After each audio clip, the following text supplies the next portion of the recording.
గుండు స్నానం చేస్తావా?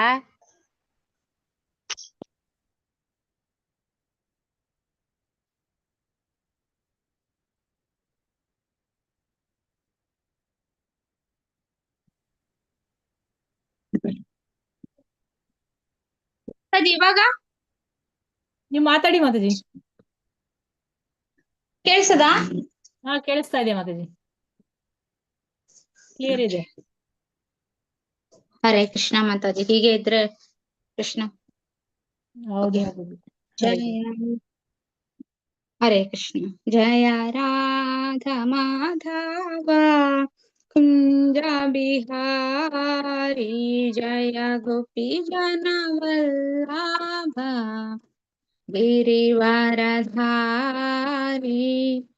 ಯಶೋದನಂದನ ರಜ ಜನ ರಂಜನ ಯಶೋದನಂದ ರಜ ಜನ ರಂಜನ ಯಮುನಾ ತೀರಾವನಚಾರಿ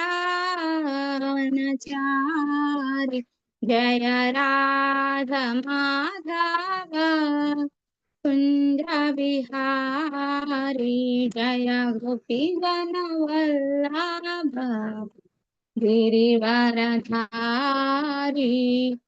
ಹರೇ ಕೃಷ್ಣ ಕೃಷ್ಣ ಕೃಷ್ಣ ಹರೇ ಹರೇ ಹರೇ ರಾಮ ರಾಮ ರಾಮ ಹರೇ ಹರೇ ಹರೇ ಕೃಷ್ಣ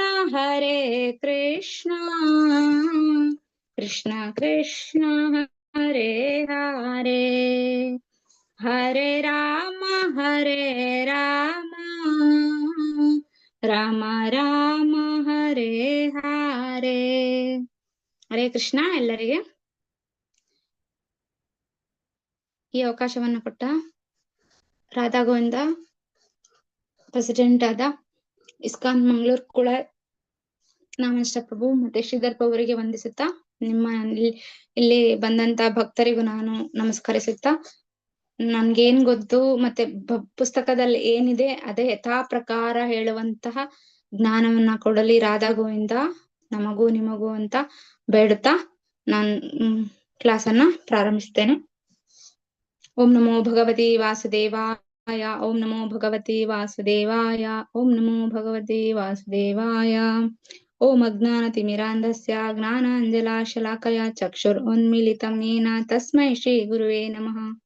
ನಮೋ ಓಂ ವಿಷ್ಣುಪಾದಾಯ ಕೃಷ್ಣಪ್ರೇಷ್ಠಾಯ ಭೂತಲೆ ಶ್ರೀಮತಿ ಜಯಪತಾಕ ಸ್ವಾಮಿನಿತಿ ನಾಮಿನಿ ನಮಾಚಾರ್ಯ ಪಾದಾಯ ನಿತಾಯ ಕೃಪಾ ಪ್ರದಾಯಿನಿ ಗೌರಕಥಾಧಯ ಧಾಮ ನಗರ ಗ್ರಾಮ ತಾರಿಣಿ.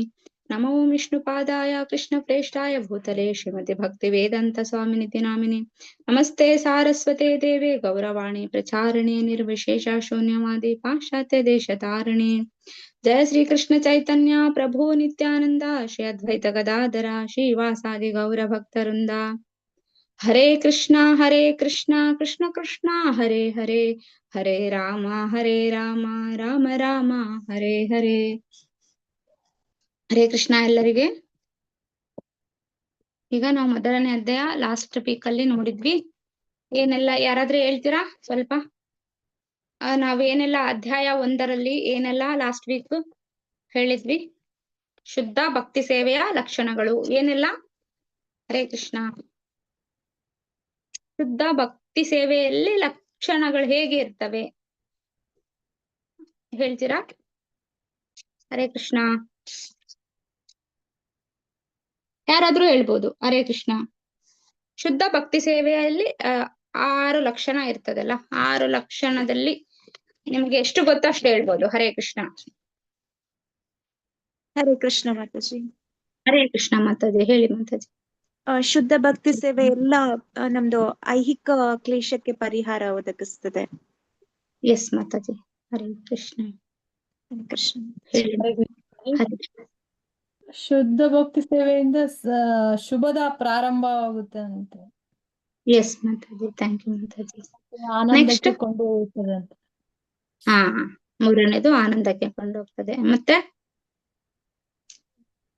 4ನೇದು ಮುಕ್ತಿಗೆ ಬಯಸುವುದಿಲ್ಲ ಅಂತ, ಮುಕ್ತಿಯನ್ನು ಬಯಸುವುದಿಲ್ಲ ಶುದ್ಧ ಭಕ್ತಿ ಸೇವೆ.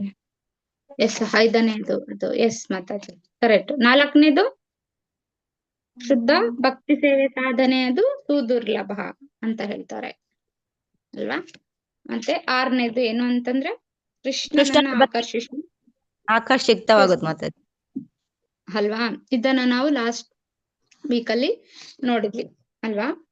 ಶುದ್ಧ ಭಕ್ತಿ ಸೇವೆಯಲ್ಲಿ 6 ಲಕ್ಷಣವನ್ನ ನಾವು ಗಮನಿಸಿದ್ವಿ. ಮತ್ತೆ ಆ ಐಹಿಕ ಕ್ಲೇಶಗಳ ಉಪಶಮನ ಹೇಗೆ ಆಗ್ತದೆ, ಅದರಲ್ಲಿ ಯಾವ ರೀತಿಯ ಪಾಪ ಕೃತ್ಯ ನಾವು ನೋಡಿದ್ವಿ ಅಲ್ವಾ.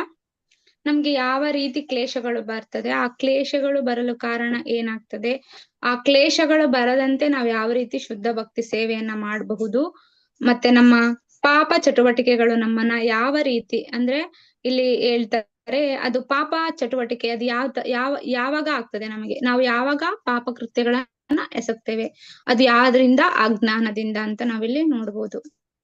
ಲಾಸ್ಟ್ ವೀಕ್ ಅಲ್ಲಿ ಹೇಗಂತಂದ್ರೆ ಪಾಪ ಕೃತ್ಯಗಳಲ್ಲಿ ನಾವು ನೋಡ್ತೇವೆ ಅಲ್ಲ, ಯಾವ್ದಾರ ಸಂಕಟ ಬರ್ತದೆ ನಮಗೆ, ಆ ಪಾಪ ಕಾರ್ಯಗಳು ನಮ್ಗೆ ಶೇಖರಣೆ ಆಗಿ ಹೇಗೆ ಆ ಫಲ ನಮ್ಗೆ ಅನುಭವಿಸ್ತೇವೆ. ನಾವು ನೋಡಿದ್ವಿ ಅಲ್ವಾ, ಪಕ್ವ ಅಪಕ್ವ ಅಂದ್ರೆ ಅದೇ ಪ್ರಾರಬ್ಧ ಅಪ್ರಾರಬ್ಧ ಬೀಜಂ ಕೂಟಂ ಹೀಗೆ ನಾವು ನೋಡಿದ್ವಿ ಅಲ್ಲ.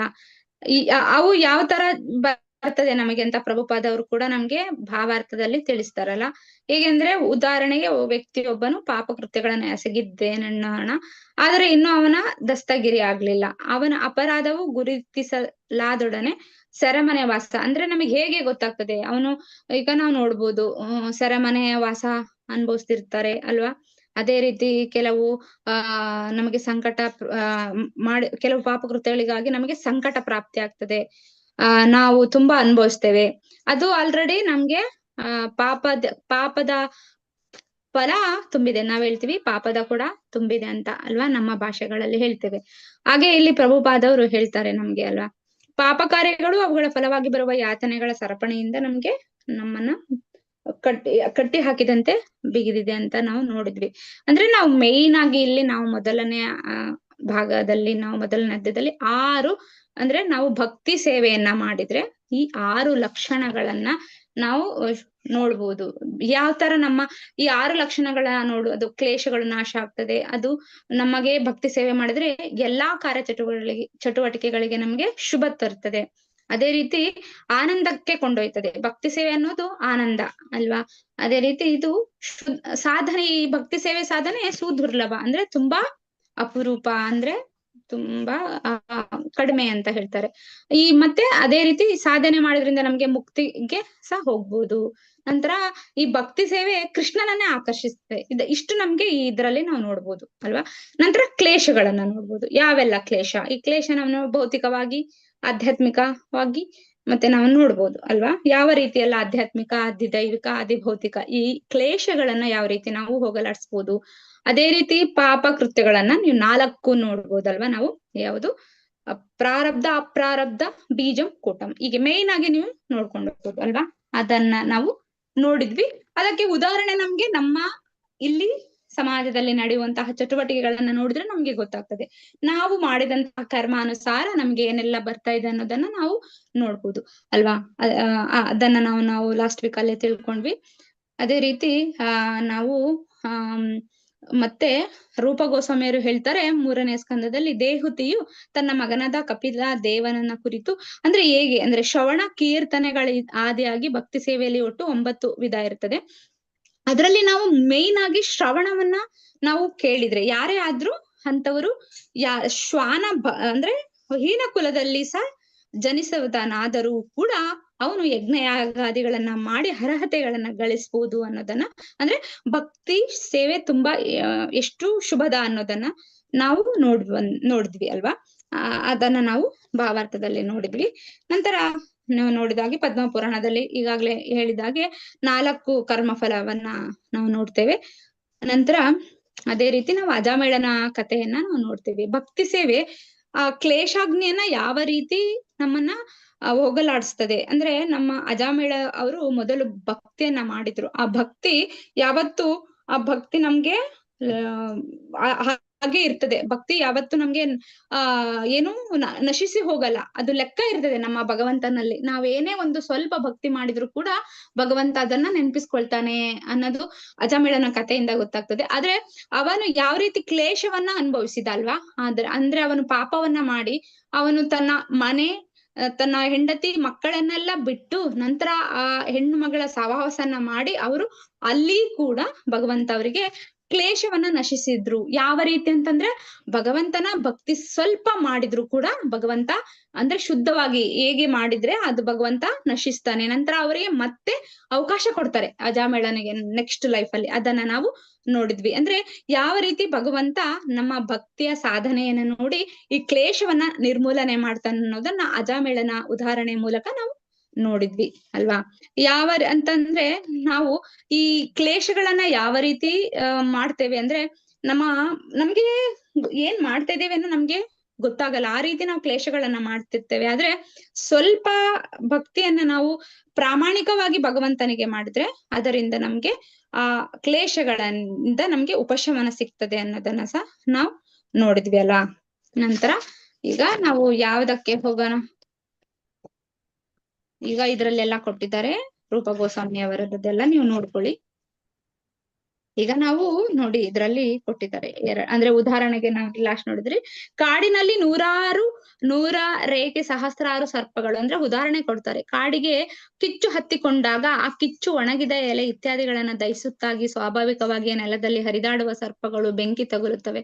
ನಮ್ಮ ಅಲ್ಲಿನ 4 ಕಾಲಿನ ಪ್ರಾಣಿಗಳು ಅಂದ್ರೆ ಅವರು ಈಗ ಒಂದು ಕಾಡಿಗೆ ಬೆಂಕಿ ಹತ್ತಿದಾಗ ಅಲ್ಲಿಂದ ನಾವು ಯಾವ ರೀತಿ ನಮ್ಮ ಪ್ರಾಣವನ್ನ ರಕ್ಷಿಸ್ಕೊಂಡು ಹೋಗ್ಬೇಕು ಅಂದಾಗ ಅಲ್ಲಿ ಏನಾಗ್ತದೆ ಅಂದ್ರೆ 4 ಕಾಲಿನ ಪ್ರಾಣಿಗಳು ಜಿಗಿದಿ ಓಡೋಗ್ತವೆ. ಕೊನೆಯ ಪಕ್ಷ ಓಡಿ ಹೋಗಲು ಪ್ರಯತ್ನವನ್ನಾದರೂ ಮಾಡುತ್ತವೆ.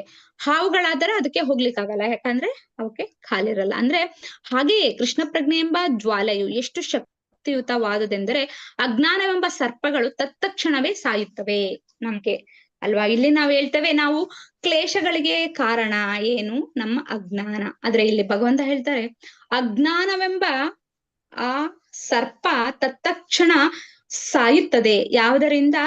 ನಾವು ಕೃಷ್ಣ ಪ್ರಜ್ಞೆಯ ಜ್ವಾಲೆಯ ಎಷ್ಟು ನಮ್ಗೆ ಶಕ್ತಿಯುತವಾದದನ್ನೋದನ್ನ ನಾವು ನೋಡ್ಬೋದು. ಅಂದ್ರೆ ಈಗ ಮೊದಲನೆಯ ಭಕ್ತಿಯ ಲಕ್ಷಣದಲ್ಲಿ ನಾವು ಕ್ಲೇಶಾಗ್ನಿಯನ್ನ ನೋಡಿದ್ವಿ ಅಲ್ವಾ? ಈಗ ಕೃಷ್ಣ ಪ್ರಜ್ಞೆಯ ಸರ್ವ ಶುಭಕರ ಅಂದ್ರೆ 2ನೇ ಲಕ್ಷಣವನ್ನ ನಾವು ಈಗ ನೋಡ್ಬೋದು. ಓದ್ತೀರಾ? ಹರೇ ಕೃಷ್ಣ.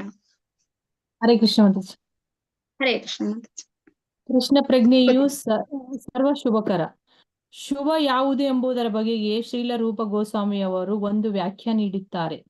ಯಾವುದು ಜಗತ್ತಿನ ಸಮಸ್ತ ಜನರಿಗೂ ಒಳಿತನ್ನು ಮಾಡುತ್ತದೆಯೋ ಅದೇ ಮಂಗಳಕರವಾದುದೆಂದು ರೂಪ ಗೋಸ್ವಾಮಿಯವರು ಹೇಳುತ್ತಾರೆ. ಈ ಹೊತ್ತು ಒಂದು ಗುಂಪಿನ ಜನರು ಸಮಾಜ ಹಿತಕ್ಕಾಗಿ, ಮತ್ತೊಂದು ಗುಂಪಿನ ಜನ ಸಮುದಾಯದ ಹಿತಕ್ಕಾಗಿ, ಮಗದೊಂದು ಗುಂಪಿನ ಜನ ರಾಷ್ಟ್ರದ ಹಿತಕ್ಕಾಗಿ ದುಡಿಯುತ್ತಿದ್ದಾರೆ. ಇಡೀ ಜಗತ್ತಿಗೆ ನೆರವಾಗಬೇಕೆಂಬ ಉದ್ದೇಶದಿಂದ ವಿಶ್ವಸಂಸ್ಥೆಯಂತಹದೊಂದನ್ನು ಸ್ಥಾಪಿಸುವ ಪ್ರಯತ್ನವೂ ನಡೆದಿದೆ. ಆದರೆ ಜಾಗತಿಕ ಕಾರ್ಯಕ್ರಮಗಳ ಸೀಮಿತತೆಯಿಂದಾಗಿ ಇಂತಹ ಸಮಾಜ ಸೇವೆಯು ಕಾರ್ಯಕ್ರಮವು ಇಡೀ ಜಗತ್ತಿನ ಹಿತಕ್ಕಾಗಿ ಶ್ರಮಿಸುವುದು ಫಲಕಾರಿಯಾಗದು. ಕೃಷ್ಣ ಪ್ರಜ್ಞಾ ಆಂದೋಲನವು ಎಷ್ಟು ಒಳಿತಾದೆಂದರೆ ಅದು ಇಡೀ ಮನುಕುಲಕ್ಕೆ ಅತ್ಯುತ್ತಮ ಲಾಭವನ್ನು ತಂದುಕೊಡಬಲ್ಲದು ಮತ್ತು ಈ ಚಳವಳಿಯಿಂದ ಪ್ರತಿಯೊಬ್ಬರೂ ಆಕರ್ಷಿತರಾಗಬಹುದಾಗಿದೆ. ಅದರ ಫಲವನ್ನು ಪ್ರತಿಯೊಬ್ಬರೂ ಅನುಭವಿಸಬಹುದಾಗಿದೆ. ಆದ್ದರಿಂದ ಭಕ್ತಿ ಸೇವೆ ಮಾರ್ಗದ ಕೃಷ್ಣ ಪ್ರಜ್ಞಾ ಚಳವಳಿಯನ್ನು ಜಗತ್ತಿನಾದ್ಯಂತ ಪ್ರಸಾರ ಮಾಡುವುದೇ ಅತ್ಯುನ್ನತ ಮಾನವ ಹಿತ ಕಾರ್ಯವೆಂದು ರೂಪ ಗೋಸ್ವಾಮಿಯವರು ಇನ್ನಿತರ ವಿದ್ವಾಂಸರು ಅಭಿಪ್ರಾಯ ಪಡುತ್ತಾರೆ. ಕೃಷ್ಣ ಪ್ರಜ್ಞಾ ಚಳವಳಿಯು ಹೇಗೆ ಇಡೀ ಜಗತ್ತನ್ನು ಆಕರ್ಷಿಸಬಲ್ಲದೋ ಮತ್ತು ಕೃಷ್ಣ ಪ್ರಜ್ಞೆಯಿಂದ ಹೇಗೆ ಪ್ರತಿಯೊಬ್ಬರೂ ಸಂತೋಷಭಾಜನರಾಗಬಹುದು ಎಂಬುದನ್ನು ಪದ್ಮಪುರಾಣವು ಈ ಮಾತುಗಳಲ್ಲಿ ಹೇಳುತ್ತದೆ. ಪೂರ್ಣ ಕೃಷ್ಣ ಪ್ರಜ್ಞಾ ಭಾವದಿಂದ ಭಕ್ತಿ ಸೇವೆಯಲ್ಲಿ ತೊಡಗಿದಾತನು ಇಡೀ ಜಗತ್ತಿಗೆ ಅತ್ಯುತ್ತಮ ಸೇವೆ ಸಲ್ಲಿಸುತ್ತಾನೆಂದು, ಜಗತ್ತಿನ ಪ್ರತಿಯೊಬ್ಬನಿಗೂ ಸಂತೋಷವನ್ನು ನೀಡುತ್ತಾನೆಂದು ಬಗೆಯಬೇಕು. ಮಾನವ ಸಮಾಜವನ್ನಷ್ಟೇ ಅಲ್ಲದೆ ಆತ ಪ್ರಾಣಿ ಸಂಕುಲವನ್ನು ಹಾಗೆಯೇ ಮರಗಿಡಗಳನ್ನು ಕೂಡ ಸಂತೋಷ ಪಡಿಸುತ್ತಿದ್ದಾನೆ, ಏಕೆಂದರೆ ಅವು ಕೂಡ ಕೃಷ್ಣ ಪ್ರಜ್ಞೆಯಿಂದ ಆಕರ್ಷಿತವಾಗುತ್ತವೆ. ಈ ಮಾತಿಗೊಂದು ಸುಂದರ ಉದಾಹರಣೆಯನ್ನು ಚೈತನ್ಯ ಮಹಾಪ್ರಭುಗಳು ತಮ್ಮ ಸಂಕೀರ್ತನೆ ಚಳವಳಿ ಪ್ರಚಾರಕ್ಕೆಂದು ಮಧ್ಯ ಭಾರತದ ಜಾರಿಖಂಡ್ ಎಂಬಲ್ಲಿ ಪ್ರವಾಸ ಮಾಡುತ್ತಿದ್ದಾಗ ತೋರಿದರು. ಹುಲಿಗಳು, ಆನೆಗಳು, ಜಿಂಕೆಗಳೇ ಮೊದಲಾದ ಕಾಡು ಪ್ರಾಣಿಗಳೆಲ್ಲವೂ ಅವರ ಜೊತೆಗೆ ಸೇರಿಕೊಂಡು ಹಾಡಿ ನರ್ತಿಸಿ ತಮ್ಮದೇ ರೀತಿಯಲ್ಲಿ ಭಾಗವಹಿಸಿ ಹರೇ ಕೃಷ್ಣ ಮಂತ್ರವನ್ನು ಜಪಿಸುತ್ತಿದ್ದರು. ಮೇಲಾಗಿ ವ್ಯಕ್ತಿಯೊಬ್ಬನು ಕೃಷ್ಣ ಪ್ರಜ್ಞೆಯಲ್ಲಿ ತೊಡಗಿಕೊಂಡು ಭಕ್ತಿ ಸೇವೆಯ ಕೈಂಕರ್ಯವನ್ನು ಮಾಡುತ್ತಾ ಸಾಮಾನ್ಯವಾಗಿ ದೇವತೆಗಳಲ್ಲಿ ಕಾಣುವ ಎಲ್ಲಾ ಸದ್ಗುಣಗಳನ್ನು ವರ್ತಿಸಿಕೊಳ್ಳಬಹುದು. ಶ್ರೀಮದ್ ಭಾಗವತದ 5ನೇ ಸ್ಕಂದದಲ್ಲಿ 18ನೇ ಅಧ್ಯಾಯ ಶ್ಲೋಕ 12ರಲ್ಲಿ ಶುಕಮುನಿಗಳು ಹೀಗಿರುತ್ತಾರೆ: ಪ್ರಿಯ ರಾಜನೇ, ಕೃಷ್ಣನಲ್ಲಿ ಅಚಲ ಶ್ರದ್ಧೆಯುಳ್ಳ ಜನರು ಮತ್ತು ಯಾವುದೇ ತರದ ಕಪಟವಿಲ್ಲದವರು ದೇವತೆಗಳ ಎಲ್ಲಾ ಸದ್ಗುಣಗಳನ್ನು ಮೈಗೂಡಿಸಿಕೊಳ್ಳಬಹುದು. ಭಕ್ತನ ಉತ್ತಮ ಮಟ್ಟದ ಕೃಷ್ಣ ಪ್ರಜ್ಞೆಯಿಂದಾಗಿ ದೇವತೆಗಳು ಕೂಡ ಅವನೊಡನೆ ಇರಲು ಬಯಸುತ್ತಾರೆ. ಆದ್ದರಿಂದ ದೇವತೆಗಳ ಸದ್ಗುಣಗಳು ಆ ಭಕ್ತನಲ್ಲಿ ಒಡಮೂಡಿವೆ ಎಂದು ಭಾವಿಸಬಹುದು. ಹರೇ ಕೃಷ್ಣ ಮಾತಾಜಿ. ಓದ್ಬೇಕಾ ಮಾತಾಜಿ? ಸಾಕ ಮಾತಾಜಿ? ಸಾಕು ಮಾತಾಜಿ. ಹರೇ ಕೃಷ್ಣ. ಹರೇ ಕೃಷ್ಣ. ಧನ್ಯವಾದಗಳು ಮಾತಾಜಿ. ಹರೇ ಕೃಷ್ಣ. ಧನ್ಯವಾದ ಮಾತಾಜಿ. ಹರೇ ಕೃಷ್ಣ. ಹರೇ ಕೃಷ್ಣ. ಕೇಳಿಸ್ತದಾ? ಹರೇ ಕೃಷ್ಣ ಮಾತಾಜಿ. ಹೇಳ್ತದೆ. ಹಾ, ಕೇಳಿಸ್ತಾ ಇದೆ ಮಾತಾಜಿ. ಹಾ, ಎಸ್ ಮಾತಾಜಿ. ಧನ್ಯವಾದಗಳು. ಎಸ್ ಮಾತಾಜಿ, ಧನ್ಯವಾದ. ನೋಡಿ, ಇಲ್ಲಿ ನಾವು ನೋಡ್ತೇವೆ. ಈಗ ಮೊದಲನೇದು ನಾವು ಕ್ಲೇಶಾಗ್ನಿ ನೋಡಿದೀವಿ ಅಲ್ವಾ? ಈಗ ಕೃಷ್ಣ ಪ್ರಜ್ಞೆಯಲ್ಲಿ ಸರ್ವ ಶುಭಕರ ಅನ್ನೋದನ್ನ ಇಲ್ಲಿ ನಮ್ಮ ಪ್ರಭುಪಾದವರು ಏನ್ ಹೇಳ್ತಾರೆ ನೋಡೋಣ ಅಲ್ವಾ? ನೋಡಿ, ಶುಭದ ಅಂದ್ರೆ ಇಲ್ಲಿ ನಾವು ನೋಡ್ಬೋದಲ್ಲ, ಶುಭ ಯಾವುದೆಂಬುದು ನಮ್ಗೆ ಈಗಾಗ್ಲೇ ಗೊತ್ತಾಗ್ತದೆ ಅಲ್ವಾ? ಶುಭ ಯಾವುದೆಂಬುದರ ಬಗೆಗೆ ಶ್ರೀಲ ರೂಪ ಗೋಸ್ವಾಮಿಯರು ಒಂದು ವ್ಯಾಖ್ಯೆ ನೀಡ್ತಾರೆ. ಯಾವುದು ಜಗತ್ತಿನ ಸಮಸ್ತ ಜನರಿಗೂ ಒಳಿತನ್ನ ಮಾಡುವುದು ಅದೇ ಮಂಗಳಕರವಾದುದು. ಈಗ ನಾವು ಶುಭ ಅಂದ್ರೆ ನಾವು ಭೌತಿಕದಲ್ಲಿ ಏನ್ ತಿಳಿತೇವೆ? ನಮ್ಮ ಭೌತಿಕ ನೀಡ್ಸ್ ಅನ್ನ ಅಲ್ವಾ? ನಮಗೆ ತುಂಬಾ ಶುಭ ಅಂತಂದ್ರೆ ನಂಗೆ ತುಂಬಾ ಮನೆ ಇದೆ, ಅಥವಾ ನಾನು ಲೈಫ್ ಸೆಟಲ್ ಆಗಿದ್ದೇನೆ, ನಾನು ಅದು ನನ್ಗೆ ಶುಭ ಅಂತ ನಾವು ಭೌತಿಕದಲ್ಲಿ ಹೇಳ್ತೇವೆ. ಇಲ್ಲಿ ನಮ್ಗೆ ಶ್ರೀಲ ರೂಪ ಗೋಸ್ವಾಮಿ ಅವರು ಹೇಳ್ತಿದ್ದಾರೆ, ಯಾವುದು ನಮ್ಗೆ ಜಗತ್ತಿನ ಸಮಸ್ತ ಜನರಿಗೂ ಒಳಿತು ಅನ್ನೋದು ನಾವು ನೋಡ್ಬೋದು. ಏನದು ಅಂದ್ರೆ ಒಳಿತನ್ನ ಮಾಡುವುದು ಅದೇ ಮಂಗಳಕರವಾದುದೆಂದು ರೂಪ ಗೋಸ್ವಾಮಿ ಅವರು ಹೇಳುತ್ತಾರೆ. ಇವತ್ತು ಒಂದು ಗುಂಪಿನ ಜನರು ಸಮಾಜದ ಹಿತಕ್ಕಾಗಿ, ಮತ್ತೊಂದು ಗುಂಪಿನ ಜನ ಸಮುದಾಯದ ಹಿತಕ್ಕಾಗಿ, ಅಂದ್ರೆ ಹೀಗೆ ಅವರು ದುಡಿತಿದ್ದಾರೆ. ಈ ಜಗತ್ತಿಗೆ ನೆರವಾಗಬೇಕೆಂಬ ಉದ್ದೇಶದಿಂದ ವಿಶ್ವಸಂಸ್ಥೆ ಒಂದೊಂದನ್ನು ಸ್ಥಾಪಿಸುವ ಪ್ರಯತ್ನವೂ ನಡೆದಿದೆ. ಆದರೆ ಜಾಗತಿಕ ಕಾರ್ಯಕ್ರಮಗಳ ಸೀಮಿತತೆಯಿಂದಾಗಿ ಇಂತಹ ಸಮಾಜ ಸೇವೆಯ ಕಾರ್ಯಕ್ರಮವು ಇಡೀ ಜಗತ್ತಿಗೆ ಹಿತಕ್ಕಾಗಿ ಶ್ರಮಿಸುವುದು ಫಲಕಾರಿಯಾಗದು. ನೋಡಿ, ನಾವು ಪ್ರಭುಪಾದವರು ಯಾವತ್ತೂ ಹೇಳ್ತಾರೆ, ಒಂದು ಉದಾಹರಣೆಯನ್ನ ಕೊಡ್ಬೋದು. ಏನಂತಂದ್ರೆ ಭಕ್ತಿ ಸಿದ್ಧಾಂತ ಸರಸ್ವತಿ ಸ್ವಾಮಿ ಅವರು ಇರ್ತಾರೆ. ಒಂದು ಚಳುವಳಿ ನಡೀತಾ ಇರ್ತದೆ. ಯಾವಾಗ ನಮ್ಮ ಸ್ವತಂತ್ರ ನಮ್ಗೆ 1947ರಲ್ಲಿ ನಮ್ಗೆ ಸ್ವತಂತ್ರ ಬಂದ ಸಂದರ್ಭದಲ್ಲಿ ಭಕ್ತಿ ಸಿದ್ಧಾಂತ ಸರಸ್ವತಿ ಅವರು ಒಂದು ಜಾಗದಲ್ಲಿ ಇರ್ತಾರೆ. ಅಲ್ಲಿ ಕೂಡ ಅಂದ್ರೆ ಆಗ ಪ್ರಭುಪಾದವ್ರನ್ನ ಮೀಟ್ ಮಾಡಿರಲ್ಲ, ಜಸ್ಟ್ ಹಾಗೆ ನೋಡಿರ್ತಾರೆ. ಆಗ ಎಲ್ಲಾ ಜನರು ಈ ಜಗಳ, ಈ ಸ್ವತಂತ್ರ ಬರ್ಬೇಕಲ್ಲ, ತುಂಬಾ ಜಗಳ ಆ ಕಡೆ ಈ ಕಡೆ ಓಡ್ತಾ ಇರ್ತಾರೆ, ಅಲ್ಲಿ ವಾರ ಆಗ್ತಿರ್ತದೆ. ಹಾಗೆ ಆ ಸಂದರ್ಭದಲ್ಲಿ ಭಕ್ತಿ ಸಿದ್ಧಾಂತ ಸರಸ್ವತಿ ಸ್ವಾಮಿಯವರು ಹಾಗೆಯೇ ಕೂತಿರ್ತಾರೆ. ಆಗ ಅಲ್ಲಿ ಒಬ್ಬ ಚಳುವಳಿಗಾರರು ಹೋಗಿ ಇಷ್ಟು ಶಾಂತವಾಗಿ ಮಾಡ್ತಾ ಇದ್ದಾರೆ, ಹೀಗೆ ಓಡಾಡ್ತಿದ್ದಾರೆ, ಇವ್ರು ಯಾಕೆ ಹೀಗೆ ಕೂತ್ಕೊಂಡಿದ್ದಾರೆ ಅಂತ ನಮ್ಮ ಭಕ್ತಿ ಸಿದ್ಧಾಂತ ಸರಸ್ವತಿ ಅವರಿಗೆ ಒಂದು ಪ್ರಶ್ನೆಯನ್ನ ಕೇಳ್ತಾರೆ. ಆಗ ನಮ್ಮ ಭಕ್ತಿ ಸಿದ್ಧಾಂತ ಸರಸ್ವತಿ ಸ್ವಾಮಿ ಅವರು ಹೇಳ್ತಾರೆ, ಇದು ಒಳಿತು ಇದಕ್ಕೆ ಇದಲ್ಲ, ಈ ಸ್ವತಂತ್ರ ಅಲ್ಲ ನಮ್ಗೆ ಬೇಕಾಗಿರೋದು, ನಮಗೆ ಏನು ಆತ್ಮದ ಸ್ವತಂತ್ರ ಬೇಕು ಅಂತ ಹೇಳ್ತಾರಂತೆ. ನಾವು ಇಡೀ ಜಗತ್ತಿಗೆ ನಾವು ಏನೋ ಒಂದು ಜನರಿಗೆ ಹಾಸ್ಪಿಟಲ್ ಅನ್ನ ಕಟ್ತೇವೆ, ಅಥವಾ ಒಳಿತನ್ನ ಮಾಡ್ತೇವೆ, ಅಥವಾ ಅನಾಥ ಆಶ್ರಮಕ್ಕೆ ಹೋಗ್ತೀವಿ, ಏನೋ ಒಂದು ದಿನ ನಾವು ಒಂದು ದಿನ ಮಾತ್ರ ಅವರಿಗೆ ಕೊಡ್ಬೋದು. ಅವರ ಜೀವನದ ಉದ್ದಕ್ಕೂ ನಾವು ಏನು ಕೊಡ್ಲಿಕ್ಕೆ ಸಾಧ್ಯ ಇಲ್ಲ, ಯಾಕಂದ್ರೆ ನಾವು ಲಿಮಿಟೆಡ್ ಅಲ್ವಾ? ಭಗವಂತ ಅನ್ಲಿಮಿಟೆಡ್. ಅದಕ್ಕೆ ನಮ್ಮ ಭಕ್ತಿ ಸಿದ್ಧಾಂತ ಸರಸ್ವತಿ ಸ್ವಾಮಿ ಹೇಳ್ತಾರಂತೆ, ಇದಕ್ಕೆ ಎಲ್ಲ ನಾವು ಭಗವಂತನನ್ನ ಶರಣಾದ್ರೆ ಮಾತ್ರ ಇದಕ್ಕೆ ಪರಿಹಾರ. ಅವರೆಲ್ಲ ಮಾಡ್ತಿರೋದು ಏನಿಲ್ಲ, ನಮ್ಗೆ ಸ್ವತಂತ್ರ ಬರ್ತದೆ ಸರಿ, ಹೌದು, ಆದ್ರೆ ನಮ್ಮ ಒಳಗಿನ ಆತ್ಮದ ಉದ್ಧಾರ ಆದ್ರೆ ಆಟೋಮೆಟಿಕ್ ಆಗಿ ನಮ್ಮ ದೇಶ ಉದ್ಧಾರ ಆಗ್ತದೆ ಅನ್ನೋದನ್ನ ನಾವು ಆಗಿನ ಕಾಲದಲ್ಲೇ ಭಕ್ತಿ ಸಿದ್ಧಾಂತ ಸರಸ್ವತಿ ಸ್ವಾಮಿಗಳು ಹೇಳ್ತಾರಂತೆ. ಯಾಕಂದ್ರೆ ನಮ್ಮ ಒಳಿತು ಎಲ್ಲಿದೆ, ಅದು ಯಾವ ರೀತಿ ಕೃಷ್ಣ ಪ್ರಜ್ಞೆಯಲ್ಲಿದೆ ಅನ್ನೋದು ಅಲ್ಲ. ಆಗ ನಮ್ಗೆ ಭಕ್ತಿ ಸಿದ್ಧಾಂತ ಸರಸ್ವತಿ ಸ್ವಾಮಿ ಅವರು ಆ ಒಂದು ಚಳುವಳಿಯಲ್ಲಿ ಹೇಳ್ತಾರೆ ಆ ಸಂದರ್ಭದಲ್ಲಿ. ಹಾಗೆ ಇಲ್ಲಿ ರೂಪ ಗೋಸ್ವಾಮಿಯವರು ಸಹ ಹೇಳ್ತಿದ್ದಾರೆ, ನಾವು ಯಾವುದೇ ಒಂದು ವಿಶ್ವಸಂಸ್ಥೆ ಸ್ಥಾಪನೆ ಮಾಡ್ಬೋದು ಅಲ್ವಾ? ಒಂದು ಈಗ ನಿರ್ಗತಿಕರಿಗೆ ಅಥವಾ ಯಾರಿಗೆ ಆಗಲಿ, ಆದ್ರೆ ಅದು ಯಾವ ರೀತಿ ಒಳಿತು ಅನ್ನೋದನ್ನ ನಮ್ಮ ಜ್ಞಾನದಲ್ಲಿ ನಾವು ತಿಳಿಬಹುದು ಅನ್ನೋದನ್ನ ಇಲ್ಲಿ ಹೇಳ್ತಿದ್ದಾರೆ. ಕೃಷ್ಣ ಪ್ರಜ್ಞಾ ಆಂದೋಲನವು ಎಷ್ಟು ಒಳಿತಾದೆಂದ್ರೆ ಅದು ಇಡೀ ಮನುಕುಲಕ್ಕೆ ಅತ್ಯುತ್ತಮ ಲಾಭವನ್ನ ತಂದು ಕೊಡಬಲ್ಲದು, ಮತ್ತು ಈ ಚಳುವಳಿಯಿಂದ ಪ್ರತಿಯೊಬ್ಬರು ಆಕರ್ಷಿತರಾಗಬಹುದಾಗಿದೆ ಅಲ್ವಾ? ನಮ್ಗೆ ಕೃಷ್ಣ ಪ್ರಜ್ಞೆ ಸರ್ವ ಶುಭಕರ, ಶುಭದ ಅನ್ನೋದಕ್ಕೆ ಇಲ್ಲಿ ಹೇಳ್ತಾ ಇದ್ದಾರೆ ಅಲ್ವಾ? ಈಗ ಕ್ಲೇಶಾಗ್ನಿ ಅನ್ನೋದನ್ನ ನಮ್ಗೆ ಪ್ರಭುಪಾದವರು ಭಾವಾರ್ಥದಲ್ಲಿ ಹೇಗೆ ಹೇಳಿದ್ರು ಅಲ್ವಾ? ಅದನ್ನ ನಾವು ನಾವು ಭಗವಂತನ ಕೃಷ್ಣ ಪ್ರಜ್ಞೆಯನ್ನ ನಾವು ಮಾಡಿದ್ರೆ ನಮ್ಮ ಕ್ಲೇಶಗಳು ಹೇಗೆ ನಾಶವಾಗ್ತದೆ ಅಲ್ವಾ? ನಮ್ಮ ಈ 3 ಕ್ಲೇಶಗಳಿಂದ ನಮ್ಗೆ ಯಾವ ರೀತಿ ಹ್ಮ್ ನಮ್ಗೆ ಪರಿಹಾರ ಸಿಗ್ತದೆ. ಅದನ್ನ ಉದಾಹರಣೆ ನಮ್ಮ ಚೈತನ್ಯ ಮಹಾಪ್ರಭುಗಳು ಜಾರ್ಖಂಡ್ ಅಲ್ಲಿ ಕಾಡಿನಲ್ಲಿ ಆತರ ಕೀರ್ತನೆಯನ್ನ ಮಾಡ್ತಾ ಅಲ್ಲಿ ಪ್ರಾಣಿಗಳಿಗೆ ಸಹ ಉದ್ಧಾರ ಮಾಡ್ತಾರೆ ಅಲ್ವಾ? ಅದೇ ಇಲ್ಲಿ ಈಗ ಇಲ್ಲಿ ಹೇಳ್ತಾರೆ, ನಮ್ಮ ಹೊಳಿತು ಏನು ಅಂತಂದ್ರೆ, ಶುಭ ಏನು ಅಂತಂದ್ರೆ ಕೃಷ್ಣ ಪ್ರಜ್ಞೆಯನ್ನ ನಾವು ಎಲ್ಲರಿಗೆ ಕೊಡುವಂತದ್ದು. ಅದು ಒಳಿತು ಯಾವ್ದು ಅಂತಂದ್ರೆ ಇಡೀ ಮನುಕುಲಕ್ಕೆ ಅಂತ ರೂಪ ಗೋಸ್ವಾಮಿ ಅವರು ಹೇಳ್ತಾರೆ ಇಲ್ಲಿ. ಅಂದ್ರೆ ನಾವ್ ಅದರ ಫಲವನ್ನ ಪ್ರತಿಯೊಬ್ಬರಿಗೂ ಅನುಭವಿಸಬಹುದಾಗಿದೆ. ಆದ್ದರಿಂದ ಭಕ್ತಿ ಸೇವೆ ಮಾರ್ಗದ ಕೃಷ್ಣ ಪ್ರಜ್ಞಾ ಚಳವಳಿಯನ್ನ ಜಗತ್ತಿನಾದ್ಯಂತ ಪ್ರಸಾರ ಮಾಡುವುದೇ ಅತ್ಯುನ್ನತ ಮಾನವ ಹಿತ. ಅಂದ್ರೆ ನಾವು ಏನೇ ಮಾಡಿದ್ರು ಶುಭ ಅಂದ್ರೆ ನಾವು ಯೋಚಿಸ್ತೀವಿ, ನಾವು ತುಂಬಾ ಮಾನವೀಯತೆ ಇರ್ಬೇಕು ನಮ್ಗೆ, ನಾವು ಬಡವರಿಗೆ ಸಹಾಯ ಮಾಡ್ಬೇಕು, ಅಥವಾ ಯಾವುದೇ ಒಬ್ಬ ಕಷ್ಟ ಇರ್ತಾರೆ ನಾವು ಅವರಿಗೆ ಒಂದು ಸಹಾಯ ಏನು ಮಾಡ್ಬೇಕು, ಸಹಾಯ ಮಾಡ್ಬೇಕಂತಿಲ್ಲ, ಆದ್ರೆ ನಮ್ಮ ಮನಸ್ಸಲ್ಲಿ ಇರ್ಬೇಕು ನಾವು ಅವರಿಗೆ ಉನ್ನತವಾದದ್ದು ಏನ್ ಕೊಡ್ಬಹುದು ಅನ್ನೋದನ್ನ. ಈಗ ನಾವು ಯಾರಾದ್ರೆ ಕಷ್ಟ ಅಂತ ನಮ್ಮ ಹತ್ರ ಬಂದು ಹೇಳ್ದಾಗ ನಾವು ಹಣದ ಸಹಾಯ ಮಾಡ್ಬೋದು, ಅಥವಾ ಬಟ್ಟೆ ಸಹಾಯ ಮಾಡ್ಬೋದು, ಅಥವಾ ಈಗ ನಾವು ಕೊಡ್ಬೋದಾದ್ರೆ ನಾವು ಈಗ ಪ್ರಸಾದವನ್ನ ಕೊಡ್ಬೋದು, ಅದು ತುಂಬಾ ಒಳ್ಳೇದು ಅಂತ ಪ್ರಭುಪಾದ ಅವರು ಹೇಳ್ತಾರೆ. ಆದ್ರೆ ಹಂತವಾಗಿ ಅವರಿಗೆ ಕೃಷ್ಣ ಪ್ರಜ್ಞೆಯನ್ನ ಕೊಟ್ರೆ ಅದು ಇಡೀ ಜನ್ಮಾಂತರದ ಅವರಿಗೆ ಸುಕೃತಿ ಸಿಗ್ತದೆ ಅಂತ ಇಲ್ಲಿ ಹೇಳ್ತಾರೆ. ಅಂದ್ರೆ ಕೃಷ್ಣ ಪ್ರಜ್ಞೆ ಅನ್ನೋ ಆಂದೋಲನವು ತುಂಬಾ ಮುಖ್ಯವಾದದ್ದು ಅಂತ ಇಲ್ಲಿ ಅತ್ಯುನ್ನತ ಮಾನವ ಹಿತ ರಕ್ಷಣೆ ಕೊಡ್ತದೆ ಅನ್ನೋದನ್ನ ಇಲ್ಲಿ ನಾವ್ ನೋಡ್ಬೋದು. ಇದು ಕೃಷ್ಣ ಪ್ರಜ್ಞಾ ಚಳುವಳಿ, ಅದಕ್ಕೆ ಪ್ರಭುಪಾದವ್ರು ಏನ್ ಮಾಡ್ತಾರೆ, ಅವರು 45 ರೂಪಾಯಿ ಇಟ್ಕೊಂಡು ಅಲ್ಲಿಗೆ ಯಾಕೆ ಹೋಗ್ತಾರೆ ಅಲ್ವಾ? ಅಂದ್ರೆ ಏನ್ ಹೇಳ್ತಾರೆ ಅಂತಂದ್ರೆ ವ್ಯಕ್ತಿಗೆ ಏನ್ ಬೇಕು, ಮೇಯ್ನ್ ಆಗಿ ಅವರಿಗೆ ಏನ್ ಬೇಕು ಅಲ್ವಾ, ಅದಕ್ಕೆ ಅವರು ಹೋಗ್ತಾರೆ. ನಮ್ಮ ಅವರಿಗೆ ನೋಡಿ, ನಮ್ಮ ಫಾರಿನರ್ಸಿಗೆ ಏನೇನು ಅಂದ್ರೆ ಏನು ಗೊತ್ತಿರ್ಲಿಲ್ಲ ಅವರಿಗೆ. ಈ ಕೃಷ್ಣ ಪ್ರಜ್ಞಾ ಅವರ ನೋಡಿ ಹೇಗೆ ಮಾಡ್ತಾ ಇದ್ದಾರೆ ಇವಾಗ ಎಲ್ಲ ಕಡೆ ನಾವು ನೋಡ್ಬೋದಲ್ವಾ.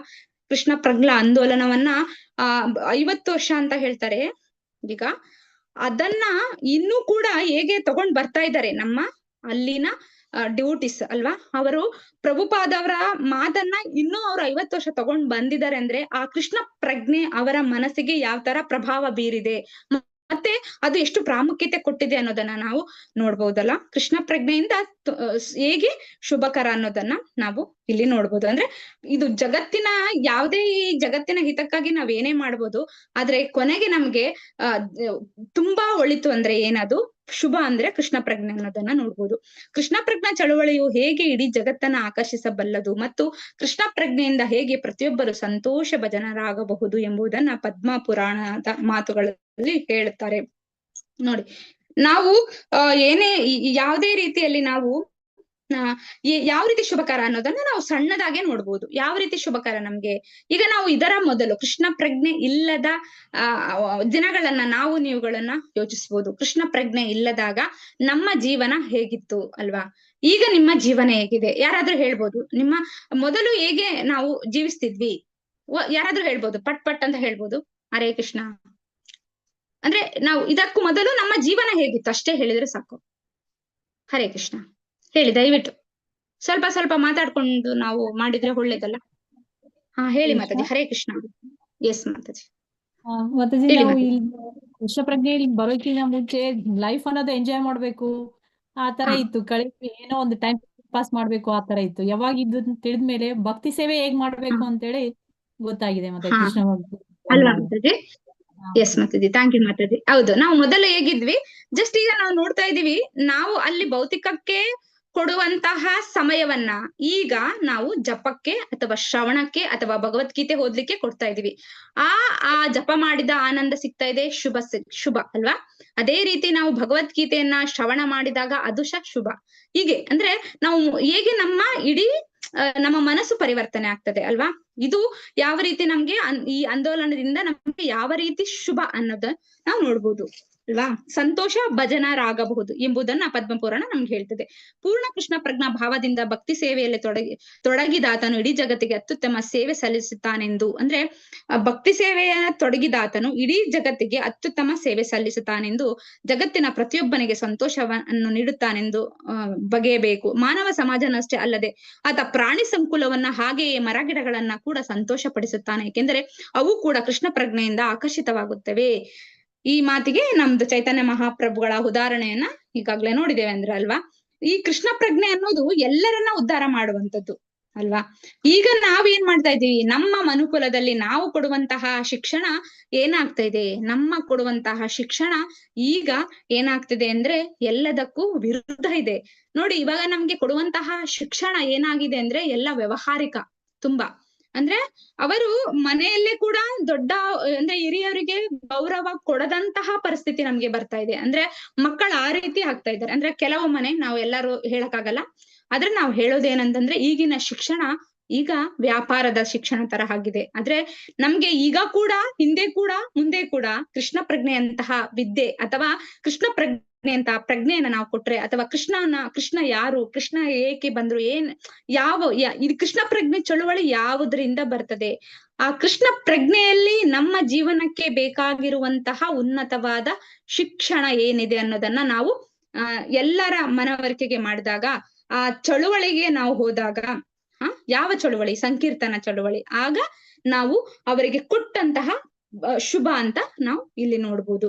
ಅದೇ ರೀತಿ ನಮ್ಮ ಚೈತನ್ಯ ಮಹಾಪ್ರಭುಗಳು ಕೂಡ ಈ ಸಂಕೀರ್ತನ ಚಳುವಳಿ ಪ್ರಚಾರಕ್ಕೆಂದು ಮಧ್ಯ ಭಾರತದ ಜಾರ್ಖಂಡ್ ಎಂಬಲ್ಲಿ ಪ್ರವಾಸ ಮಾಡುತ್ತಿದ್ದಾಗ ತೋರಿದರು. ಹುಲಿಗಳು, ಆನೆಗಳು, ಜಿಂಕೆಗಳ ಮೊದಲಾದ ಕಾಡು ಪ್ರಾಣಿಗಳೆಲ್ಲವೂ ಅವರ ಜೊತೆಗೆ ಸೇರಿಕೊಂಡು, ನೋಡಿ ಎಷ್ಟು ಪ್ರಭಾವ ಬೀರ್ತದೆ ಕೃಷ್ಣ ಪ್ರಜ್ಞೆ ಅನ್ನೋದನ್ನು ನಾವು ಇಲ್ಲಿ ನೋಡ್ಬೋದು. ಅದೇ ರೀತಿ ವ್ಯಕ್ತಿಯೊಬ್ಬನು ಕೃಷ್ಣ ಪ್ರಜ್ಞೆಯಲ್ಲಿ ತೊಡಗಿಕೊಂಡು ಭಕ್ತಿ ಸೇವೆಯ ಕೈಂಕರ್ಯ ಮಾಡುತ್ತಾ ಸಾಮಾನ್ಯವಾಗಿ ದೇವತೆಗಳಲ್ಲಿ ಕಾಣುವ ಎಲ್ಲಾ ಸದ್ಗುಣಗಳನ್ನ ವರ್ತಿಸಿಕೊಳ್ಳಬಹುದು. ಶ್ರೀಮದ್ ಭಾಗವತದ 5ನೇ ಸ್ಕಂದದಲ್ಲಿ 18ನೇ ಅಧ್ಯಾಯ ಶ್ಲೋಕ 12 ಶುಕಮುನಿಗಳು ಹೀಗೆ ಹೇಳುತ್ತಾರೆ: ಪ್ರಿಯ ರಾಜನೇ, ಕೃಷ್ಣನಲ್ಲಿ ಅಚಲ ಶ್ರದ್ಧೆ ಉಳ್ಳ ಜನರು ಮತ್ತು ಯಾವುದೇ ತರನ ಕಪಟವಿಲ್ಲದವರು ದೇವತೆಗಳ ಎಲ್ಲಾ ಸದ್ಗುಣಗಳನ್ನ ಮೈಗೂಡಿಸಿಕೊಳ್ಳಬಹುದು. ಭಕ್ತನ ಉತ್ತಮ ಮಟ್ಟದ ಕೃಷ್ಣ ಪ್ರಜ್ಞೆಯಿಂದಾಗಿ ದೇವತೆಗಳು ಕೂಡ ಅವನೊಡನೆ ಇರಲು ಬಯಸುತ್ತಾರೆ. ನೋಡಿ, ಆದ್ದರಿಂದ ದೇವತೆಗಳ ಸದ್ಗುಣಗಳ ಈ ಭಕ್ತನಲ್ಲಿ ಒಡಮೂಡಿವೆ ಎಂದು ಭಾವಿಸಬಹುದು. ಕೃಷ್ಣ ಪ್ರಜ್ಞೆ ಯಾವ ರೀತಿ ಅಂದ್ರೆ, ದೇವತೆಗಳು ಯಾವುದೇ ಕಪಟವಿಲ್ಲದವರು ದೇವತೆಗಳ ಎಲ್ಲ ಸದ್ಗುಣಗಳನ್ನ ಪಡಿತಾರೆ. ಅಂದ್ರೆ ಕೃಷ್ಣ ಪ್ರಜ್ಞೆ ಅಷ್ಟು ನಮ್ಮ ಅನರ್ಥವನ್ನ, ನಮ್ಮ ಹೃದಯದ ಕಲ್ಮಶವನ್ನ ಶುದ್ಧತೆಯನ್ನ ಮಾಡಿ ನಮಗೆ ಏನಾಗ್ತದೆ, ಶುದ್ಧ ಭಕ್ತಿ ಸೇವೆಯಲ್ಲಿ ನಮ್ಗೆ ಮುಂದೆ ಹೋಗ್ಲಿಕ್ಕೆ ಸದ್ಗುಣಗಳನ್ನ ಕೊಡ್ತದೆ. ನೋಡಿ, ದೇವತೆಗಳ ಎಲ್ಲಾ ಸದ್ಗುಣಗಳನ್ನು ಮೈಗೂಡಿಸಿಕೊಳ್ಳಬಹುದು. ಮತ್ತು ಭಕ್ತನ ಉತ್ತಮ ಮಟ್ಟದ ಕೃಷ್ಣ ಪ್ರಜ್ಞೆಯಿಂದಾಗಿ ದೇವತೆಗಳು ಕೂಡ ಅವನೊಡನೆ ಇರಲು ಬಯಸುತ್ತಾರೆ ಅಂತ ಇಲ್ಲಿ ಹೇಳ್ತಾರೆ. ಆದ್ದರಿಂದ ದೇವತೆಗಳ ಸದ್ಗುಣಗಳು ಆ ಭಕ್ತನಲ್ಲಿ ಒಡಮೂಡಿವೆ ಎಂದು ಭಾವಿಸಬಹುದು ಅಲ್ವಾ. ನಾವು ಈ ಶುಭಕರ ಹೇಗೆ ಈ ಭಕ್ತಿ ಸೇವೆ ಮಾಡಿದ್ರೆ ನಮ್ಗೆ ಈ ಭಕ್ತಿಯ ಲಕ್ಷಣ ಅಂದ್ರೆ, ಈ ಭಕ್ತಿಯನ್ನ ಮಾಡಿದಾಗ ನಾವು ಏನ್ ಮಾಡ್ಬೋದು, ಈ ಜೀವನದಲ್ಲಿ ನಾವ್ ಇದ್ ಮಾಡ್ತಾ ಇದೀವಿ ಅಂದ್ರೆ, ನಾವ್ ಯಾಕೆ ಬಂದು ನಾವ್ ಏನ್ ಜೀವನ ಮಾಡ್ತಾ ಇದೀವಿ, ನಾವ್ ಮುಂದೆ ಹೇಗೆ ಹೋಗ್ಬೇಕು ಅಲ್ವಾ, ಎಲ್ಲಾ ಪ್ರಶ್ನೆಗಳಿಗೆ ನಮ್ಗೆ ಉತ್ತರ ಸಿಕ್ಕಿ ನಂತರ ಅದು ಹೇಗೆ ಆಗ್ತದೆ ಅಂತ ಅಂದ್ರೆ ಇಡೀ ನಮ್ಮ ಜೀವನಕ್ಕೆ ಅದು ಶುಭ ಅನ್ನೋದನ್ನ ನಾವ್ ಇಲ್ಲಿ ನೋಡ್ಬೋದು. ಹರೇ ಕೃಷ್ಣ. ನೆಕ್ಸ್ಟ್ ಪೇಜ್ ಓದ್ತೀರಾ? ಹರೇ ಕೃಷ್ಣ. ಹರೇ ಕೃಷ್ಣ ಮಾತಾಜಿ. ಎಸ್ ಮಾತಾಜಿ, ಓದಿ ಮಾತಾಜಿ. ಹರೇ ಕೃಷ್ಣ. ಮೇಲಿನದಕ್ಕೆ ವ್ಯತಿರಿಕ್ತವಾಗಿ ಕೃಷ್ಣ ಪ್ರಜ್ಞೆಯಲ್ಲಿ ನೆಲೆ ನಿಂತಿಲ್ಲದಾತನಲ್ಲಿ ಯಾವುದೇ ಸದ್ಗುಣಗಳಿಲ್ಲ ಎಂದೇ ಹೇಳಬಹುದು. ಪಾಂಡಿತ್ಯದ ದೃಷ್ಟಿಯಿಂದ ಅಂತಹ ವ್ಯಕ್ತಿಯು ವಿದ್ಯಾವಂತನಾಗಿರಬಹುದು, ಆದರೆ ವಾಸ್ತವದ ಅವನ ಕಾರ್ಯಚಟುವಟಿಕೆಗಳ ದೃಷ್ಟಿಯಿಂದ ಅವನು ಪಶುಗಳಿಗಿಂತ ಕೀಳಾಗಿರುವುದನ್ನು ಕಾಣಬಹುದು. ಪಾಂಡಿತ್ಯದ ದೃಷ್ಟಿಯಿಂದ ವ್ಯಕ್ತಿಯು ಉನ್ನತ ಶಿಕ್ಷಣ ಪಡೆದವನೇ ಆಗಿದ್ದರೂ ಅವನು ಮಾನಸಿಕ ಚಟುವಟಿಕೆಗಳ ಪರಿಧಿಯನ್ನು ದಾಟಿ ಹೋಗಲಾರನಾದರೆ ಅಂಥವನು ಐಹಿಕ ಕಾರ್ಯಗಳಲ್ಲಷ್ಟೇ ಮುಳುಗಿದ್ದು ಅಶುದ್ಧನಾಗಿ ಮುಂದುವರಿಯುವುದೇ ನಿಶ್ಚಯ. ಪ್ರಾಪಂಚಿಕ ವಿಶ್ವವಿದ್ಯಾನಿಲಯಗಳಲ್ಲಿ ದೊಡ್ಡ ರೀತಿಯಲ್ಲಿ ವ್ಯಾಸಂಗ ಮಾಡಿದ ಜನರನೇಕರು ಆಧುನಿಕ ಜಗತ್ತಿನಲ್ಲಿದ್ದಾರೆ. ಆದರೆ ಅಂತಹ ಜನರು ಕೃಷ್ಣ ಪ್ರಜ್ಞಾ ಚಳುವಳಿಯನ್ನು ಅಂಗೀಕರಿಸಲಾರರು. ಹಾಗೆಯೇ ದೇವತೆಗಳ ಉನ್ನತ ಗುಣಗಳನ್ನು ಮೈಗೂಡಿಸಿಕೊಳ್ಳಲಾರರು. ಕಂಟಿನ್ಯೂ ಮಾಡ್ಲಾ ಮಾತಾಜಿ? ಎಸ್ ಮಾತಾಜಿ, ಈ ತರ ಓದ್ಬಿಡಿ ಮಾತಾಜಿ. ಉದಾಹರಣೆಗೆ, ಕೃಷ್ಣ ಪ್ರಜ್ಞೆ ಉಳ್ಳ ಹುಡುಗನೊಬ್ಬನು ವಿಶ್ವವಿದ್ಯಾನಿಲಯಗಳ ಮಟ್ಟದ ವಿದ್ಯೆಯನ್ನು ಗಳಿಸಿದವನಲ್ಲವಾದರೂ ಅಕ್ರಮ ರತಿ, ಜೂಜು, ಮಾಂಸಾಹಾರ ಹಾಗೂ ಮದ್ಯಪಾನವನ್ನು ಕೂಡಲೇ ತ್ಯಜಿಸಬಲ್ಲನು. ಅದೇ ಕೃಷ್ಣ ಪ್ರಜ್ಞಾವಂತರಲ್ಲದ ಜನರು ಉನ್ನತ ವಿದ್ಯೆ ಗಳಿಸಿದವರಾಗಿದ್ದರೂ ಕುಡುಕರು, ಮಾಂಸಾಹಾರಿಗಳು, ಸ್ತ್ರೀಸುಖ ಲೋಲುಪರು, ಜೂಜುಕೋರರು ಆಗಿರುತ್ತಾರೆ. ಕೃಷ್ಣ ಪ್ರಜ್ಞಾವಂತರಾದ ಜನ ಹೇಗೆ ಸದ್ಗುಣ ಸಂಪನ್ನರಾಗಿರುತ್ತಾರೆಂಬುದಕ್ಕೂ ಕೃಷ್ಣ ಪ್ರಜ್ಞೆ ಇಲ್ಲದವರು ಹಾಗಲ್ಲವೆಂಬುದಕ್ಕೂ ಇವು ಪ್ರಾಯೋಗಿಕ ಉದಾಹರಣೆಗಳು. ಕೃಷ್ಣ ಪ್ರಜ್ಞಾವಂತನಾದ ಒಬ್ಬ ಯುವಕನು ಕೂಡ ಚಲನಚಿತ್ರಗಳಿಗೆ ಅಥವಾ ರಾತ್ರಿಯ ಕೂಟಗಳಿಗೆ ಹೋಗುವ, ನಗ್ನ ನೃತ್ಯಗಳು ನಡೆಯುವ ಸ್ಥಳಕ್ಕೆ ಭೇಟಿ ಕೊಡುವ, ಹೋಟೆಲು ಮತ್ತು ಪಾನ ಮಂದಿರಗಳಿಗೆ ಹೋಗುವ ಒಲವಿಲ್ಲದವನಾಗಿರುತ್ತಾನೆ ಎಂಬುದು ನಮ್ಮ ಅನುಭವಕ್ಕೆ ಬಂದಿದೆ. ಅಂತಹ ಬಾಲಕನು ದುಷ್ಟ ಚಟಗಳಿಂದ ಸಂಪೂರ್ಣವಾಗಿ ಮುಕ್ತನಾಗುತ್ತಾನೆ. ಧೂಮಪಾನ, ಕುಡಿತ, ಸಿನೆಮಾ ಹಾಗೂ ನೃತ್ಯ ಮಂದಿರಗಳಿಗೆ ಹೋಗುವ ಕಾಯಕಗಳಲ್ಲಿ ತೊಡಗಿ ಅಮೂಲ್ಯವಾದ ಸಮಯವನ್ನು ದುಂದು ಮಾಡುವ ವ್ಯಕ್ತಿಗೆ ಕೈ ಹಾಕದೆ ಹೊತ್ತನ್ನು ವಿನಿಯೋಗಿಸುತ್ತಾನೆ. ಧನ್ಯವಾದ ಮಾತಾಜಿ. ಹರೇ ಕೃಷ್ಣ. ಹರೇ ಕೃಷ್ಣ ಮಾತಾಜಿ. Thank you Mataji. ನೋಡಿ ಇಲ್ಲಿ ಹೇಳ್ತಾರೆ, ಮೇಲಿನದ್ದಕ್ಕೆ ವ್ಯತಿರಿಕ್ತವಾಗಿ ಕೃಷ್ಣ ಪ್ರಜ್ಞೆಯಲ್ಲಿ ನಿಂತಿಲ್ಲದಾತನಲ್ಲಿ ಯಾವುದೇ ಸದ್ಗುಣಗಳಿಲ್ಲ. ಅಂದ್ರೆ ಇಲ್ಲಿ ಹೇಳ್ತಾರೆ ಎಂದೇ ಹೇಳಬಹುದು. ನಾವು ಮೇಲೆ ನೋಡಿ, ನಮ್ಗೆ ಯಾವಾಗ ನಾವು ಕೃಷ್ಣ ಪ್ರಜ್ಞೆ ಮಾಡಿದ್ರೆ ದೇವತೆಗಳು ನಮ್ಮ ಜೊತೆ ವಾಸ ಮಾಡುವಂತಹ ಸದ್ಗುಣಗಳನ್ನ ನಾವು ಪಡಿತೇವೆ. ಅದೇ ರೀತಿ ಇಲ್ಲಿ ಅದಕ್ಕೆ ವಿರುದ್ಧವಾಗಿ ನೋಡಿ ಹೇಳ್ತಾರೆ, ಕೃಷ್ಣ ಪ್ರಜ್ಞೆಯಲ್ಲಿ ನಿಂತಿಲ್ಲ ಅಂದ್ರೆ ಯಾವುದೇ ಸದ್ಗುಣಗಳಿಲ್ಲ ಎಂದೇ ಹೇಳಬಹುದು. ನೋಡಿ, ನಾವೇನೇ ಪಾಂಡಿತ್ಯ ದೃಷ್ಟಿಯಿಂದ ಅಂತಹ ವ್ಯಕ್ತಿಯ ವಿದ್ಯಾವಂತನಾಗಿರಬಹುದು, ಅಂದ್ರೆ ನಾವು ಪಾಂಡಿತ್ಯವನ್ನ ಎಷ್ಟೇ ಕಲ್ತಿರಬಹುದು, ಆದ್ರೆ ವಾಸ್ತವದ ಅವನ ಕಾರ್ಯಚಟುವಟಿಕೆಗಳ ದೃಷ್ಟಿಯಿಂದ ಅವನು ಪಶುಗಳಿಗಿಂತ ಕೀಳಾಗಿರುವುದನ್ನ ನಾವು ಕಾಣಬಹುದು. ಪಾಂಡಿತ್ಯದ ದೃಷ್ಟಿಯಿಂದ ವ್ಯಕ್ತಿಯು ಉನ್ನತ ಶಿಕ್ಷಣ ಪಡೆದವನೇ ಆಗಿದ್ದರೂ ಅವನು ಮಾನಸಿಕ ಚಟುವಟಿಕೆಗಳ ಪರಿಧಿಯನ್ನ ದಾಟಿ ಹೋಗಲಾರನಾದರೆ ಅಂತವನು ಐಹಿಕ ಕಾರ್ಯಗಳನ್ನಷ್ಟೇ ಮುಳುಗಿದ್ದು ಅಶುದ್ಧನಾಗಿ ಮುಂದುವರಿಯುವುದೇ ನಿಶ್ಚಯ. ನೋಡಿ ಏನ್ ಹೇಳ್ತಾರೆ, ನಾವ್ ನೋಡ್ಬೋದು ಅಲ್ವಾ, ಎಷ್ಟೇ ನೀನ್ ಪಾಂಡಿತ್ಯವನ್ನ ಕಲಿ ಅಥವಾ ಎಷ್ಟೇ ನಿನ್ನ ಹತ್ರ ಹಣ ಇರ್ಲಿ, ಭೌತಿಕವಾಗಿ ನೀನ್ ಎಷ್ಟೇ ಸುಖವಾಗಿರು, ಎಷ್ಟು ಮುಂದುವರಿದ ಆಗಿರು, ನೀನು ಎಷ್ಟೇ ವಿಜ್ಞಾನಿಗಳಿದ್ದಾರೆ ನೋಡಿ, ಆದರೆ ಈ ಭಗವಂತನ ಜ್ಞಾನ, ಕೃಷ್ಣ ಪ್ರಜ್ಞೆ, ಒಂದು ಮಾನವೀಯತೆ ಜ್ಞಾನವೇ ನಮಗೆ ಗೊತ್ತಿಲ್ಲ ಅಂತ ಹೇಳಿದ್ರೆ ಅದು ಪಶುಗಿಂತ ಕಡಿಮೆ ಅಂತ ಇಲ್ಲಿ ಪ್ರಭುಪಾದವ್ರು ನಮ್ಗೆ ಹೇಳ್ತಾರೆ. ನಾವು ಉದಾಹರಣೆ ನೋಡ್ಬೋದು, ಅಮೆರಿಕದಲ್ಲಿ ಇಪ್ಪಿಗಳಿರ್ತಾರಲ್ವಾ, ಅವ್ರು ಎಷ್ಟು ಹಣವಂತರಾಗಿರ್ತಾರೆ, ಸುಂದರವಾಗಿರ್ತಾರೆ, ಆಗ ಏನ್ ಪ್ರಯೋಜನ ಅಲ್ವಾ? ಅವರು ಯಾವ ರೀತಿಯ ಅವ್ರು ಯಾವ ಬಿಹೇವ್ ಹೇಗಿತ್ತಂದ್ರೆ ನಿಮಗೆ ಆಲ್ರೆಡಿ ಗೊತ್ತಿದೆ. ಅಂತವರನ್ನ ಈ ಕೃಷ್ಣ ಪ್ರಜ್ಞೆಯಿಂದ ಯಾಪಿಗಳನ್ನಾಗಿ ಮಾಡಿದರೆ ಇವತ್ತು ದೇಶಾದ್ಯಂತ ಪ್ರಭುಪಾದವ್ರು ಏನ್ ಹೇಳಿದ್ದಾರೆ, ಎಲ್ಲ ಕಡೆ ಕೃಷ್ಣ ಪ್ರಜ್ಞೆಯನ್ನ ಹರಡ್ತಾ ಇದ್ದಾರೆ ಎಲ್ಲಂದ್ರಲ್ಲಿ. ಅಂದ್ರೆ ಅವ್ರು ಯಾವುದೇ ರೀತಿಯ ಮುಜುಗರ, ನಾನು ಹೋದ್ರೆ ಅವ್ರು ಏನ್ ಹೇಳ್ತಾರೆ ಅನ್ನೋ ಏನ್ ಹೇಳಲ್ಲ. ನಮ್ಮ ಟೆಂಪಲ್ಗೆ ಬಂದಿದ್ರು ರಷ್ಯನ್ಸ್, ನಾವು ಬುಕ್ ಡಿಸ್ಟ್ರಿಬ್ಯೂಷನ್ಗೆ ಹೋಗಿದ್ವಿ ನೋಡಿ, ನಮ್ಗೆ ಅಂದ್ರೆ ನಮ್ಮ ಸ್ಥಳನೇ ಇಲ್ಲಿ ಕನ್ನಡಿಗರಿದ್ದಾರೆ, ಆದ್ರೆ ನಮಗೆ ಜಸ್ಟ್ ಹೋಗ್ಲಿಕ್ಕೆ ನಮಗೆ ಒಂದು ಮುಜುಗರ ಇರ್ತಾ ಇತ್ತು. ಆದ್ರೆ ಅವರು ಭಾಷೆ ಗೊತ್ತಿಲ್ಲ, ಬಟ್ ಅವ್ರಿಗೆ ಇಂಗ್ಲಿಷ್ ಗೊತ್ತಿಲ್ಲ, ಆದ್ರೂ ಕೂಡ ಬುಕ್ ಅನ್ನ ಯಾವ ರೀತಿ ಅವ್ರು ಡಿಸ್ಟ್ರಿಬ್ಯೂಟ್ ಮಾಡ್ತಿದ್ರು ಅಂದ್ರೆ ನಾನ್ ನೋಡ್ತಾ ಇದ್ದೆ. ಅವರ ಮಾತುಗಾರಿಕೆ, ಆ ಅಚಲ ನಂಬಿಕೆ, ಆ ಕೃಷ್ಣನ ಬಗ್ಗೆ ಅವ್ರು ಹೇಳೋ ರೀತಿ, ನಾವು ಬಾಯಲ್ಲಿ ಹೇಳೋ ಅಂತದಿಲ್ಲ, ಅದು ಅನುಭವಿಸ್ಬೇಕು. ನಾವು ನೋಡಿದ್ವಿ ಕಣ್ಣಾರೆ. ಅಂದ್ರೆ ಅಷ್ಟು ಕೃಷ್ಣ ಪ್ರಜ್ಞೆ ಅಲ್ಲಿ ನಮ್ಗೆ ಮೂಡಿಸ್ತದೆ ಬಲವನ್ನ. ಯಾಕಂದ್ರೆ ಕೃಷ್ಣ ಪ್ರಜ್ಞೆ ಯಾವ ರೀತಿ ಅಂತಂದ್ರೆ ಪ್ರಭುಪಾದ ಹೇಳ್ತಾರಲ್ವಾ, ಹರಿತ ಕತ್ತಿ ಹಾಗೆ ಅದು ಅಲ್ವಾ. ನಮ್ಗೆ ಅದು ಹೇಗೆ ಅಂತಂದ್ರೆ, ಆ ಕೃಷ್ಣ ಪ್ರಜ್ಞೆ ಒಂದ್ಸಲ ನಮ್ಗೆ ಮನವರಿಕೆ ಆದ್ರೆ, ಆ ರುಚಿ ಸಿಕ್ಕಿದ್ರೆ ನಮ್ಗೆ, ಈಗ ನಾವು ಹೇಳ್ಬೋದು ನಮಗೆ ಅತ್ಯುತ್ತಮವಾದ ರುಚಿ ಸಿಕ್ಕಿದ್ರೆ ನಾವು ಲೋ ರುಚಿಯನ್ನ ಬಿಡಬಹುದು ಅಂತ ಅಲ್ವಾ. ಈ ಲೋ ರುಚಿ ಯಾವುದು? ನಮ್ದು ಭೌತಿಕ ರುಚಿ ಅಲ್ವಾ. ಅದಕ್ಕೆ ನಾವು ಹೇಳ್ತೀವಿ ಕೃಷ್ಣ ಪ್ರಜ್ಞೆ ಯಾವ ರೀತಿ ಇರ್ತದೆ ಅನ್ನೋದನ್ನ. ನಾವು ಕೃಷ್ಣ ಪ್ರಜ್ಞೆ ಇಲ್ಲ ಅಂತಂದ್ರೆ ನಾವ್ ಯಾವ ರೀತಿ ಬದುಕ್ತೇವೆ, ಕೃಷ್ಣ ಪ್ರಜ್ಞೆ ಇರೋರು ಯಾವ ರೀತಿ ಬದುಕ್ತೇವೆ ನೋಡಿ. ಇಲ್ಲಿ ಹೇಳ್ತಾರೆ, ಯಾವ ಪಾಂಡಿತ್ಯವನ್ನೇ ನಾವು ನೋಡಿದ್ರು ಕೂಡ, ಈ ಶಿಕ್ಷಣ ಪಡೆದವನೇ ಆಗಿದ್ರು ಕೂಡ ಮಾನಸಿಕ ಚಟುವಟಿಕೆಗಳ ಪರಿಧಿಯನ್ನ ದಾಟಿ ಹೋಗಲಾರನಾದರೆ ಏನೋ ಯೂಸ್ ಇಲ್ಲ. ಅಂದ್ರೆ ನಾವು ಐಹಿಕದಲ್ಲೇ ಮುಳುಗಿದ್ರೆ ಯಾವುದೇ ರೀತಿಯಲ್ಲಿ ನಾವು ಅಶುದ್ಧನಾಗಿ ಮುಂದುವರಿಬೇಕಾಗ್ತದೆ. ಪ್ರಾಪಂಚಿಕ ವಿಶ್ವವಿದ್ಯಾನಿಲಯಗಳಲ್ಲಿ ದೊಡ್ಡ ರೀತಿಯಲ್ಲಿ ವ್ಯಾಸಂಗ ಮಾಡಿದ ಜನರ ಅನೇಕರು ಆಧುನಿಕ ಜಗತ್ತಿನಲ್ಲಿದ್ದಾರೆ. ಆದ್ರೆ ಅಂತಹ ಜನರು ಕೃಷ್ಣ ಪ್ರಜ್ಞಾ ಚಳುವಳಿಯನ್ನ ಅಂಗೀಕರಿಸಲಾರರು, ಹಾಗೆಯೇ ದೇವತೆಗಳ ಉನ್ನತ ಗುಣಗಳನ್ನ ಮೈಗೂಡಿಸಿಕೊಳ್ಳಲಾರರು. ಹೌದು, ಈಗ ನಾವು ನೋಡ್ಬೋದು ದೊಡ್ಡ ದೊಡ್ಡ ಜನ ಅಂದ್ರೆ ಕೃಷ್ಣ ಪ್ರಜ್ಞೆ ಅಂತಂದ್ರೆ ಯಾವ ರೀತಿಯ ನಮ್ಗೆ ಅವರು ಅದಕ್ಕೆ ಮುಂದೆ ಬರಲ್ಲ, ಅವರದು ಬೇರೆ ಇರ್ತದೆ ಅಲ್ವಾ. ಅಂದ್ರೆ ಅವರು ಯಾವ ರೀತಿ ಅಂದ್ರೆ ಅವರು ಐಹಿಕದಲ್ಲಿ ಮುಳುಗಿರ್ತಾರೆ. ಅವರು ಆ ಕಾರ್ಯ ಚಟುವಟಿಕೆಗಳೆಲ್ಲ ಮುಳುಗಿದ್ದಾಗ, ಆ ಪರದೆ ಅವರಿಗೆ ಕಟ್ಟಿದಾಗ ಈ ಉತ್ತಮವಾದ ರುಚಿ ಅವರಿಗೆ ಸಿಗೋಲ್ಲ. ಈಗ ನಾವು ಭಗವದ್ಗೀತೆಯಲ್ಲಿ ನೋಡ್ಬೋದು, ಯಾವಾಗ ನಾವು ಭಾವಾರ್ಥದಲ್ಲಿ ಪ್ರಭುಪಾದವ್ರು ಹೇಳ್ತಾರೆ ಅಂತಂದ್ರೆ ಒಂದು ಜೇನ್ ಬಾಟ್ಲ್ ಇರ್ತದೆ, ಆ ಜೇನ್ ಬಾಟ್ಲನ್ನ ನೋಡಿ ಆಹಾ ಜೇನ್ ಚೆನ್ನಾಗಿದೆ ಅಂತಂದ್ರೆ ಅಲ್ಲ, ಅದನ್ನ ತೆಗ್ದು ಆ ಜೇನನ್ನ ನಾವು ಸವಿದಾಗ ಅದರ ರುಚಿ ಗೊತ್ತಾಗ್ತದೆ. ಅದಕ್ಕೆ ಇಲ್ಲಿ ನಾವ್ ಏನ್ ಮಾಡ್ತಿದೀವಿ, ಈ ಐಹಿಕದಲ್ಲಿ ನಾವು ಹೇಳ್ತಾರೆ ನೋಡಿ, ಐಹಿಕ ಕಾರ್ಯಗಳನ್ನಷ್ಟೇ ಮುಳುಗಿಕೊಂಡು ನಾವು ಐಹಿಕ ಕಾರ್ಯಗಳದ್ದೇ ಚೌಕಟ್ಟಾಕಿ ನಾವು ಅಲ್ಲೇ ಇದ್ದೇವೆ, ನಾವು ಮುಂದುವರ್ಲಿಕ್ಕೆ ಸಾಧ್ಯ ಇಲ್ಲ ಅಲ್ವಾ. ನೋಡಿ, ಪ್ರಾಪಂಚಿಕ ವಿಶ್ವವಿದ್ಯಾಲಯಗಳಲ್ಲಿ ದೊಡ್ಡ ರೀತಿಯಲ್ಲಿ ನೀವೇನೇ ಪ್ರಜ್ಞೆ ವ್ಯಾಸಂಗ ಮಾಡಿದ್ದೆ ಆದ್ರೂ ಕೂಡ ಏನು ಯೂಸ್ ಇಲ್ಲ. ಅಂತಹ ಜನರು ಕೃಷ್ಣ ಚಳುವಳಿಗೆ ಅವರು ಬರಲ್ಲ.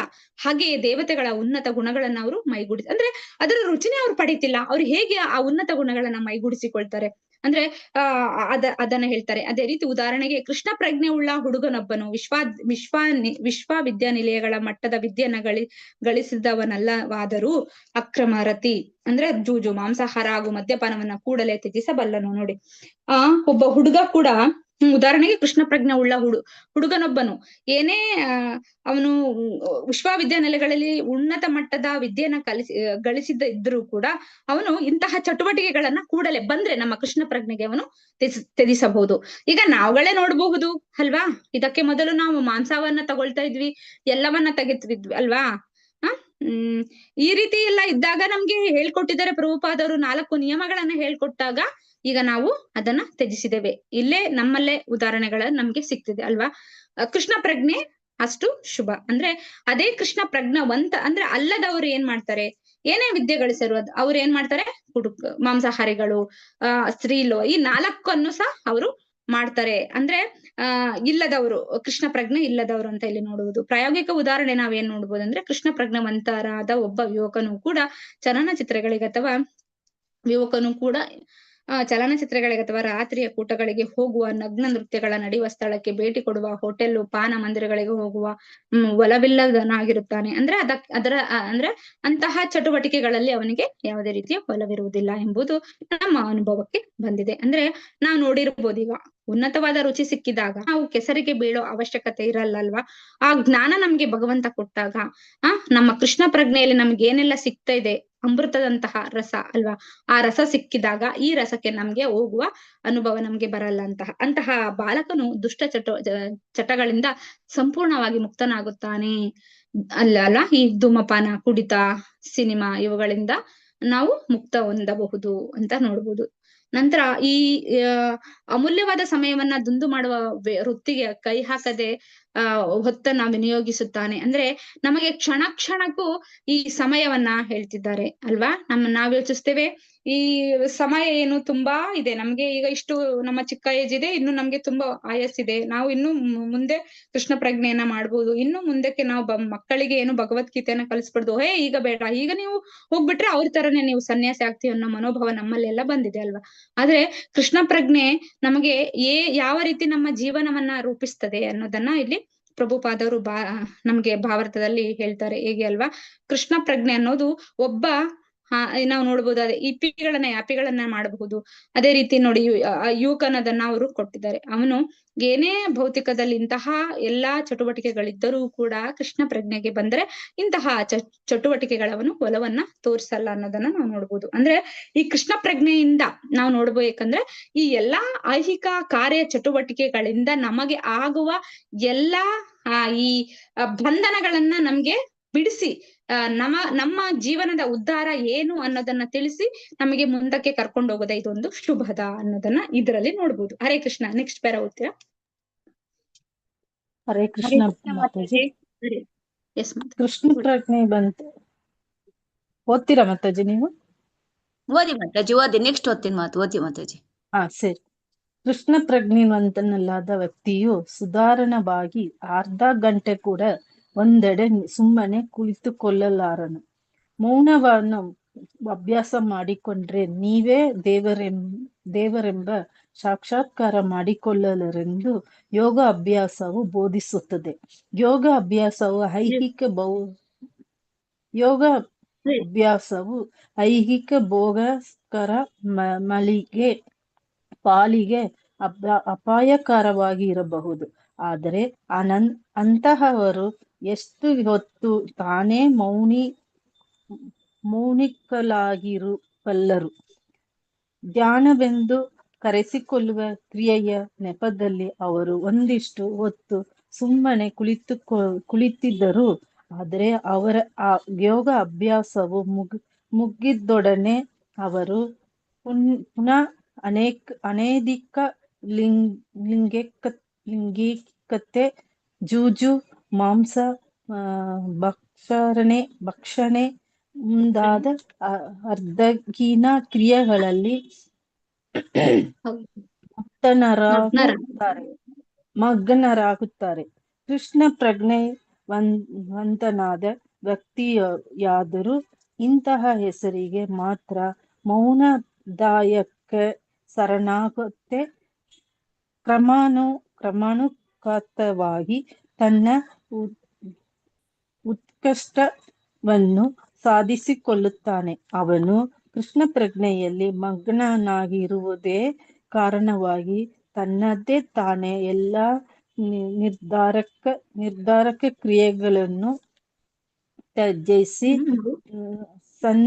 ಸನ್ನಡತೆಯನ್ನು ವರ್ತಿಸಿಕೊಳ್ಳುತ್ತಾನೆ. ಕೃಷ್ಣನ ಶುದ್ಧ ಭಕ್ತನಾಗುವುದರ ಮೂಲಕ ವ್ಯಕ್ತಿಯು ಉತ್ತಮೋತ್ತಮ ಸದ್ವರ್ತನೆಯನ್ನು ರೂಢಿಸಿಕೊಳ್ಳುತ್ತಾನೆ.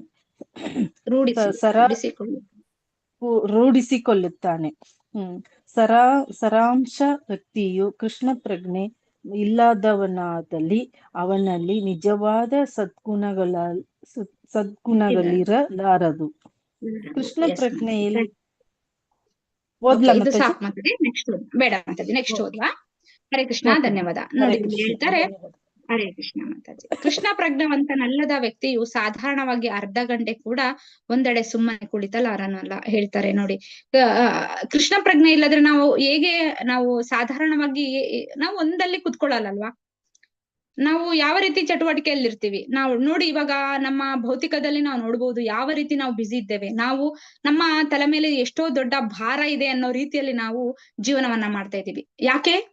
ನಮ್ಮ ಸ್ವರೂಪ ನಮ್ಗೆ ಗೊತ್ತಿಲ್ಲ, ನಾವ್ ಏನ್ ಮಾಡ್ಬೇಕಂತ ನಮ್ಗೆ ಗೊತ್ತಿಲ್ಲ, ಮತ್ತೆ ಏನ್ ಮಾಡ್ಬಾರ್ದು ಅನ್ನೋದು ಕೂಡ ನಮಗೆ ಗೊತ್ತಿಲ್ಲ. ನಾವೇನ್ ಮಾಡ್ತೀವಿ, ನಾವು ಜೀವನದಲ್ಲಿ ಏನ್ ಮಾಡ್ಬೇಕು ಅನ್ನೋದು ಗೊತ್ತಿಲ್ಲ. ಅದಕ್ಕೆ ನಾವೇನ್ ಮಾಡ್ತೀವಿ, ಒಂದು ಸಾಧಾರಣವಾಗಿ ನಾವು ಸುಮ್ಮನೆ ಒಂದು ಅರ್ಧ ಗಂಟೆ ಕೂಡ ನಾವು ಕುಳಿತಲಾರಲ್ಲ ಅಲ್ವಾ? ಮೌನವನ್ನ ಅಭ್ಯಾಸ ಮಾಡಿಕೊಂಡರೆ ನೀವೇ ದೇವರೆಂದು ಸಾಕ್ಷಾತ್ಕಾರ ಮಾಡಿಕೊಳ್ಳುತ್ತಾರೆ ಎಂದು ಯೋಗಶಾಸ್ತ್ರವು ಬೋಧಿಸುತ್ತದೆ. ಅಂದ್ರೆ ನಮಗೆ ಈ ಭೌತಿಕದಲ್ಲಿ ಏನಾಗ್ತದೆ, ನಮ್ಗೆ ಕೃಷ್ಣ ಪ್ರಜ್ಞೆ ಇಲ್ಲದಾಗ ನಾವೇನೆಲ್ಲ ಮಾಡ್ತಾ ಇದೀವಿ ಅಲ್ವಾ? ನಮಗೆ ಗೊತ್ತಾಗ್ತಿಲ್ಲ ಏನ್ ಮಾಡ್ತೀವಿ, ನಮ್ಮ ಸ್ವರೂಪ ಏನು ಅನ್ನೋದು. ಆದ್ರೆ ಇಲ್ಲಿ ಹೇಳ್ತಾರೆ ನೋಡಿ, ಮೌನವನ್ನ ಅಭ್ಯಾಸ ಮಾಡಿಕೊಂಡರೆ ನೀವೇ ದೇವರೆಂದು ಸಾಕ್ಷಾತ್ಕಾರ ಮಾಡಿಕೊಳ್ಳುತ್ತಾರೆ ಎಂದು ಯೋಗಶಾಸ್ತ್ರವು ಬೋಧಿಸುತ್ತದೆ. ಯೋಗಾಭ್ಯಾಸ ಐಹಿಕ ಭೋಗಾಸಕ್ತರ ಪಾಲಿಗೆ ಅಪ್ಯಾಯಕರವಾಗಿರಬಹುದು. ಆದರೆ ಅಂದ್ರೆ ನಾವು ಯೋಗಾಭ್ಯಾಸ ಮಾಡ್ತಾ ಇದೀವಿ, ನಮ್ಮ ಶಾಂತಿ ನೆಮ್ಮದಿ ಸಿಗ್ತದ, ಯೋಗಾಭ್ಯಾಸವನ್ನ ಮಾಡ್ತೀವಿ, ಏನೋ ಕುತ್ಕೊಳ್ತೀವಿ ಅಂದ್ರೆ ಅದು ಶಾಸ್ತ್ರದಲ್ಲಿದೆ. ನಮಗೆ ಈಗ ಅಷ್ಟ ಯೋಗಗಳು ನಮ್ಗೆ ನಮ್ಮ ಭಗವದ್ಗೀತೆಯಲ್ಲಿ ಕೂಡ ಭಗವಂತ ಹೇಳ್ತಾರೆ. ಅಂದ್ರೆ ಇಷ್ಟು ಯೋಗ, ಆ ಎಲ್ಲಾ ಯೋಗಗಳಿಗಿಂತ ಉತ್ತಮವಾದದ್ದು ಯಾವುದು? ಕೃಷ್ಣ ಪ್ರಜ್ಞೆ ಅನ್ನೋದು ಸಹ ನಮ್ಗೆ ಭಗವದ್ಗೀತೆಯಲ್ಲಿ ಹೇಳಿದ್ದಾರೆ ಅಲ್ವಾ? ಅಂದ್ರೆ ನೋಡಿ, ಯೋಗಾಭ್ಯಾಸವು ಐಹಿಕ ಭೋಗಾಸಕ್ತರ ಪಾಲಿಗೆ ಅಪ್ಯಾಯಕರವಾಗಿರಬಹುದು. ಆದ್ರೆ ಅಂತವರು ಎಷ್ಟೋ ಹೊತ್ತು ತಾನೇ ಮೌನಿಗಳಾಗಿ ಬಲ್ಲರು. ಧ್ಯಾನವೆಂದು ಕರೆಸಿಕೊಳ್ಳುವ ಕ್ರಿಯೆಯ ನೆಪದಲ್ಲಿ ಅವರು ಒಂದಿಷ್ಟು ಹೊತ್ತು ಸುಮ್ಮನೆ ಕುಳಿತಿರ್ಬೋದು. ಅಂದ್ರೆ ಧ್ಯಾನ ಮಾಡ್ತಾ ಅವರು ಸುಮ್ಮನೆ ಕುಳಿತಿರ್ಬೋದು. ಆದ್ರೆ ಅವರ ಯೋಗಾಭ್ಯಾಸವು ಮುಗಿದೊಡನೆ ಅವರು ಪುನಃ ಅನೈತಿಕ ಅಂದ್ರೆ ಮತ್ತೆ ಅವ್ರು ಏನ್ ಮಾಡ್ತಾರೆ, ಮತ್ತೆ ಅದೇ ಚಟುವಟಿಕೆಯನ್ನ ಮಾಡ್ತಾರೆ. ಮತ್ತೆ ಆ ಅರ್ಥಹೀನ ಕ್ರಿಯೆಗಳಲ್ಲಿ ಮತ್ತೆ ಅವರು ಮಗ್ನರಾಗ್ತಾರೆ ಅಂತ. ಅಂದ್ರೆ ನಾವು ಕೃಷ್ಣ ಪ್ರಜ್ಞೆ ಇಲ್ಲದಾಗ ನಮ್ಮ ಪರಿವರ್ತನೆ, ನಮ್ಮದು ಏನೇ ನಾವು ಯೋಗ ಮಾಡಿದ್ರು ಕೂಡ ಅದು ಸಮಯ ವ್ಯರ್ಥ ಅಂತ ಇಲ್ಲಿ ನಾವು ನೋಡ್ಬೋದು. ಕೃಷ್ಣ ಪ್ರಜ್ಞಾವಂತನಾದ ವ್ಯಕ್ತಿ ಆದರೂ ಇಂತಹ ಹೆಸರಿಗೆ ಮಾತ್ರದ ಮೌನ ಧ್ಯಾನಕ್ಕೆ ಶರಣಾಗದೆ ಕ್ರಮಾನುಗತವಾಗಿ ತನ್ನ ಉತ್ಕರ್ಷವನ್ನ ಸಾಧಿಸಿಕೊಳ್ಳುತ್ತಾನೆ. ಅಂದ್ರೆ ನಮ್ಗೀಗ ಕೃಷ್ಣ ಪ್ರಜ್ಞೆಯಲ್ಲಿ ಏನ್ ಕೊಡ್ತಾರೆ ಅಂತಂದ್ರೆ ಈ ಯೋಗ ಮಾಡ್ಬೇಕಾಗ್ಲಿಲ್ಲ ಅಥವಾ ಕಣ್ಮುಚ್ಚಿ ಧ್ಯಾನ ಮಾಡ್ಬೇಕಾಗ್ಲಿಲ್ಲ. ಅಂದ್ರೆ ನಮಗೆ ಯಾವ ರೀತಿ ಕೃಷ್ಣ ಪ್ರಜ್ಞೆಯಲ್ಲಿ ನಮ್ಗೆ ಚಟುವಟಿಕೆಗಳ ಮೂಲಕ, ಭಕ್ತಿ ಸೇವೆಯ ಮೂಲಕ ನಾವು ನೋಡಿ, ನಾವು ಬೆಳಗ್ಗೆಯಿಂದ ಏನ್ ಮಾಡ್ತೀವಿ, ಚಟುವಟಿಕೆಯನ್ನ ಮಾಡ್ತೀವಿ. ಬೆಳಗ್ಗೆ ಏನ್ ಕೊಟ್ಟಿದ್ದಾರೆ ನಮ್ಗೆ, ಮಂಗಳಾರತಿಯನ್ನ 4:00 ನಾವು ನೋಡ್ಬೋದು. ಅದಾದ ನಂತರ 5ರಿಂದ 7 ನಾವು ಅದು ಸಹ ಚಟುವಟಿಕೆ ಅಲ್ವಾ? ನಾವು ಹರೇ ಕೃಷ್ಣ ಮಹಾಮಂತ್ರವನ್ನ 2 ಅವರ್ ಜಪಿಸ್ತೇವೆ ಅಲ್ವಾ? ನಂತರ ಏನ್ ಮಾಡ್ತೀವಿ, ನಂತರ ದರ್ಶನಾರತಿ, ನಂತರ ಭಾಗವತಮನ್ನ ಶ್ರವಣ ಮಾಡ್ತೇವೆ. ಹೀಗೆ ಅಂದ್ರೆ ನಮ್ಮ ಇಂದ್ರಿಯಗಳೆಲ್ಲ ಏನಾಗ್ತವೆ, ಭಗವಂತನ ಚಟುವಟಿಕೆಗಳಲ್ಲಿ ತೊಡಗುತ್ತವೆ ಅಲ್ವಾ. ಇಲ್ಲಿ ಅವ್ರು ಹೇಳ್ತಾರೆ, ಪ್ರಜ್ಞೆ ಇಲ್ಲದವ್ರು ಏನ್ ಮಾಡ್ತೀವಿ, ನಮ್ಮ ಇಂದ್ರಿಯನ್ನ ನಾವು ನಿಗ್ರಹ ಮಾಡ್ಲಿಕ್ಕೆ ಆಗ್ತದ? ನಾವು ಕಣ್ಮುಚ್ಚಿ ನಾವು ಧ್ಯಾನ ಮಾಡಿದ ತಕ್ಷಣ ನಾವು ಇಂತಹ ಚಟುವಟಿಕೆಗಳಿಂದ ನಾವು ಸಾಧ್ಯ ಇಲ್ಲ ಅಲ್ವಾ. ಎಷ್ಟೋ ನಮ್ಗೆ ಉದಾಹರಣೆಯನ್ನ ನೋಡಬಹುದು. ಎಷ್ಟು 60,000 ವರ್ಷಗಳ ಕಾಲ ತಪಸ್ಸನ್ನ ಮಾಡಿದಂತಹ ದುರ್ವಾಸ ಮುನಿ ಕೂಡ ಈ ತರ ಅಂದ್ರೆ ಅವರು ಧ್ಯಾನ ಮಗ್ನರಾಗಿದ್ರು. ಅವರು ಬಿಡಿ ಲೀಲೆ, ಆದ್ರೆ ನಮಗೆ ಉದಾಹರಣೆ ನಾವು ತಗೊಳ್ಬಹುದು. ಅಂತಹ ಮಹಾತ್ಮರು ಕೂಡ 60,000 ವರ್ಷಗಳ ತಪಸ್ಸನ್ನ ಮಾಡಿದರೂ ಕೂಡ ಅವರು ಲಾಸ್ಟಿಗೆ ಅವ್ರಿಗೆ ಏನಾಗ್ತದೆ ಅಲ್ವಾ, ಸಿಟ್ಟು ಬರ್ತದೆ. ಮತ್ತೆ ಆ ಇಂದ್ರಿಯಗಳು ನಮ್ಗೆ ಕಂಟ್ರೋಲ್ ಇರಲ್ಲ. ಆದರೆ ಇಲ್ಲಿ ನಮ್ಗೆ ಸರಳವಾಗಿ ಕೃಷ್ಣ ಪ್ರಜ್ಞೆನ ಹೇಗ್ ಮಾಡಬಹುದು ನೋಡಿ. ನಾವು ಸರಾಗವಾಗಿ ಮಾಡ್ಕೊಂಡು ಹೋಗ್ಬೋದು, ಆದ್ರೆ ಅದನ್ನು ಮಾಡ್ಲಿಕ್ಕೂ ಏನ್ ಬೇಕು ನಮಗೆ, ಭಗವಂತನ ಕರುಣೆ, ಗುರುವಿನ ಕರುಣೆ, ಮತ್ತೆ ನಮ್ಮ ಶ್ರದ್ಧೆ ಸಹ ಬೇಕಾಗ್ತದೆ. ಆದ್ರೆ ಹಾಗೆ ನಾವು ಮಾಡ್ಕೊಂಡ್ ಹೋದ್ರೆ ನಮಗೆ ಇದು ತುಂಬಾ ನಮ್ಗೆ ಶುಭಕರ ಅನ್ನೋದನ್ನ ನಾವು ನೋಡ್ಬೋದು ಅಲ್ವಾ. ಕೃಷ್ಣ ಪ್ರಜ್ಞೆಯಲ್ಲಿ ಮಗ್ನನಾಗಿರುವುದೇ ಕಾರಣವಾಗಿ ತನ್ನಂತೆ ತಾನೇ ಎಲ್ಲ ನಿರರ್ಥಕ ಕ್ರಿಯೆಗಳನ್ನ ಅವನು ತನ್ನ ಪಾಡಿಗೆ ಅವನು ಬಿಟ್ಕೊಂಡು ಹೋಗ್ತಾನೆ ನೋಡಿ. ತ್ಯಜಿಸಿ ಸನ್ನಡತೆಯನ್ನು ವರ್ಧಿಸಿಕೊಳ್ಳುತ್ತಾನೆ. ಕೃಷ್ಣನ ಶುದ್ಧ ಭಕ್ತನಾಗುವುದರ ಮೂಲಕ ವ್ಯಕ್ತಿಯು ಉತ್ತಮೋತ್ತಮ ಸದ್ವರ್ತನೆಯನ್ನ ರೂಢಿಸಿಕೊಳ್ಳುತ್ತಾನೆ. ಸಾರಾಂಶ ಇನ್ನು ಏನಂತಂದ್ರೆ, ವ್ಯಕ್ತಿಯು ಕೃಷ್ಣ ಪ್ರಜ್ಞೆ ಇಲ್ಲದವನಾದಲ್ಲಿ ಅವನಲ್ಲಿ ನಿಜವಾದ ಸದ್ಗುಣಗಳಿರಲಾರವು. ನೋಡಿ, ಕೃಷ್ಣ ಪ್ರಜ್ಞೆ ಇಲ್ಲದವರಿಗೆ ಅವನಿಗೆ ನಿಜವಾದ ಸದ್ಗುಣಗಳು ಖಂಡಿತ ಇರಲಾರವು ಅಂತ ಇಲ್ಲಿ ಹೇಳ್ತಾರೆ. ನಾವು ಕೃಷ್ಣ ಪ್ರಜ್ಞೆಯಲ್ಲಿ ಇರುವವರನ್ನ ನೋಡಿ, ಕೃಷ್ಣ ಪ್ರಜ್ಞೆ ಇಲ್ಲದವರನ್ನ ನೋಡಿ ಅಲ್ವಾ. ಹಾಗಂತ ನಾವು ಇಲ್ಲದವರನ್ನ ಹೋಗಿ ನಾವು ಕೃಷ್ಣ ಪ್ರಜ್ಞೆ ಮಾಡ್ತಾ ಇದೀವಿ ಅನ್ನೋದು ಹೇಳೋದು ನಮ್ಮ ಇದಾಗ್ತದೆ. ಅಂದ್ರೆ ನಾವು ಯಾವ ರೀತಿ ನಾವು ಅವರನ್ನು ಕೂಡ ನಾವು ಎಲ್ಲರಲ್ಲಿ ಏನ್ ಮಾಡ್ಬೇಕು, ಪರಮಾತ್ಮನನ್ನು ನೋಡ್ಬೇಕಂತ ಹೇಳ್ತಾರಲ್ವಾ.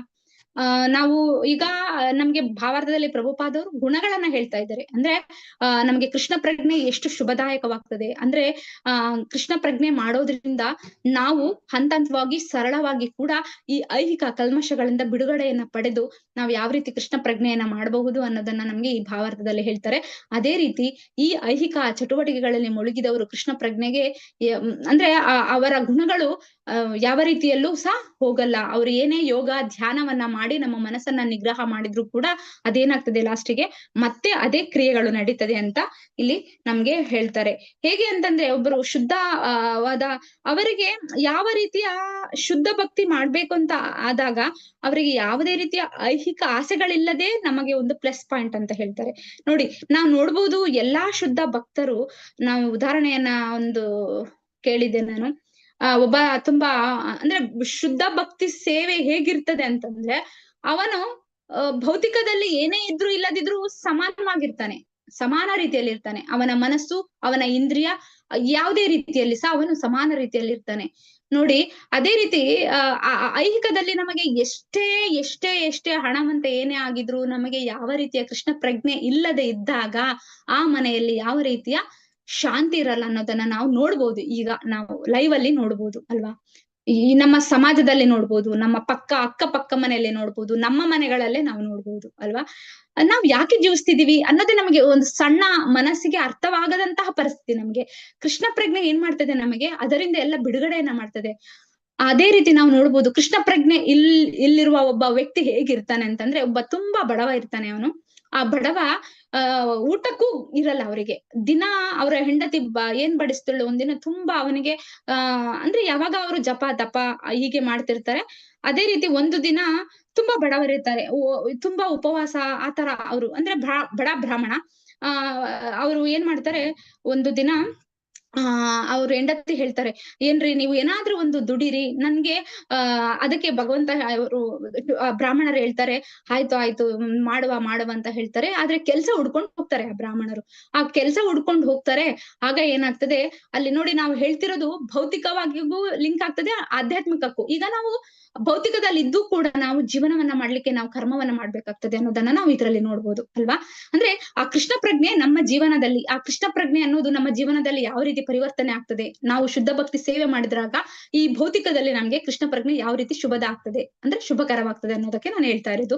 ಆಗ ಅವನ್ ಏನ್ ಮಾಡ್ತಾನೆ, ಕೆಲ್ಸವನ್ನ ಹುಡುಕಿ ಒಂದು ತೋಟದಲ್ಲಿ ಕೆಲ್ಸಕ್ಕೆ ಹುಡ್ಕೊಂಡು ಹೋಗ್ತಾನೆ. ಆ ತೋಟದ ಮಾಲೀಕ ಹೇಳ್ತಾನೆ, ಆಯ್ತಪ್ಪ ನನ್ನ ಅಂದ್ರೆ ತೋಟಕ್ಕೆ ಅವನು ಕೆಲ್ಸಕ್ಕೆ ಸೇರ್ತಾನೆ. ಅಲ್ಲಿ ಏನು ಅವನ ಕೆಲ್ಸ ಅಂತಂದ್ರೆ, ಬೀಜ ಅಂದ್ರೆ ಒಂದು ಏನೋ ಒಂದು ಬೆಳೆಯನ್ನ ಬೆಳೆದಿರ್ತಾನೆ, ಆ ಬೆಳೆ ಎತ್ತರ ಎತ್ತರ ಹಾಕ್ತಿರ್ತದೆ. ಆಗ ಬೆಳೆ ಬಂದಾಗ ಅದು ಎಲ್ಲಾ ಬೀಜಗಳು ಬಂದಾಗ ಮೇಲೆ ಬೆಳೆ ಬರ್ತದಲ್ಲ, ಆಗ ಆ ಅಕ್ಕಿ ಪಕ್ಷಿಗಳಲ್ಲೂ ತಿಂದು ಹೋಗ್ತಿರ್ತದೆ. ಅದಕ್ಕೆ ಅವ್ನು ಹೇಳ್ತಾನೆ, ನೀನ್ ಹೇಗೂ ಭಜನೆ ಮಾಡ್ತಿರ್ತೀಯ, ಇಲ್ಲೇ ಕೂತ್ಕೊಂಡು ಆ ಹಕ್ಕಿಗಳು ಬರದೇ ತರ ನೀನು ಭಜನೆ ಮಾಡ್ಕೊಂಡು ಕೂತ್ಕೋ, ಆಗ ನಿನ್ನ ಆಧ್ಯಾತ್ಮಿಕನೂ ಆಗ್ತದೆ, ಆ ಕಡೆ ನಿಮ್ಮ ಕರ್ಮನೂ ಆಗ್ತದೆ ಅಂತ ಅವನು ಮಾಲೀಕ ಹೋಗಿ ಹೇಳ್ತಾನೆ. ಆಯ್ತು, ಹೀಗೆ ಅವನು ಪ್ರಾರಂಭಿಸ್ತಾನೆ. ಅವನು ಪ್ರಾರಂಭಿಸ್ತಾನೆ ಏನು ಅಲ್ಲಿ ಕೆಲಸವನ್ನ ಪ್ರಾರಂಭಿಸ್ತಾನೆ. ತೋಟಕ್ಕೆ ಹೋಗಿ ಕೂತ್ಕೊಂಡು ಅವನು ಆ ಹಕ್ಕಿ ಬರುವ ಸಮಯದಲ್ಲಿ ಅವನು ಭಜನೆಯನ್ನ ಮಾಡ್ತಾನೆ. ಆ ಭಜನೆಯಿಂದಾಗಿ ಆ ಹಕ್ಕಿಗಳೆಲ್ಲ ಹೋಗ್ತದೆ. ಆಯ್ತಾ, ಆಗ ಅಲ್ಲಿ ಅವನು ಕರ್ಮ ಮಾಡಿದಾಗೆ ಆಗ್ತದೆ. 4ನೇ ದಿನಕ್ಕೆ ಅವನ ಮನಸ್ಸು ಏನಾಗ್ತದೆ, ಕೃಷ್ಣ ಅದು ಸಹ ಜೀವಿ ಅಲ್ಲ. ಅಂದ್ರೆ ನಾವ್ ಹೇಳ್ತಿರೋದು ಕೃಷ್ಣ ಪ್ರಜ್ಞೆಯಿಂದ ಮನುಷ್ಯ ಯಾವ ರೀತಿಯ ಭಾವಕ್ಕೆ ಹೋಗ್ತಾನೆ, ಯಾವ ರೀತಿಯ ಉತ್ತಮವಾದ ಅಂದ್ರೆ ನಮ್ಮ ಕೃಷ್ಣ ಪ್ರಜ್ಞೆ, ನಮ್ಮ ಈಗ ನಾವು ಲಾಸ್ಟ್ ಅಲ್ಲಿ ಹೇಳಿದಾಗ ನಮ್ಮ ಚೈತನ್ಯ ಮಹಾಪ್ರಭುಗಳು ಹೇಗೆ ಕೀರ್ತನೆಯಿಂದ ಹುಲಿ ಸಿಂಹ ಎಲ್ಲವೂ ಕೂಡ ಎಲ್ಲವೂ ನೃತ್ಯ ಮಾಡಿ ಅವರು ಉದ್ಧಾರ ಆಗ್ತಾರೆ ಅನ್ನೋದು, ಅಂದ್ರೆ ಅಷ್ಟು ಪ್ರಭಾವವಾಗಿದೆ ಕೃಷ್ಣ ಪ್ರಜ್ಞೆ ಅನ್ನೋದನ್ನ ನಾವು ನೋಡ್ಬೋದು. ಆಗ ಅವನೇನ್ ಮಾಡ್ತಾನೆ, ಆ ಹಕ್ಕಿಗಳನ್ನ ಓಡಿಸ್ತಿರ್ತಾನೆ. 5ನೇ ದಿನಕ್ಕೆ ಅವನು ಸುಮ್ನಾಗ್ಬಿಡ್ತಾನೆ. ಯಾಕೆ ಅಂದ್ರೆ ಭಗವಂತ ಕರುಣಿಸಿರೋದಲ್ಲ, ಆ ಹಕ್ಕಿ ಪಕ್ಷಿಗಳು ಕೂಡ ಜೀವನ ಮಾಡ್ಬೇಕಲ್ಲ, ಆ ಹಕ್ಕಿ ಪಕ್ಷಿಗಳು ಕೂಡ ಆಹಾರ ಬೇಕಲ್ಲ ಅಂತ ಏನ್ ಮಾಡ್ತಾನೆ, ಅವನು ಬಿಡ್ತಾನೆ. ಹಕ್ಕಿ ಪಕ್ಷಿಗಳೆಲ್ಲ ಆ ಬೀಜ ಅದು ಬಂದಿದ್ದಂತ ಫಸಲಿರುವಂತಹ ಅವನ್ನೆಲ್ಲ ಅವರು ತಿಂದ್ಬಿಡ್ತಾರೆ. ಎಲ್ಲ ಖಾಲಿ ಆಗ್ತದೆ. ಆಗ ಮಾಲೀಕ ಬರ್ತಾನೆ, ಏನ್ ಮಾಡ್ತಾ ಇದೀಯ ನೀನು, ಇದೆಲ್ಲ ತಿಂದ ಆಯ್ತಲ್ಲ, ನೀನ್ ಏನ್ ನೋಡ್ಕೊ ಅಂತ ಹೇಳಿದ್ರೆ ನೀನ್ ಹೀಗೆ ಮಾಡೋದಂತ ಅವನಿಗೆ ಸ್ವಲ್ಪ ಹಾಗೆ ಒಂದು ಮನಸ್ಸಿಗೆ ಬೇಜಾರ್ ಮಾಡ್ತಾನೆ. ಆಗ ಶುದ್ಧ ಭಕ್ತನಿಗೆ ಅದೆಲ್ಲ ಇಲ್ಲ. ಅವನು ಏನೋ ಅಲ್ಲಿ ಕೃಷ್ಣ ಪ್ರಜ್ಞೆ, ಕೃಷ್ಣ ಕೊಟ್ಟಿರೋದು ಆ ಹಕ್ಕಿ ಪಕ್ಷಿಗಳಿಗೆ, ಪರವಾಗಿಲ್ಲ ನಂಗೆ ಇಲ್ಲಿ ಸಹ ಕೆಲ್ಸ ಹೋಗ್ತಾ ಪರವಾಗಿಲ್ಲ ಅನ್ನೋದು ಅವನು. ಅಲ್ಲಿ ಸಹ ಅವನಿ ಯಾವ ರೀತಿಯ ಅವನು ಬೈದ್ರು ಕೂಡ ಅವನಿಗೆ ಯಾವ ಎಫೆಕ್ಟ್ ಆಗಲ್ಲ ನೋಡಿ. ಯಾವತ್ತು ಶುದ್ಧ ಭಕ್ತರೇ ಹೇಳ್ತಾರಲ್ಲ, ಸಮಶೀತೋಷ್ಣ ಸುಖ ದುಃಖ, ಅಂದ್ರೆ ಯಾವ ಸುಖ ದುಃಖದಲ್ಲಿ ಸಹ ಅವ್ರು ಏನ್ ಮಾಡ್ತಾರೆ, ಸಮಾನ ರೀತಿಯಲ್ಲಿ ಇರ್ತಾರೆ ಅನ್ನೋದನ್ನ ನಾವು ನೋಡ್ಬೋದು. ಆಗ ಆ ಮಾಲಕ ಹೇಳ್ತಾನೆ, ನೋಡು ನೀನು ಈಗ ನೀನು ಈ ಅಕ್ಕಿ ಪಕ್ಷಿಗಳೆಲ್ಲ ತಿಂದು ನನ್ನ ಬೆಳೆ ನಾಶವಾಗಿದೆ, ಈ ನಾಶದ ನಷ್ಟವನ್ನ ನೀನೇ ತುಂಬಬೇಕಂತ ಅವನಿಗೆ ಹೇಳ್ತಾನೆ. ಅವನು ಏನು ಮಾತಾಡಲ್ಲ, ಅವನು ತಲೆ ಬಗ್ಗಿಸಿ ಕೂತ್ಕೊಳ್ತಾನೆ. ನಂತರ ಆ ಬೆಳೆ ಎಲ್ಲ ಬರ್ತದೆ. ಬೆಳೆ ಎಲ್ಲ ಬಂದಾಗ ಅಲ್ಲಿ ಹೇಳಿ, ಇವಾಗ ಆ ಬೆಳೆ ಎಲ್ಲ ಬಂದಾಗ ಕಡಿಮೆ ಬರುತ್ತಾ ಅಥವಾ ಜಾಸ್ತಿ ಬರುತ್ತಾ ಆ ಬೆಳೆಗಾರನಿಗೆ? ಯಾರಾದ್ರೆ ಗೆಸ್ ಮಾಡ್ತೀರಾ? ಕಡಿಮೆ ಮತ್ತೆ. ಹರೇ ಕೃಷ್ಣ. ಯಾಕೆ ಕಡಿಮೆ ಬಂತು?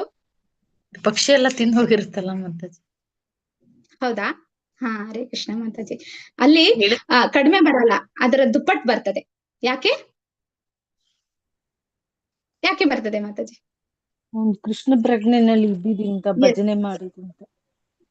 ಅಲ್ಲಿ ಭಗವಂತ ಕರುಣಿಸ್ತಾನೆ. ಅಲ್ಲಿ ನಾವು ನೋಡ್ಬೋದು, ಭೌತಿಕವಾಗಿ ನಾವ್ ಈಗ ಹೇಳಿದ್ದು ಕಡಿಮೆ ಬರ್ತದೆ ಅಂತ. ಆದ್ರೆ ಅಲ್ಲಿ ಭಗವಂತ ಏನ್ ಮಾಡ್ದ, ಆ ಭಕ್ತನ ಮನಸ್ಸಲ್ಲಿರುವಂತಹ ಆ ಭಕ್ತಿಯನ್ನ ನೋಡ್ತಾನೆ, ಆ ಶುದ್ಧ ಭಕ್ತಿಯನ್ನ ನೋಡ್ತಾನೆ. ನೋಡಿ, ಹೆಂಡತಿ ಕಳಿಸಿದಾಳೆ, ಉಪವಾಸ ಇದ್ದೇವೆ ಮನೆಗೆ, ನಾವು ನೀನೇನಾದ್ರೂ ತಗೊಂಡ್ ಬಂದು ನಮ್ಗೆ ಭಗವಂತನಿಗೆ ಪ್ರಸಾದ ಮಾಡಕ್ಕಾಗ್ಲಿ, ನಮಗೆ ಹೊಟ್ಟೆಗೆ ಆಗ್ಲಿ ನೀನ್ ತಗೊಂಡ್ ಬಂದಾನೆ. ಆದ್ರೆ ಅವನು ಅದೇ ಸ್ಥಿತಿಯಲ್ಲಿ ಅವನು ಬಂದಿದ್ದಾನೆ. ಆದ್ರೆ ಅವನು ನನ್ಗೆ ಹೊಟ್ಟೆಗಿಲ್ಲ ಅಥವಾ ನನ್ಗೆ ಸಾಯಂಕಾಲ ಊಟಕ್ಕಿಲ್ಲ ಅನ್ನೋದನ್ನ ಅವನು ಯೋಚನೆ ಮಾಡ್ಲಿಲ್ಲ. ಏನ್ ಮಾಡ್ದವನು, ಈ ಹಕ್ಕಿಗೂ ಕೂಡ ಪ್ರಸಾದ ರೂಪದಲ್ಲಿ ಈ ಬೀಜ ಸಿಗ್ತಾ ಇದೆಯಲ್ಲ, ನಾನ್ ಯಾಕೆ ಇದನ್ನ ಓಡಿಸ್ತೀನಿ ಅನ್ನೋ ಭಾವ ಅವನಿಗೆ. ಅದಕ್ಕೆ ಭಗವಂತ ಅಲ್ಲಿ ದುಪ್ಪಟ್ಟು ಮಾಡಿದ, 2ರಷ್ಟು. ಆಗ ಆ ಮಾಲೀಕನಿಗೆ ಖುಷಿ ಆಗ್ತದೆ.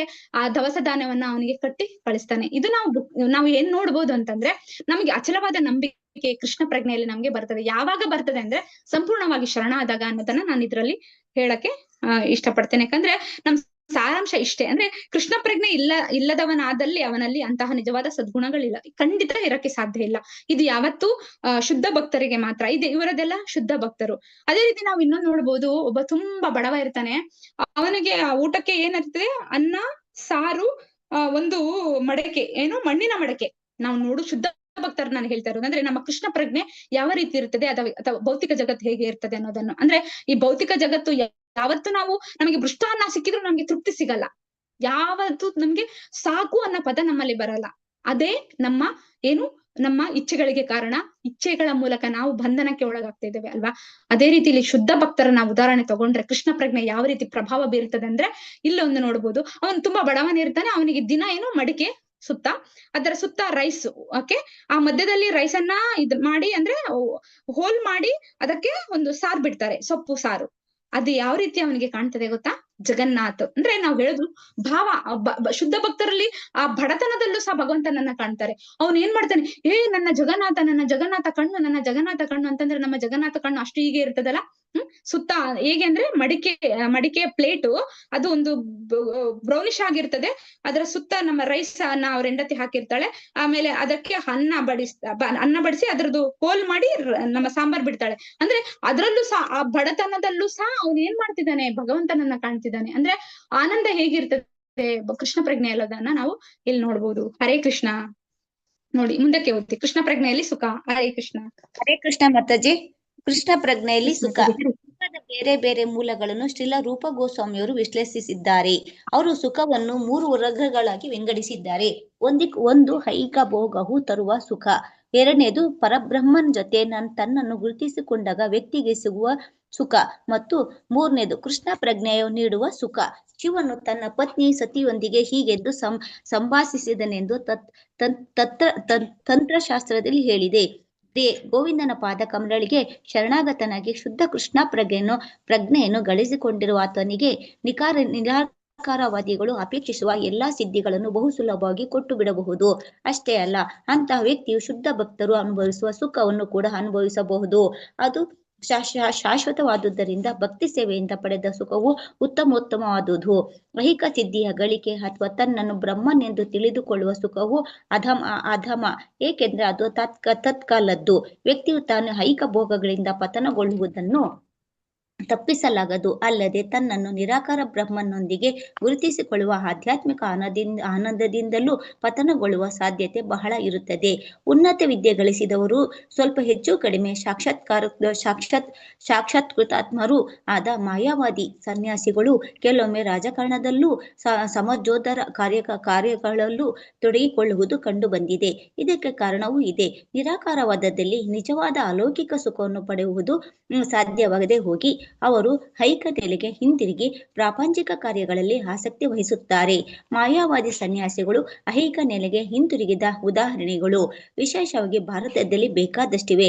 ಆದರೆ ಸಂಪೂರ್ಣವಾಗಿ ಕೃಷ್ಣ ಪ್ರಜ್ಞೆಯಲ್ಲೇ ನಿಂತ ವ್ಯಕ್ತಿಯು ಎಂದೂ ಯಾವುದೇ ಬಗೆಯ ಪ್ರಾಪಂಚಿಕ ನೆಲೆಗೆ ಇಳಿಯುವುದಿಲ್ಲ. ಅವು ಯಾವ ಬಗೆಯ ಆಮಿಷವನ್ನೊಡ್ಡಿದರೂ, ಅವು ಎಷ್ಟೇ ಆಕರ್ಷಕವಾಗಿ ಕಂಡರೂ ಕೃಷ್ಣ ಪ್ರಜ್ಞೆಯಂತಹ ಆಧ್ಯಾತ್ಮಿಕ ಚಟುವಟಿಕೆಗೆ ಯಾವ ಲೌಕಿಕ ಕ್ಷೇಮದ ಕೆಲಸವೂ ಸಾಟಿ ಇಲ್ಲವೆಂಬುದು ಸಂಪೂರ್ಣ ಕೃಷ್ಣ ಪ್ರಜ್ಞಾವಂತನಿಗೆ ತಿಳಿದಿರುತ್ತದೆ. ವಾಸ್ತವವಾಗಿಯೂ ಯಶಸ್ವಿಯಾದ ಯೋಗಿಗಳು ಸಾಧಿಸಿರುವ ಯೋಗ ಸಿದ್ಧಿಗಳು ಒಟ್ಟು 8. ವ್ಯಕ್ತಿಯು ಅತ್ಯಂತ ಚಿಕ್ಕ ರೂಪ ತಾಳಿ ಒಂದು ಶಿಲೆ ಒಳ ಹೋಗಬಲ್ಲ ಶಕ್ತಿಯನ್ನು ಅಣಿಮಾ ಸಿದ್ಧಿ ಎಂಬುದು ಸೂಚಿಸುತ್ತದೆ. ಅದಕ್ಕೆ ವಿಜ್ಞಾನವು ಸಾಧಿಸುವ ಪ್ರಗತಿಯೂ ಕೂಡ ನಾವು ಶಿಲೆಯೊಳಕ್ಕೆ ಹೋಗಬಲ್ಲ ಶಕ್ತಿಯನ್ನು ನೀಡಬಲ್ಲುದಾಗಿದೆ. ಏಕೆಂದರೆ ಆಧುನಿಕ ವೈಜ್ಞಾನಿಕ ಪ್ರಗತಿಯು ಅನೇಕ ಸುರಂಗ ಮಾರ್ಗಗಳನ್ನು ತೋಡಲು, ಬೆಟ್ಟಗಳನ್ನು ಭೇದಿಸಲು ಅವಕಾಶ ಮಾಡಿಕೊಟ್ಟಿದೆ. ಹೀಗಾಗಿ ಶಿಲೆಯೊಳಕ್ಕೆ ಹೋಗಬಲ್ಲ ಯೋಗಿ ಶಕ್ತಿ ಅಥವಾ ಅಣಿಮಾ ಸಿದ್ಧಿಯನ್ನು ಭೌತಿಕ ವಿಜ್ಞಾನವು ಸಾಧಿಸಿದೆ. ಹೀಗೆ ಎಲ್ಲ ಯೋಗ ಸಿದ್ಧಿಗಳು ಲೌಕಿಕ ಕಲೆಗಳೇ. ಉದಾಹರಣೆಗೆ, ಯೋಗ ಸಿದ್ಧಿಯೊಂದರ ಮೂಲಕ ವ್ಯಕ್ತಿಯು ಅತ್ಯಂತ ಹಗುರನಾಗಿ ನೀರಿನಲ್ಲಿ ಅಥವಾ ಗಾಳಿನಲ್ಲಿ ತೇಲಾಡಬಹುದಾದ ಶಕ್ತಿಯು ದತ್ತವಾಗುತ್ತದೆ. ಇದನ್ನು ಕೂಡ ಆಧುನಿಕ ವಿಜ್ಞಾನಿಗಳು ಮಾಡಿ ತೋರಿಸಿದ್ದಾರೆ. ಆಧುನಿಕ ವಿಜ್ಞಾನಿಗಳು ಗಾಳಿಯಲ್ಲೂ ನೀರಿನಲ್ಲೂ ಮೇಲೂ ತೇಲಾಡುತ್ತಿದ್ದಾರೆ. ನೀರಿನ ಒಳಗೂ ಅವರು ಚಲನೆ ಉಂಟು. ಹರೇ ಕೃಷ್ಣ ಮಾತಾಜಿ. ಇನ್ನೊಂದು ಪ್ಯಾರ ಓದ್ಲಾ ಸಾಕ ಮಾತಾಜಿ? ಸಾಕು ಮಾತಾಜಿ. ಹರೇ ಕೃಷ್ಣ. ನೆಕ್ಸ್ಟ್ ಅದು ದೊಡ್ಡದಿದೆಯಲ್ಲ. ಹರೇ ಕೃಷ್ಣ. ಧನ್ಯವಾದ ಮಾತಾಜಿ. ಇಲ್ಲಿ ನಾವು ನೋಡ್ಬೋದು ಕೃಷ್ಣ ಪ್ರಜ್ಞೆಯಲ್ಲಿ ಸುಖ ಅಲ್ವಾ. ಕೃಷ್ಣ ಪ್ರಜ್ಞೆಯಲ್ಲಿ ನಮ್ಗೆ ಹೇಗೆ ಸುಖ ಸಿಗ್ತದೆ ಅಲ್ವಾ. ನೋಡಿ, ಸುಖದ ಬೇರೆ ಬೇರೆ ಮೂಲಗಳು ಶ್ರೀಲ ರೂಪ ಗೋಸ್ವಾಮಿಯವರು ವಿಶ್ಲೇಷಿಸಿದ್ದಾರೆ. ಇಲ್ಲಿ ಬೇರೆ ಬೇರೆ ಮೂಲ ಅಂದ್ರೆ 3 ಸುಖ ನಾವು ಇಲ್ಲಿ ನೋಡ್ಬೋದು. ಐಹಿಕ ಸುಖ ಅಂದ್ರೆ ಏನು ಅಂದ್ರೆ ಭೌತಿಕ ಸುಖ ಅಲ್ವಾ. ಅದು ಯಾವ ರೀತಿ ಅಂತಂದ್ರೆ ಎಲ್ಲಿ ಹೇಳ್ತಾರೆ, ಒಂದು ಐಹಿಕ ಸುಖ, ಇನ್ನೊಂದು ಬ್ರಹ್ಮಾನಂದ ಸುಖ, ಇನ್ನೊಂದು ಏನು ಕೃಷ್ಣ ಪ್ರಜ್ಞೆಯಲ್ಲಿ ನೀಡುವ ಸುಖ. 3 ಸುಖ ನಾವು ನೋಡಬಹುದು ಅಲ್ವಾ. ಯಾವ ರೀತಿ ಅದು ಸುಖ ಅಂದ್ರೆ, ನಾವು ಒಂದನದನ್ನ ನೋಡ್ಬೋದು. ಈ ಐಹಿಕ ಭೋಗದ ತರುವ ಸುಖ ಯಾವ ರೀತಿ ಅಂತಂದ್ರೆ, ಅದು ನಮ್ಮ ಇಂದ್ರಿಯ ಚಟುವಟಿಕೆ ನಾವು ಏನ್ ಮಾಡ್ತೀವಿ ಅದರಿಂದ ಬರುವಂತಹ ಸುಖ ಅಂತ ನಾವು ನೋಡ್ಬೋದು. ಅಂದ್ರೆ ನಾವು ಯಾವ ರೀತಿ ಪರಬ್ರಹ್ಮನ್ ಜೊತೆ ತನ್ನನ್ನು ತಾನು ಗುರುತಿಸಿಕೊಳ್ಳುವುದು, ಅದು ಬ್ರಹ್ಮನಂತದ ಸುಖ ಅಂತ ನಾವು ಇಲ್ಲಿ ನೋಡ್ಬೋದು. ಅದೇ ರೀತಿ ಕೃಷ್ಣ ಪ್ರಜ್ಞೆಯಲ್ಲಿ ನೀಡುವ ಸುಖ. ಈ 3 ಸುಖ, ಈ 2 ಸುಖಕ್ಕಿಂತ ಕೃಷ್ಣ ಪ್ರಜ್ಞೆಯ ಸುಖ ಅತ್ಯುತ್ತಮವಾದದ್ದು ಅಂತ ನಾವಿಲ್ಲಿ ನೋಡ್ಬೋದು. ಅಂದ್ರೆ ನಮಗೆ ಈ ಸುಖ ಏನು ಶಾಶ್ವತವಾದ ಸುಖ. ಈ ಐಹಿಕ ಸುಖ ಅದೆಲ್ಲ ನಮ್ಗೆ ಯಾವ ರೀತಿ ಅದು ಸುಮ್ಮನೆ ಅಂದ್ರೆ ಏನ್ ಹೇಳಿ ತಾತ್ಕಾಲಿಕವಾದದ್ದು. ನಮಗೆ ಶಾಶ್ವತವಾದ ಸುಖ ಯಾರು ಕೊಡೋದು? ಭಗವಂತ ಮಾತ್ರ ಕೊಡೋದು ಅಲ್ವಾ. ಇದು ನಾವು ನೋಡ್ಬೋದು. 3 ಸುಖವನ್ನ ನಾವು ಇಲ್ಲಿ ನೋಡ್ಬೋದು. ಯಾವ ರೀತಿ ಅಂತಂದ್ರೆ, ನಾವು ಕೃಷ್ಣನ ಸುಖ ಅದು ಕೃಷ್ಣ ಅತ್ಯುತ್ತಮವಾದ, ನಾವು ಉದಾಹರಣೆಗಳ ಮೂಲಕ ನಾವು ಈಗಾಗ್ಲೇ ನೋಡ್ಕೊಂಡು ಬಂದಿದೀವಲ್ವಾ. ನಾವು ಕೃಷ್ಣ ಪ್ರಜ್ಞೆ ಮಾಡಿದ್ರೆ ನಮಗೆ ಯಾವ ರೀತಿ ಎಲ್ಲ ಸುಖ ಭೋಗಗಳು ಸಿಗ್ತದೆ ಅಂದ್ರೆ ಅದು ಸುಖ ಭೋಗ ಅಂತಂದ್ರೆ ಅದು ಭೌತಿಕ ಸುಖ ಭೋಗ ಅಲ್ಲ. ಭಗವಂತನಲ್ಲಿ ನಮ್ಗೆ ಪ್ರೇಮಾನಂದ ನಾವು ನೋಡ್ಬೋದಲ್ವಾ. ಅದು ಯಾವ ರೀತಿ ನಮ್ಗೆ ಪ್ರೇಮ ಯಾವಾಗ್ಲೂ ಶಾಶ್ವತವಾಗೇ ಇರ್ತದೆ ಪ್ರೇಮ ಅಲ್ವಾ. ನಾವು ಪ್ರೇಮಾನಂದಕ್ಕೆ ಎಷ್ಟು ಉದಾಹರಣೆವನ್ನ ನೋಡ್ಬೋದು ನಾವು. ನಮ್ಮ ಉದಾಹರಣೆ ನಾವು ಈಗ ನೋಡ್ಬೋದು ಯಾವ ರೀತಿ ಅಂತಂದ್ರೆ ಒಂದು ತಂದೆ ಪ್ರಥಮವಾಗಿ ನಾವು ನೋಡ್ಬೋದಲ್ವಾ. ಶೀಲಪ್ರಭುದು ಹೇಳ್ತಾರೆ ಅಂದ್ರೆ ಭಕ್ತಿ ಸೇವೆ ನಾವು ಮಾಡಿದಾಗ ಒಬ್ಬ ತಂದೆ ತನ್ನ ಮಗನಿಗೆ ಯಾವ ರೀತಿ ಪ್ರೀತಿ ಮಾಡ್ತಾನೆ, ಆ ಮಗ ತಂದೆನ ಯಾವ ರೀತಿ ಪ್ರೀತಿ ಮಾಡ್ತಾನೆ, ಆ ತಂದೆ ಮಗನ ಪ್ರೀತಿಯ ಮಧ್ಯದಲ್ಲಿ ಯಾವ ರೀತಿಯ ವ್ಯಾಪಾರ ಇರಲ್ಲ ಅಲ್ವಾ. ಯಾವಾಗ ಅಂತಂದ್ರೆ ಆ ಮಗುವಾಗಿದ್ದಾಗ ಮಾತ್ರ ಅದು ಬೆಳಿತಾ ಬೆಳಿತಾ ಬೆಳಿತಾ ಏನಾಗ್ತದೆ, ಅದು ವ್ಯವಹಾರವಾಗಿ ಪರಿವರ್ತನೆ ಆಗ್ತದೆ. ಆದ್ರೆ ಇಲ್ಲಿ ನಮ್ಗೆ ಕೃಷ್ಣ ಪ್ರಜ್ಞೆಯ ಪ್ರೇಮಾನಂದ ಯಾವತ್ತೂ ಅದು ಅಚಲವಾಗಿರ್ತದೆ ಅಲ್ವಾ. ಈ ಈ ಈ ಆನಂದವೆಲ್ಲ ನಮ್ಗೆ ಏನು, ಅವು ಶಾಶ್ವತವಾಗಿರೋಲ್ಲ. ನಮ್ಗೆ ಆ ಆನಂದ ಎಲ್ಲ ನಮ್ಮನ್ನ ಬಂಧನಕ್ಕೆ ಇದ್ ಮಾಡ್ತದೆ ಈ ಬ್ರಹ್ಮಾನಂದ ಅಲ್ವಾ. ಈ ಐಹಿಕ ಆನಂದವನ್ನ ನಾವು ಜಡಾನಂದ ಅಂತ ಕರಿತೇವೆ. ಏನದು ಜಡಾನಂದ ಅಲ್ವಾ. ಜಡ ವಸ್ತುಗಳಲ್ಲಿ ಪಡೆಯಬಹುದಾದ ಆನಂದ ಅಲ್ವಾ. ಅದು ಯಾವ ರೀತಿ ಅಂತ ನಾವು ನೋಡ್ಬೋದು. ಜಡ ವಸ್ತುಗಳಲ್ಲಿ ಅದು ನಮ್ಗೆ ಸಿಗ್ತದೆ. ಯಾವ ರೀತಿ ಒಂದು ಸಮುದ್ರದಲ್ಲಿ ಇರ್ತದೆ ಒಂದು ಡ್ರಾಪ್ ಅಷ್ಟು ನಮ್ಗೆ ಅದು ಸಂತೋಷ ಅನ್ಬೋದು. ಯಾವ್ದದು ಜಡಾನಂದ, ನಮ್ಮ ಐಹಿಕ ಭೋಗ. ಅಂದ್ರೆ ಒಂದು ಸಮುದ್ರ ಇರ್ತದೆ, ಒಂದು ಡ್ರಾಪ್ ನಮಗೆ ಅದು ಆನಂದ ಸಿಗ್ತದೆ.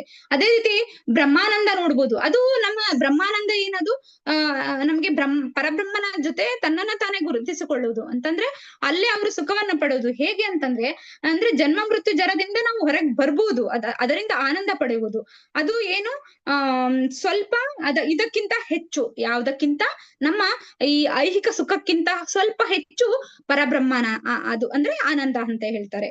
ಆದ್ರೆ ಅದಕ್ಕಿಂತ ಈ ಎರಡಕ್ಕಿಂತ ನಮ್ಮ ಪ್ರೇಮಾನಂದ ಏನ್ ಹೇಳ್ತದೆ, ನಮ್ಮ ಪ್ರೇಮಾನಂದ ಶಾಶ್ವತವಾದದ್ದು ಅಂತ, ಆ ಸುಖ ಮಾತ್ರ ನಮ್ಗೆ ಶಾಶ್ವತವಾದದ್ದು ಅಂತ ನಾವು ಇಲ್ಲಿ ನೋಡ್ಬಹುದು. ಯಾವ ರೀತಿ ಅಲ್ವಾ.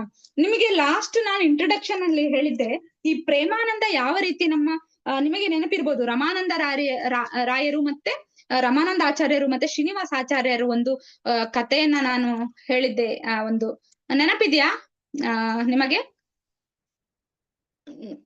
ಅವರು ನಮ್ಮ ರಾಧಾರಾಣಿಯ ಗೆಜ್ಜೆಯನ್ನ ಕಳೆದು, ನೆನಪಿದ್ಯಾ ಯಾರಿಗಾದ್ರೂ? ನಮ್ಮ ಕೃಷ್ಣ ಪ್ರಜ್ಞೆಯ ಸುಖ ಹೇಗೆ ಇರ್ತದೆ ಅನ್ನೋದಕ್ಕೆ ಒಂದು ಉದಾಹರಣೆ ನಾನು ಹೇಳಿದ್ದೆ. ನೆನಪಿದೆಯಾ ಯಾರಿಗಾದ್ರೂ? ನಮ್ಮ ರಮಾನಂದ ಆಚಾರ್ಯರು ಮತ್ತೆ ಶ್ರೀನಿವಾಸ ಆಚಾರ್ಯರು ತಮ್ಮ ಭೌತಿಕ ಶರೀರದಿಂದ ಇಲ್ಲಿ ನೆನಪಿದ್ಯಾ? ಹರೇ ಕೃಷ್ಣ ಮಾತಾಡಿ, ನೆನಪಿದ್ಯಾ? ಇಲ್ಲ ಮಾತಾಜಿ, ಹೌದು ಮಾತಾಜಿ, ನೆನಪಿದೆ. ನೋಡಿ, ಈ ಆನಂದ ಆ ತರ ಇರ್ತದೆ ನಮಗೆ ಅನ್ನೋದನ್ನ ನಾವು ನೋಡ್ಬೋದು. ಮತ್ತೆ ಹೇಳ್ಬೇಕಂತಿಲ್ಲಲ್ಲ, ನಾವು ಅರ್ಥ ಮಾಡ್ಕೊಳ್ಬೇಕು. ಹೇಗೆ ಅಂತಂದ್ರೆ ಆ ಆನಂದ ನಮಗೆ ನಮ್ಮ ಬುದ್ಧಿಯ ಶಕ್ತಿಗೆ ನಿಲುಕದಂತಹ ಆನಂದ ನಮ್ಮದು ಪ್ರೇಮಾನಂದ ಅಂತ ಹೇಳ್ಬಹುದು. ಅದಕ್ಕೆ ನಾವು ಹೇಳುದು, ಈಗ ಈ ಜಡಾನಂದ ನಮ್ಗೆ ಒಂದು ಸಮುದ್ರದಲ್ಲಿ ಒಂದು ಹನಿ ಅಷ್ಟೇ ಸುಖ ನಮ್ಗೆ ಅದು ಹೋಗ್ತದೆ. ಅದೇ ರೀತಿ ಬ್ರಹ್ಮಾನಂದ ಕೂಡ ಈ ಕೃಷ್ಣ ಪ್ರಜ್ಞೆ ಅನ್ನೋದು ನಮಗೆ ಅಚಲವಾಗಿ ನಮ್ಮ ಇಡೀ ಜೀವನಕ್ಕೂ ಅದು ನಮಗೆ ನೀಡುವ ಸುಖ. ಅದು ಯಾವುದು? ಆಧ್ಯಾತ್ಮಿಕ ಸುಖ, ಭಗವಂತನದು ಅಲ್ವಾ ಅಂತ ನಾವು ಇಲ್ಲಿ ಪ್ರೇಮಾನಂದ ಅನ್ನೋದನ್ನ ನಾವು ನೋಡ್ಬೋದು. ಕೃಷ್ಣ ಪ್ರಜ್ಞೆ ನೀಡುವ ಸುಖ ಯಾವ್ದದು? ಪ್ರೇಮಾನಂದ ಅನ್ನೋದನ್ನ ನೋಡ್ಬೋದು. ಅದೇ ರೀತಿ ನೋಡಿ ಹೇಳ್ತಾರೆ, ಶಿವನು ತನ್ನ ಪತಿ ಸತಿಯೊಂದಿಗೆ ಹೀಗೆಂದು ಸಂಭಾಷಿಸಿದನೆಂದು ತಂತ್ರಶಾಸ್ತ್ರದಲ್ಲಿ ಹೇಳಿದೆ. ಪ್ರಿಯೆ, ಗೋವಿಂದನ ಪಾದ ಕಮಲಗಳಿಗೆ ಶರಣಾಗತನಾಗಿ ಶುದ್ಧ ಕೃಷ್ಣ ಪ್ರಜ್ಞೆಯನ್ನು ಗಳಿಸಿಕೊಂಡಿರುವ ನಾಥನಿಗೆ ನಿರಾಕಾರವಾದಿಗಳು ಅಪೇಕ್ಷಿಸುವ ಎಲ್ಲಾ ಸಿದ್ಧಿಗಳನ್ನು ಬಹು ಸುಲಭವಾಗಿ ಕೊಟ್ಟು ಬಿಡಬಹುದು. ನೋಡಿ ಇಲ್ಲಿ ಹೇಳ್ತಾರೆ, ಕೃಷ್ಣ ಪಾದ ಕಮಲಗಳಿಗೆ ಶರಣಾಗತನಾದ್ರೆ ಈ ಶುದ್ಧ ಕೃಷ್ಣ ಪ್ರಜ್ಞೆಯನ್ನ ಗಳಿಸಿಕೊಂಡಿರುವವನಿಗೆ ನಿರಾಕಾರವಾದಿಗಳು ಏನ್ ಅಪೇಕ್ಷಿಸಿದರೆ ಎಲ್ಲಾ ಸಿದ್ಧಿಗಳನ್ನ ಬಹು ಸುಲಭವಾಗಿ ಕೊಟ್ಬಿಡಬಹುದಂತೆ. ಅಷ್ಟೇ ಅಲ್ಲ, ಅಂತಹ ವ್ಯಕ್ತಿ ಶುದ್ಧ ಭಕ್ತರು ಅನುಭವಿಸುವ ಸುಖವನ್ನ ಕೂಡ ಅನುಭವಿಸಬಹುದು. ನೋಡಿ ಎಷ್ಟು ಕೊಡ್ತಾರೆ ಅಲ್ವಾ. ಅದು ಶಾಶ್ವತವಾದುದರಿಂದ ಭಕ್ತಿ ಸೇವೆಯಿಂದ ಪಡೆದ ಸುಖವು ಉತ್ತಮವಾದದ್ದು. ಐಹಿಕ ಸಿದ್ಧಿಯ ಗಳಿಕೆ ಅಥವಾ ತನ್ನನ್ನು ತಾನು ಬ್ರಹ್ಮನೆಂದು ತಿಳಿದಿರುವ ಸುಖವು ಅಧಮ. ಅಂದ್ರೆ ಇಲ್ಲಿ ಶುದ್ಧ ಭಕ್ತರು ಈ ಎರಡು ಸುಖವನ್ನ ಅವರು ಅಧಮ ಅಂತಾರೆ. ಯಾಕೆಂದ್ರೆ ಅದು ತಾತ್ಕಾಲಿಕವಾದದ್ದು. ವ್ಯಕ್ತಿಯು ತಾನು ಐಹಿಕ ಭೋಗಗಳಿಂದ ಪತನಗೊಳ್ಳುವುದನ್ನ ತಪ್ಪಿಸಲಾಗದು. ಅಲ್ಲದೆ ತನ್ನನ್ನು ನಿರಾಕಾರ ಬ್ರಹ್ಮನೊಂದಿಗೆ ಗುರುತಿಸಿಕೊಳ್ಳುವ ಆಧ್ಯಾತ್ಮಿಕ ಆನಂದದಿಂದಲೂ ಪತನಗೊಳ್ಳುವ ಸಾಧ್ಯತೆ ಬಹಳ ಇರುತ್ತದೆ. ಅಂದ್ರೆ ಅವರು ಮತ್ತು ಅಲ್ಲಿಂದ ನಾವು ವಾಪಸ್ ಬರ್ಬೋದು ಆ ಸುಖದಿಂದ ಅಲ್ವಾ. ಅದು ಯಾವುದು ಶಾಶ್ವತ ಅಲ್ಲ ಅಂತ ನಮಗೆ ಗೊತ್ತಾದಾಗ ನಮಗೆ ಅಲ್ಲಿ ಇಂತಹ ವ್ಯಕ್ತಿಗಳು ಪತನ ಹೊಂದಬಹುದು. ಆದರೆ ಭಗವಂತನಂದ್ರೆ ಕೃಷ್ಣ ಪ್ರಜ್ಞೆಯ ಪ್ರೇಮಾನಂದದಿಂದ ಆ ಸುಖದಿಂದ ನಮಗೆ ಯಾವುದೇ ರೀತಿ ಪತನ ಒಳಗಾಗಲ್ಲ ಅಂತ ನಾವು ಹೇಳ್ಬೋದು. ಸಾರಿ, ನಾವು ಉದಾಹರಣೆ ನೋಡ್ಬೋದು ಅಲ್ವಾ. ಯಾರು ಶುದ್ಧ ಪ್ರೇಮ ಮಾಡ್ತಾರೆ ಭಗವಂತನನ್ನ, ಅವರು ಯಾವುದೇ ರೀತಿ ಎಷ್ಟೇ ಕಷ್ಟಪಟ್ರು ಅವರು ಯಾವ ರೀತಿಯಲ್ಲಿ ಅವರು ಪತನವನ್ನ ಹೊಂದುವುದಿಲ್ಲ. ಯಾಕೆ ನೋಡಿ, ನಾವು ನೋಡಿರ್ಬೋದು, ಎಲ್ಲಾರನ್ನ ನೋಡಿರ್ಬೋದು. ಈಗ ನಮಗೆ ಉದಾಹರಣೆ ನಮ್ಮ ಪ್ರಹ್ಲಾದ್ ಮಹಾರಾಜನೇ ಯಾವತ್ತು ನಾವು ತಗೊಂತೀವಿ. ಹೇಗೆ ಅಂತಂದ್ರೆ ಪ್ರಹ್ಲಾದ್ ಮಹಾರಾಜ್ ಅವರು ಎಷ್ಟು ಪ್ರೇಮಾನಂದದಲ್ಲಿದ್ರು ಅಲ್ವಾ. ಯಾರೇನೇ ಹೇಳಿದ್ರು ಅವರು ಭಗವಂತನ ನಾಮ ಬಿಟ್ಟು ಅವ್ರು ಏನೇ ಕಷ್ಟಪಟ್ರು ಅವರು ಅದರಲ್ಲಿ ಸುಖ ಪಡಿತಾ ಇದ್ರು ಅಲ್ವಾ. ಭಗವಂತನೇ ಕೇಳಿದ್ರು ಕೂಡ ಅವರು ಭಗವಂತನೇ ಏನ್ ಬೇಕಂತ ಕೇಳಿದ್ರು ಕೂಡ ಅವ್ರು ಹೇಳಿದ್ರು, ಏನು ನಾನ್ ವ್ಯಾಪಾರ ಮಾಡಕ್ಕೆ ಬರ್ಲಿಲ್ಲ ಅಂತ. ಅಷ್ಟು ಅದರಲ್ಲಿ ಸುಖವನ್ನ ಪಡಿತಾರೆ ಅಲ್ವಾ. ಅಷ್ಟು ನಮ್ಗೆ ಹೇಳ್ತಾರೆ. ಯಾವ ರೀತಿ ಅಂತಂದ್ರೆ ಆ ಪ್ರೇಮ ನಮಗೆ ನಮ್ಮ ಇದಕ್ಕೆ ಅದು ನಮಗೆ ಅರ್ಥ ಆಗಲ್ಲ. ಅಷ್ಟು ಪ್ರೇಮವನ್ನ ಅಲ್ಲಿ ನಾವು ನೋಡ್ಬಹುದು ಅಲ್ವಾ. ಹೇಗೆ ಭಗವಂತನ ಪ್ರೇಮಾನಂದ ಅಥವಾ ಕೃಷ್ಣ ಪ್ರಜ್ಞೆ ನಮ್ಗೆ ಹೇಗೆ ಅಂತಂದ್ರೆ, ಒಬ್ಬ ತಾಯಿ ಮಗುವಿನ ಸೇವೆ ಹೇಗ್ ಮಾಡ್ತಾಳೆ, ಖುಷಿಯಲ್ಲಿ ಮಾಡ್ತಾಳೆ ಅಲ್ವಾ. ಅವಳು ಏನಾದ್ರೂ ನಮ್ಮ ಭೌತಿಕ ಆಸೆ ಅಂದ್ರೆ ಏನಾದ್ರೂ ಅದರಿಂದ ಎಕ್ಸ್ಪೆಕ್ಟೇಷನ್ ಇಟ್ಕೊಂಡು ಒಬ್ಬಳು ತಾಯಿ ಮಗುಗೆ ಹಾಲು ಕುಡ್ಸಲ್ಲ ಅಲ್ವಾ. ಅದೇ ರೀತಿ ಇಲ್ಲಿ ಭಗವಂತನ ಪ್ರೇಮ ಆನಂದ ನಮ್ಗೆ ಯಾವ ರೀತಿ ಕೊಡ್ತದೆ ಅಂದ್ರೆ ನಿಷ್ಕಲ್ಮಶವಾದ ಯಾವ ರೀತಿ ಕಲ್ಮಶ ಇಲ್ಲದಂತಹ ಪ್ರೇಮವನ್ನ ಕೊಡ್ತದೆ. ಭಗವಂತನಲ್ಲಿ ನಾವು ಅಚಲವಾಗಿ ನಂಬಿಕೆ ಇಟ್ಟು ನಾವು ಶುದ್ಧ ಭಕ್ತಿ ಸೇವೆ ಮಾಡಿದ್ರೆ ಅದರಿಂದ ನಮ್ಗೆ ಶಾಶ್ವತವಾದ ಆನಂದ ಸಿಗ್ತದೆ. ಯಾವಾಗ ಅಂತಂದ್ರೆ ನಾವು ಅರ್ಥ ಮಾಡ್ಕೊಂಡಾಗ ಮಾತ್ರ ಭಕ್ತಿ ಸೇವೆ ಅಂದ್ರೆ ಏನು, ಕೃಷ್ಣ ಪ್ರಜ್ಞೆ ಎಂದ್ರೆ ಏನು, ಯಾವ ರೀತಿ ನಾವು ಭಗವಂತನನ್ನ ನಾವು ಪ್ರೇಮದಿಂದ ನೋಡಬಹುದು. ಆಗ ಅಂದ್ರೆ ನಾವು ಅದನ್ನ ಸುಲಭದಲ್ಲಿ ನಮ್ಗೆ ಖಂಡಿತ ಸಾಧ್ಯ ಇಲ್ಲ. ಆದ್ರೆ ನಾವು ನಮ್ಮ ಆಚಾರ್ಯರು ಏನ್ ಹೇಳಿದ್ದಾರೆ, ಈ ಸಾಧನ ಭಕ್ತಿಯ ಮೂಲಕ ನಾವು ಹೋಗ್ತಾ ಇದ್ರೆ ನಾವು ಖಂಡಿತ ನಾವು ಆ ಆನಂದದಲ್ಲಿ ನಾವೆಲ್ಲರೂ ಸಹ ನಾವು ಪ್ರಯತ್ನ ಪಡ್ಬೋದು ಅನ್ನೋದನ್ನ ನಾವು ನೋಡ್ತೇವೆ. ಅಂದ್ರೆ ಏನದು ಅಂತಂದ್ರೆ ಕೃಷ್ಣ ಪ್ರಜ್ಞೆ ಅನ್ನೋದು ಜಸ್ಟ್ ಆನಂದ ಪಟ್ಟಿ ಸುಮ್ಮನಾಗೋದಿಲ್ಲ, ಅದು ಶಾಶ್ವತವಾದ ಆನಂದ ನಮ್ಮ ಜೀವನಕ್ಕೆ ಅಂತ ನಾವು ಹೇಳ್ಬೋದು. ನಾವು ಯಾರೇ ನೋಡಿದ್ರು ಯಾವಾಗ ಕೃಷ್ಣ ಸಂತೋಷಕ್ಕೆ ಮಾಡಿದ, ನಾವು ಯಾವತ್ತು ಕೃಷ್ಣನ ಸಂತೋಷಕ್ಕೆ ಮಾಡುವ ಸೇವೆನೇ ಪ್ರೇಮ ಅಂತ ನಾವು ನೋಡ್ಬೋದು. ಯಾವತ್ತು ಕೃಷ್ಣನ ಸಂತೋಷಕ್ಕೆ ಮಾಡೋದು ಯಾವ್ದದು. ಈಗ ನಾವು ನೋಡಿದ್ವಿ ಎರಡು ಆನಂದ ಅಲ್ವಾ. ಮೊದಲನೇದು ಆ ಜಡ ಆನಂದ, ನಮ್ಮ ಐಹಿಕ ಸುಖಕ್ಕೆ ನಾವು ಮಾಡುವಂತಹ ಆನಂದ ಯಾವತ್ತದು ಶಾಶ್ವತ ಆಗಲ್ಲ. ಅದೇ ರೀತಿ ಬ್ರಹ್ಮಾನಂದ ಕೂಡ. ಆದ್ರೆ ಈ ಪ್ರೇಮ ಕೃಷ್ಣ ಪ್ರಜ್ಞೆ ಯಾರಿಗೋಸ್ಕರ, ಅದ್ರ ಭಗವಂತನಿಗೋಸ್ಕರ ಮಾಡಿದ್ರೆ ಮಾತ್ರ ಅದು ಏನಾಗ್ತದೆ, ಕೃಷ್ಣ ಸಂತೋಷಕ್ಕೆ ನಾವು ಮಾಡಿದ ಸೇವೆ ಪ್ರೇಮಮಯವಾಗ್ತದೆ, ಪ್ರೇಮಾನಂದಕ್ಕೆ ಆಗ್ತದೆ ಅಂತ ನೋಡಿ. ಉನ್ನತ ವಿದ್ಯೆ ಗಳಿಸಿದವರು ಸ್ವಲ್ಪ ಹೆಚ್ಚು ಕಡಿಮೆ ಸಾಕ್ಷಾತ್ಕೃತ ಆತ್ಮರು ಆದ ಮಾಯಾವಾದಿ ಸನ್ಯಾಸಿಗಳು ನೋಡಿ ಕೆಲವೊಮ್ಮೆ ರಾಜಕಾರಣದಲ್ಲೂ ಅಥವಾ ಸಮಾಜೋದ್ಧಾರ ಕಾರ್ಯಗಳಲ್ಲೂ ತೊಡಗಿಕೊಳ್ಳುವುದು ಕಂಡು ಬರುತ್ತದೆ ನೋಡಿದ್ದೇವಲ್ವಾ. ಇದಕ್ಕೆ ಕಾರಣವೂ ಇದೆ. ನಿರಾಕಾರವಾದಿಗಳಲ್ಲಿ ನಿಜವಾದ ಅಲೌಕಿಕ ಸುಖವನ್ನು ಪಡೆಯುವುದು ಸಾಧ್ಯವಾಗದೆ ಹೋಗಿ ಅವರು ಐಹಿಕ ನೆಲೆಗೆ ಹಿಂದಿರುಗಿ ಪ್ರಾಪಂಚಿಕ ಕಾರ್ಯಗಳಲ್ಲಿ ಆಸಕ್ತಿ ವಹಿಸುತ್ತಾರೆ. ನೋಡಿ, ನಾವು ಕೃಷ್ಣ ಪ್ರಜ್ಞೆಯಲ್ಲಿ ನಿರತ ಆಗದಿದ್ರೆ ಮತ್ತೆ ವಾಪಸ್ ನಾವು ಯಾವ್ದೇ ಸನ್ಯಾಸಿ ಆಗಿದ್ರು ಸಹ ರಾಜಕಾರಣಕ್ಕೆ ಅಂದ್ರೆ ಐಹಿಕ ತೊಡಕಕ್ಕೆ ನಾವು ವಾಪಸ್ ಬರ್ತೇವೆ ಅನ್ನೋದನ್ನ ಹೇಳ್ತಿದ್ದಾರೆ. ಅದೇ ರೀತಿ ಮಾಯಾವಾದಿ ಸನ್ಯಾಸಿಗಳು ಐಹಿಕ ನೆಲೆಗೆ ಹಿಂತಿರುಗಿದ ಉದಾಹರಣೆಗಳು ನಮಗೆ ಎಷ್ಟು ಇದೆ, ವಿಶೇಷವಾಗಿ ಭಾರತದಲ್ಲಿ ಬೇಕಾದಷ್ಟಿವೆ. ಆದ್ರೆ ಸಂಪೂರ್ಣವಾಗಿ ಕೃಷ್ಣ ಪ್ರಜ್ಞೆಯಲ್ಲಿ ನಿಂತ ವ್ಯಕ್ತಿಯು ಎಂದೂ ಯಾವುದೇ ಬಗೆಯ ಪ್ರಾಪಂಚಿಕ ನೆಲೆಗೆ ಇಳಿಯುವುದಿಲ್ಲ ಅಲ್ವಾ. ಅವು ಯಾವ ಬಗೆಯ ಆಮಿಷವನ್ನು ಒಡ್ಡಿದರೂ ಕೂಡ, ಎಷ್ಟೇ ಇದಾದ್ರೂ ಕೂಡ ಅವು ಅಂದ್ರೆ ಅಷ್ಟು ಅವರು ಗಟ್ಟಿಯಾಗಿರ್ತಾರೆ. ಅವು ಎಷ್ಟೇ ಆಕರ್ಷಕವಾಗಿ ಕಂಡರೂ ಕೃಷ್ಣ ಪ್ರಜ್ಞೆ ಅಂತ ಆಧ್ಯಾತ್ಮಿಕ ಚಟುವಟಿಕೆಗೆ ಯಾವ ಲೌಕಿಕ ಕ್ಷೇಮದ ಕೆಲಸವು ಸಾಟಿ ಇಲ್ಲವೆಂಬುದು ಸಂಪೂರ್ಣ ಕೃಷ್ಣ ಪ್ರಜ್ಞಾವಂತನಿಗೆ ತಿಳಿದಿರುತ್ತದೆ. ಅಂದ್ರೆ ಕೃಷ್ಣ ಪ್ರಜ್ಞಾವಂತರಿಗೆ ಅದು ಗೊತ್ತಿರ್ತದೆ, ಅದು ಯಾವ ರೀತಿ ಅವನಿಗೆ ಪರಿಣಾಮವನ್ನ ಅವರು ಬೀರಲ್ಲ ಅನ್ನೋದನ್ನ ನಾವು ಇದ್ರಲ್ಲಿ ನೋಡ್ಬೋದು ಅಲ್ವಾ. ನಾವು ಯಾವ ರೀತಿ ನಾವು ಗಜೇಂದ್ರದ್ದು ನೋಡ್ಬೋದು ಅಲ್ವಾ. ನಾವು ಆ ಗಜೇಂದ್ರ ಎಷ್ಟು ಯಾವ ರೀತಿಯ ಎಕ್ಸ್ಪೆಕ್ಟೇಷನ್ ಇಲ್ಲದ ಪ್ರೇಮ ಮಾಡಿದಕ್ಕೆ ಅವನು ಆ ಭಗವಂತನೇ ಬಂದ್ರು ಅವರನ್ನ ಕಾಪಾಡ್ಲಿಕ್ಕೆ ಅಲ್ವಾ. ನಾವು ಯಾವಾಗ ಋಷಿಕೇಶ ಅಂತ ಹೇಳ್ತೇವೆ ಅಲ್ವಾ, ಋಷಿಕೇಶನಿಗೆ ನಾವು ತೃಪ್ತಿಪಡಿಸಿದ್ರೆ ಈ ಈ ಐಹಿಕ ಜಗದ ಈ ಕಾಮ ಕ್ರೋಧ ಎಲ್ಲವನ್ನ ಬಿಟ್ಟು ನಮ್ಮ ಇಂದ್ರಿಯಗಳನ್ನ ನಾವು ಭಗವಂತನಿಗೆ ಅರ್ಪಿಸಿ ನಾವು ಭಕ್ತಿಯನ್ನ ಮಾಡಿದ್ರೆ ನಾವು ಆ ಒಂದು ಆನಂದವನ್ನ ಪಡಿಬಹುದು ಅನ್ನೋದನ್ನ ನಾವು ಇಲ್ಲಿ ನೋಡ್ತೇವೆ. ಅದೇ ರೀತಿ ಇಲ್ಲಿ ಹೇಳ್ತಾರೆ, ವಾಸ್ತವವಾಗಿ ಯಶಸ್ವಿಯಾದ ಯೋಗಿಗಳು ಸಾಧಿಸಿರುವ ಯೋಗ ಸಿದ್ಧಿಗಳು ಒಟ್ಟು 8. ಈ ಸಿದ್ಧಿಗಳ ಬಗ್ಗೆ ಅವರು ಹೇಳ್ತಾರೆ. ಯಾವ್ದೆಲ್ಲ ಸಿದ್ಧಿಗಳು ಅಂತಂದ್ರೆ ಮುಂದೆ ನಾವು ನೋಡ್ಕೊಂಡು ಹೋಗ್ಬೋದು. ಆ 8 ಸಿದ್ಧಿಗಳು ನಾವು ನೋಡ್ಬೋದು. ಏನೆಲ್ಲ ಅದು ಹಣಿಮ, ಮಹಿಮ, ಗಣಿಮ, ಮತ್ತೆ ಏನೇನು ಇದೆ 8 ಕೂಡ ಇಲ್ಲ ಇದೆಯಾ. ಅಣಿಮ ಸಿದ್ಧಿ, ಒಂದು ಅಣಿಮ ಸಿದ್ಧಿ ನೋಡುವ, ಮುಂದೆ ಹೋಗ್ತಾ ನೋಡುವ. ಮತ್ತೆ ಇಶಿತ, ವಶಿತ, ಪ್ರಾಕಾಮ್ಯ, ಹೀಗೆ 8 ನಾವು ನೋಡ್ಬೋದು ಇಲ್ಲಿ. ಇಲ್ಲಿ ಅಣಿಮ ಸಿದ್ಧಿ ಅಂತ ಅಂದ್ರೆ ಏನು ಅಂತ ನೋಡ್ತಾರೆ ನೋಡಿ. ಒಟ್ಟು 8 ಸಿದ್ಧಿಗಳನ್ನ ಇದೆ.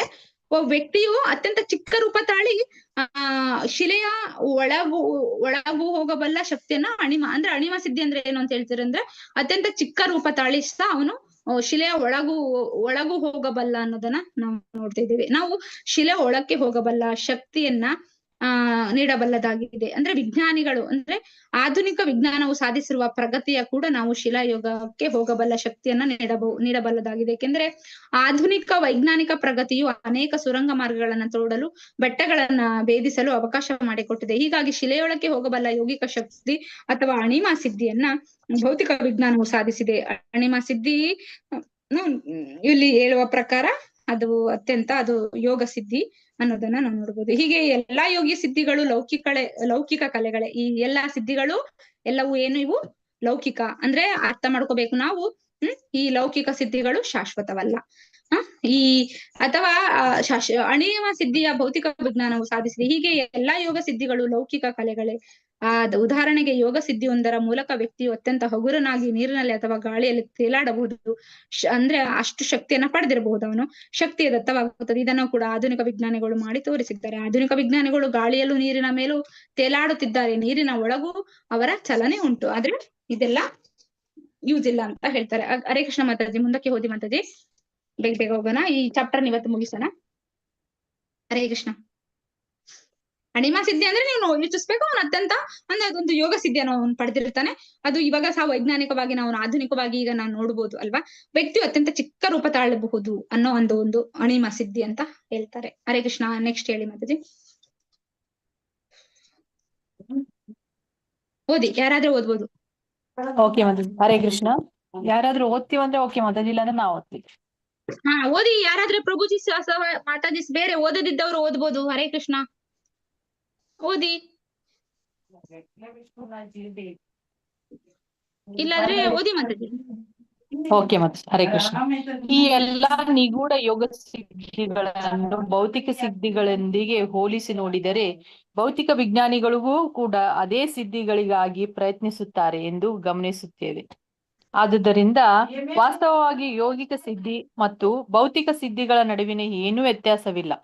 ಜರ್ಮನ್ ಪಂಡಿತರೊಬ್ಬರು ಒಮ್ಮೆ ಆಧುನಿಕ ವಿಜ್ಞಾನಿಗಳ ತಥಾಕಥಿತ ಯೋಗ ಸಿದ್ಧಿಗಳನ್ನು ಈಗಾಗಲೇ ವಶ ಮಾಡಿಕೊಂಡಿರುವುದರಿಂದ ತಮಗೆ ಅವುಗಳ ಬಗ್ಗೆ ಆಸಕ್ತಿ ಇಲ್ಲ ಎಂದು ಹೇಳಿದರು.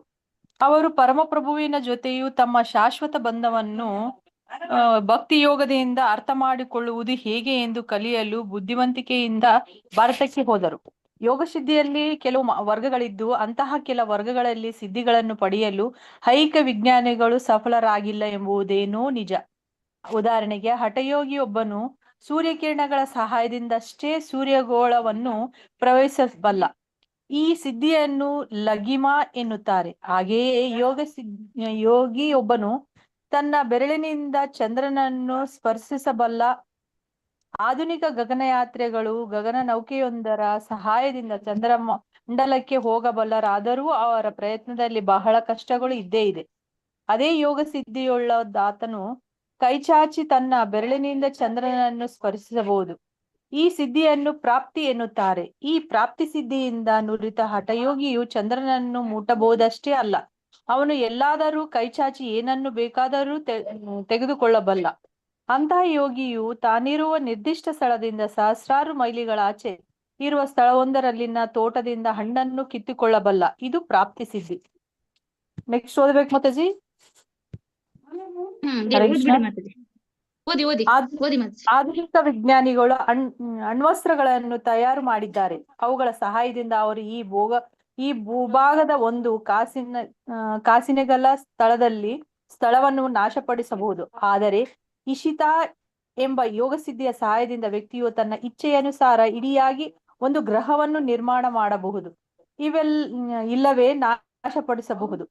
ವಶಿತ ಎನ್ನುವುದು ಇನ್ನೊಂದು ಬಗೆಯ ಸಿದ್ಧಿ. ಈ ಸಿದ್ಧಿಯನ್ನು ಬಳಸಿ ವ್ಯಕ್ತಿಯು ಯಾರನ್ನಾದರೂ ವಶಪಡಿಸಿಕೊಳ್ಳಬಹುದು. ಈ ಯೋಗ ಸಿದ್ಧಿಯು ಒಂದು ಬಗೆಯ ಇಂದ್ರಜಾಲ ವಿದ್ಯೆಯಾಗಿದ್ದು ಇದರ ಪ್ರಭಾವದಿಂದ ತಪ್ಪಿಸಿಕೊಳ್ಳುವುದು ಬಹುತೇಕ ಸಾಧ್ಯವೇ ಇಲ್ಲ. ಈ ವಶಿತಾ ವಿದ್ಯೆಯಲ್ಲಿ ಅಲ್ಪ ಸ್ವಲ್ಪ ಸಿದ್ಧಿ ಪಡೆದ ಯೋಗಿಯು ಜನರ ಮಧ್ಯೆ ಕಾಣಿಸಿಕೊಂಡು ಅಸಂಬದ್ಧ ಕಂತೆಗಳನ್ನು ಪಲುಕಿ ಜನರ ಮನಸ್ಸನ್ನು ಅಪಹರಿಸಿ ಅವರನ್ನು ಶೋಷಿಸಿ ಅವರಿಂದ ಹಣ ಸುಲಿದುಕೊಂಡು ಓಡಿ ಹೋಗುವುದು ಕೂಡ ಕಂಡು ಬಂದಿದೆ. ಪ್ರಾಕಾಮ್ಯ ಎನ್ನುವ ಹೆಸರಿನ ಇನ್ನೊಂದು ಯೋಗ ಸಿದ್ಧಿಯುಂಟು. ಈ ಸಿದ್ಧಿಯ ಬಳಕೆಯಿಂದ ವ್ಯಕ್ತಿಯು ತಾನು ಬಯಸಿದ್ದನ್ನೆಲ್ಲ ಪಡೆಯಬಹುದು. ಉದಾಹರಣೆಗೆ, ವ್ಯಕ್ತಿಯು ತನ್ನ ಕಣ್ಣಲ್ಲಿ ನೀರು ತುಂಬಿಕೊಳ್ಳುವಂತೆ ಮಾಡಿ ಅದೇ ನೀರನ್ನು ಮತ್ತೆ ಹೊರ ಹಾಕುತ್ತಾನೆ. ಇಚ್ಛಾ ಮಾತ್ರದಿಂದಲೇ ಒಬ್ಬ ವ್ಯಕ್ತಿಯು ಇಂತಹ ಅದ್ಭುತಗಳನ್ನು ಮಾಡಬಹುದು. ನೆಕ್ಸ್ಟ್ ಓದ್ಲಾ ಮಾತಾಜಿ.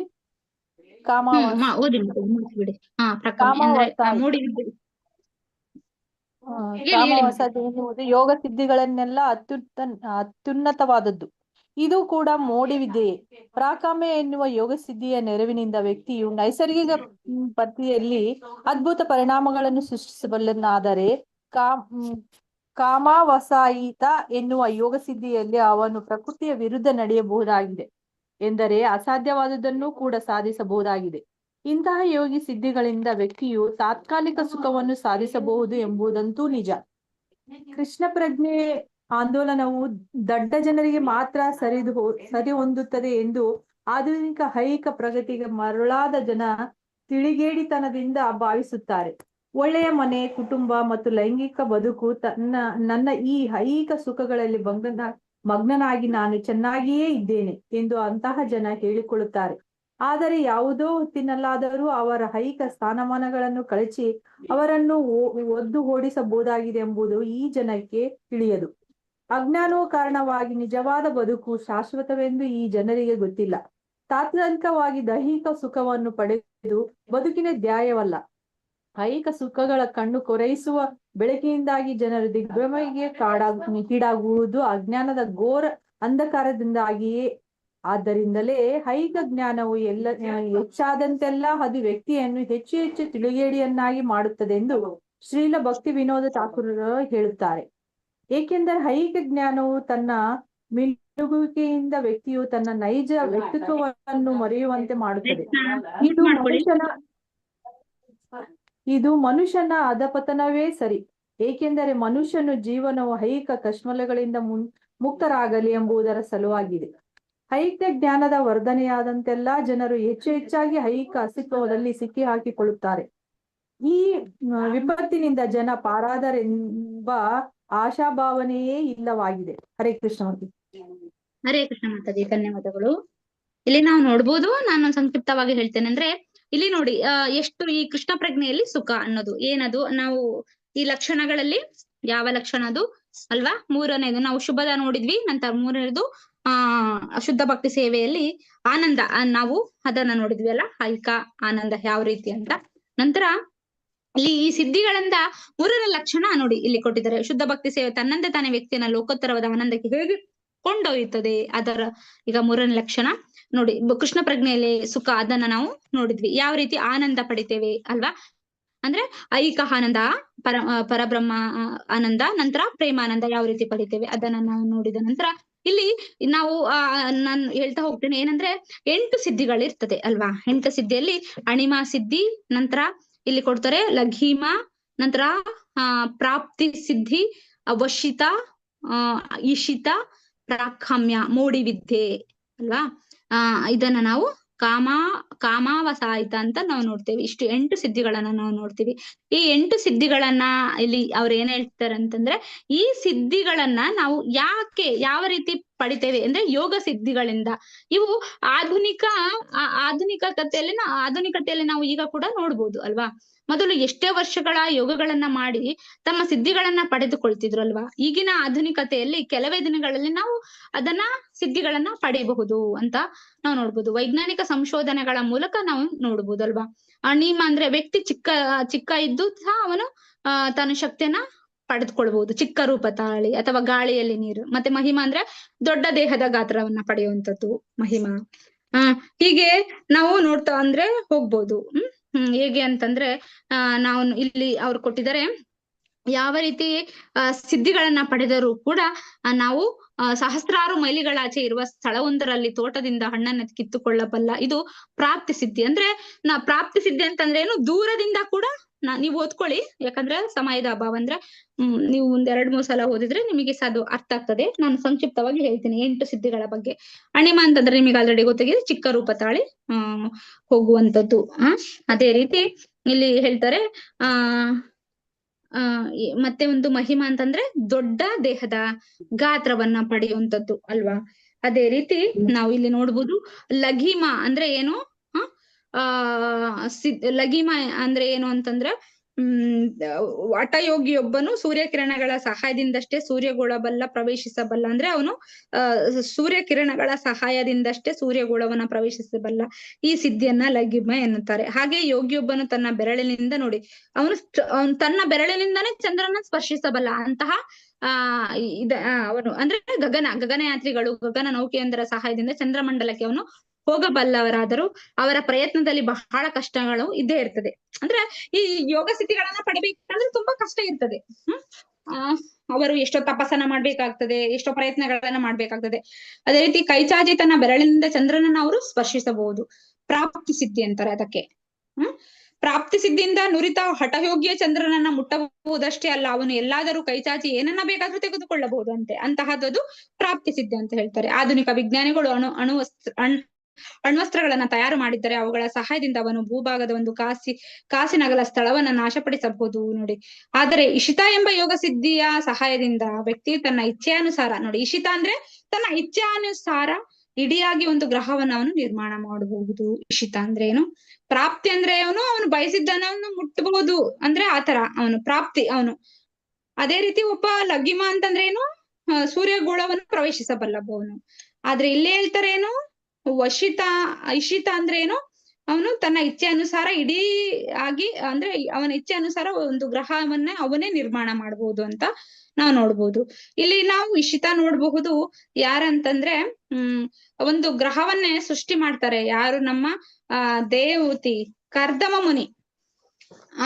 ಯಾರಿಗೋಸ್ಕರ, ನಮ್ಮ ಕಪಿಲ ದೇವರ ತಂದೆ ಕರ್ದಮ ಮುನಿ. ಅವರು ತನ್ನ ಪತ್ನಿಯಗೋಸ್ಕರ ಅವರು ತನ್ನ ಇಡೀ ಶರೀರವನ್ನ ತನ್ನ ಕರ್ದಮ ಮುನಿಗೆ ಮುಡುಪಾಗಿಟ್ಟು ಅವ್ರು 3ನೇ ಸ್ಕಂದದಲ್ಲಿ ಬರ್ತದೆ ನಿಮಗೆ. ಇದರಲ್ಲಿ ನಾವು ನೋಡಿದ್ವಲ್ಲ, 3ನೇ ಸ್ಕಂದದಲ್ಲಿ ಬರ್ತದೆ ಅದು. ಹೇಗೆ ದೇಹುತಿ ಕರ್ದಮ ಮುನಿಗೆ ತನ್ನ ಸರ್ವಸ್ವವನ್ನೇ ಅಂದ್ರೆ ಅವಳು ಅವಳ ಸೇವೆಯನ್ನ ತನ್ನ ಪತಿಗೋಸ್ಕರ ಅವಳು ಎಲ್ಲವನ್ನ ಕೊಡ್ತಾಳೆ. ಆ ಪತಿ ಈ ಸಿದ್ಧಿಗಳನ್ನ ಪಡೆದಿರ್ತಾರೆ. ಅಂದ್ರೆ ಅದು ಆಧ್ಯಾತ್ಮಿಕವಾದದ್ದು. ಆದ್ರೆ ನಾನು ಉದಾಹರಣೆ ಹೇಳ್ತಾ ಇರೋದು ಯಾವ ರೀತಿ ಅಂದ್ರೆ, ಅವರು ಅವಳು ಕೇಳ್ತಾರೆ ಲಾಸ್ಟಿಗೆ ಎಲ್ಲ ಏನು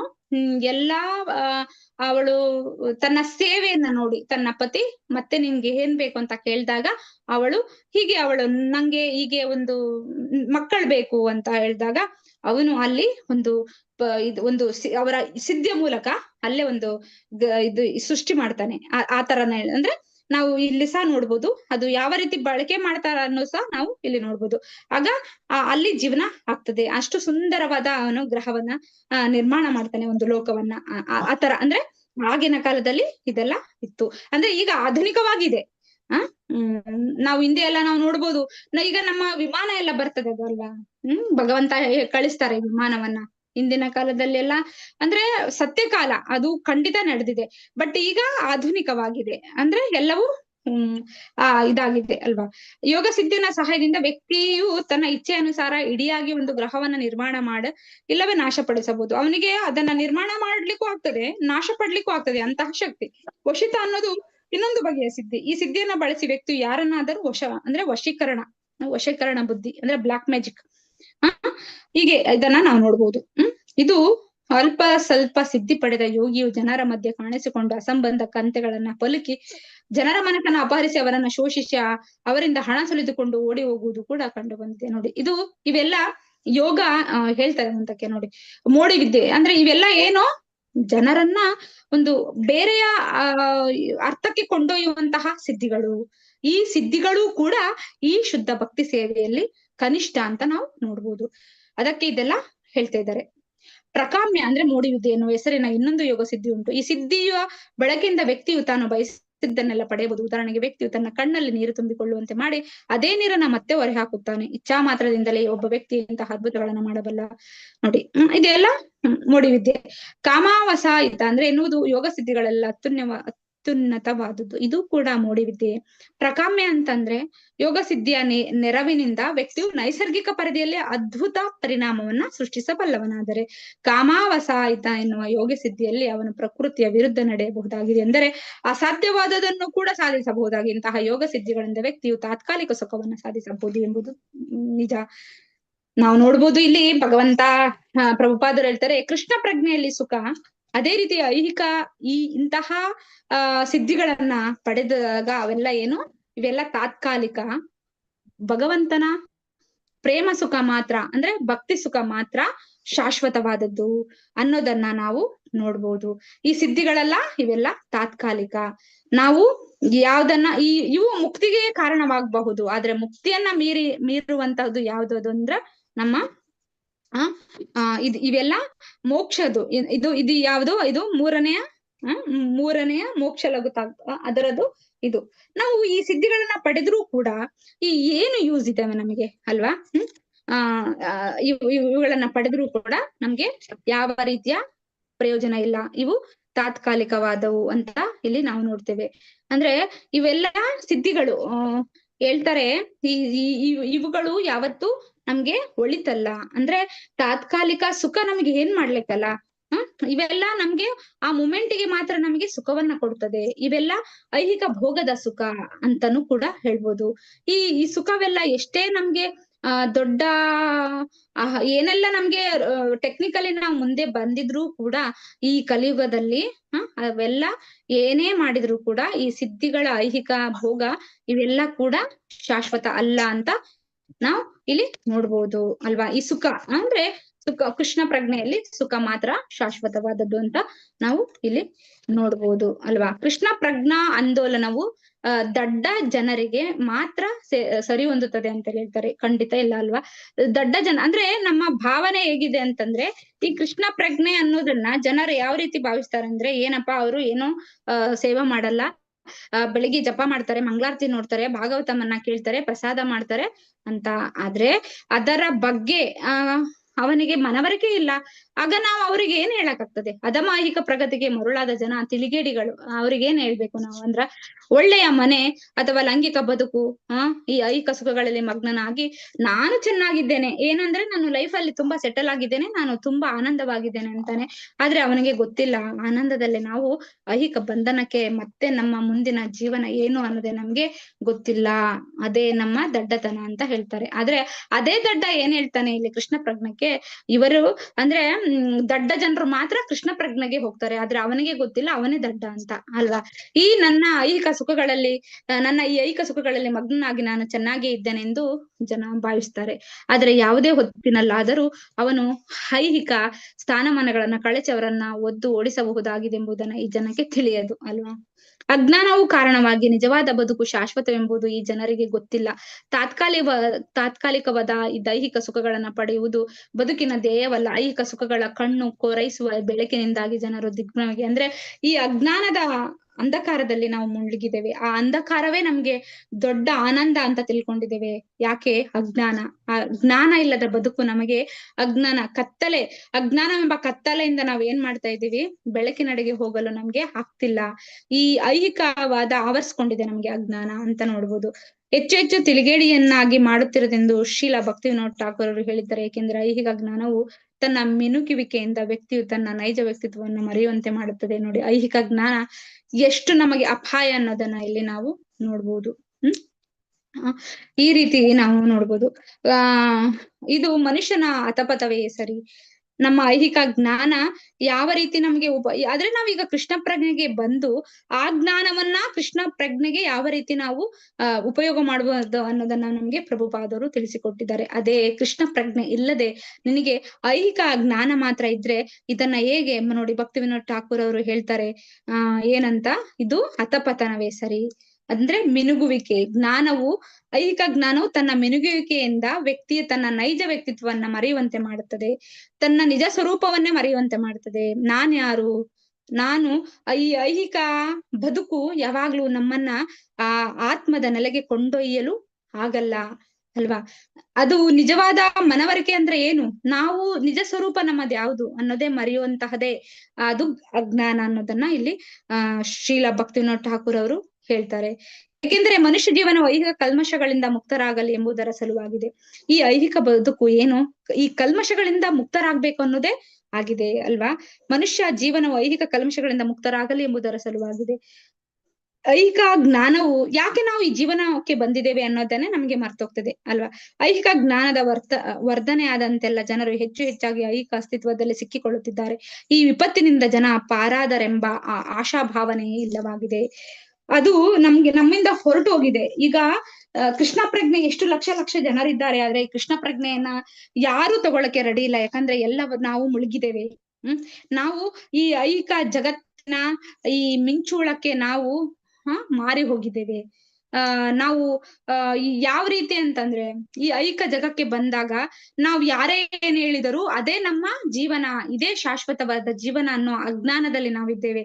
ಯಾಕಂದ್ರೆ ನಾವು ಅಷ್ಟು ನಮ್ಗೆ ಕಲ್ಮಶ ಆಗಿದೆ. ಆ ಕಲ್ಮಶದಿಂದ ಮುಕ್ತಿ ಆಗ್ಬೇಕಂತಂದ್ರೆ ನಾವು ಕೃಷ್ಣ ಪ್ರಜ್ಞೆಯಲ್ಲಿ ಬಂದ್ರೆ ಮಾತ್ರ ಅಂತ ಹೇಳ್ತಾರೆ ನೋಡ್ರಿ. ಆದ್ರೆ ಈ ವಿಪತ್ತಿನಿಂದ ಜನ ಪಾರಾದರೆಂಬ ಆಶಾಭಾವನೆ ಇಲ್ಲವಾಗಿದೆ. ಅಷ್ಟರ ಮಟ್ಟಿಗೆ ನಾವು ಏನಾಗಿದ್ದೇವೆ, ನಾವು ತುಂಬಾ ಮುಂದೆ ಹೋಗಿದ್ದೇವೆ ಅಂತ. ಅಂದ್ರೆ ನಮ್ಮ ಐಹಿಕ, ನಮ್ಮ ಜೀವನ ಶೈಲಿ ಹಾಗೆ ಆಗಿದೆ. ನಾವು ಎಲ್ಲವನ್ನ ಏನ್ ಮಾಡ್ತಾ ಇದೀವಿ ಇವಾಗ? ಐಹಿಕ ಮುಳುಗಿ ಹೋಗ್ತಾ ಇದೀವಿ. ಎಲ್ಲವೂ ನಶಿಸಿ ಹೋಗ್ತಾ ಇದೆ.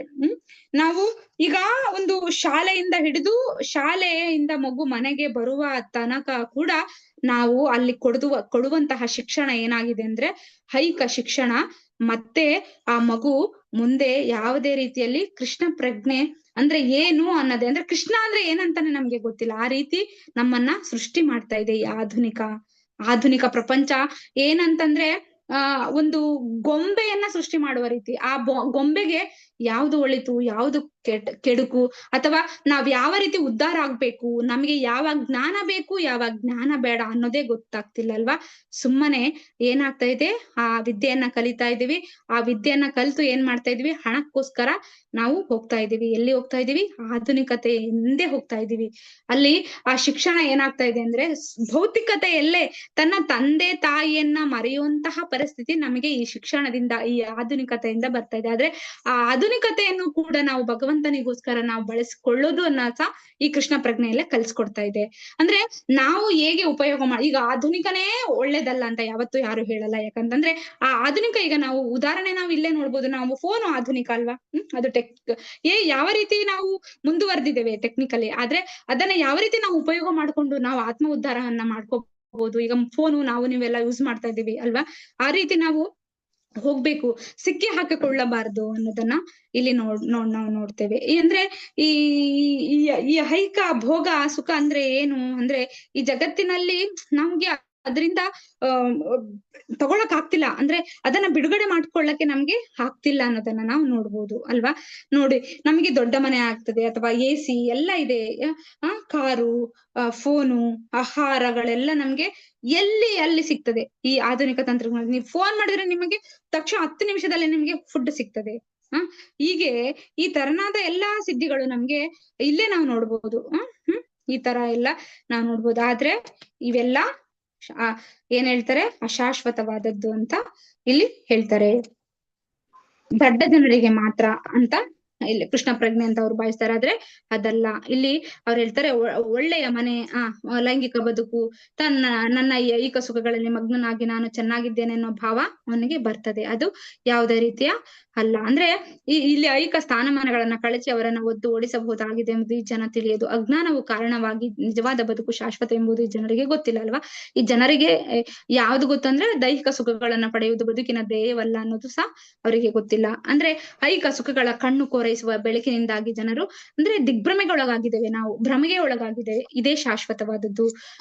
ಇದೇ ನಮ್ಮನ್ನ ಅಂಧಕಾರದಲ್ಲಿದ್ದೇವೆ. ನಾವು ಅಂಧಕಾರದಲ್ಲಿದ್ದಾಗ ನಮ್ಗೆ ಯಾರೇ ಏನೇ ಹೇಳಿದ್ರು, ನಮ್ಗೆ ನಮ್ಮ ಬುದ್ಧಿ ಭ್ರಮಣೆ ಆದಾಗ ನಾವು ಯಾರೇ ನಮ್ಮ ಉದ್ಧಾರಕ್ಕೆ ಹೇಳಿದ್ರು ನಾವು ಕೇಳುವಂತಹ ಸ್ಥಿತಿಯಲ್ಲಿ ನಾವಿರಲ್ಲ ಅಲ್ವಾ. ಆದ್ದರಿಂದ ಐಹಿಕ ಜ್ಞಾನವು ಹೆಚ್ಚಾದಂತೆಲ್ಲ ಅದು ವ್ಯಕ್ತಿಯನ್ನ ಹೆಚ್ಚು ಹೆಚ್ಚು ತಿಳಿಗೇಡಿಯನ್ನಾಗಿ ಮಾಡುತ್ತದೆ ಅಂತ ಇಲ್ಲಿ ಹೇಳ್ತಾರೆ. ಅದನ್ನ ನೋಡಿ. ಮತ್ತೆ ಅತಪತನಕ್ಕೆ ದಾರಿ ಅಂತ ಹೇಳ್ತಾರೆ.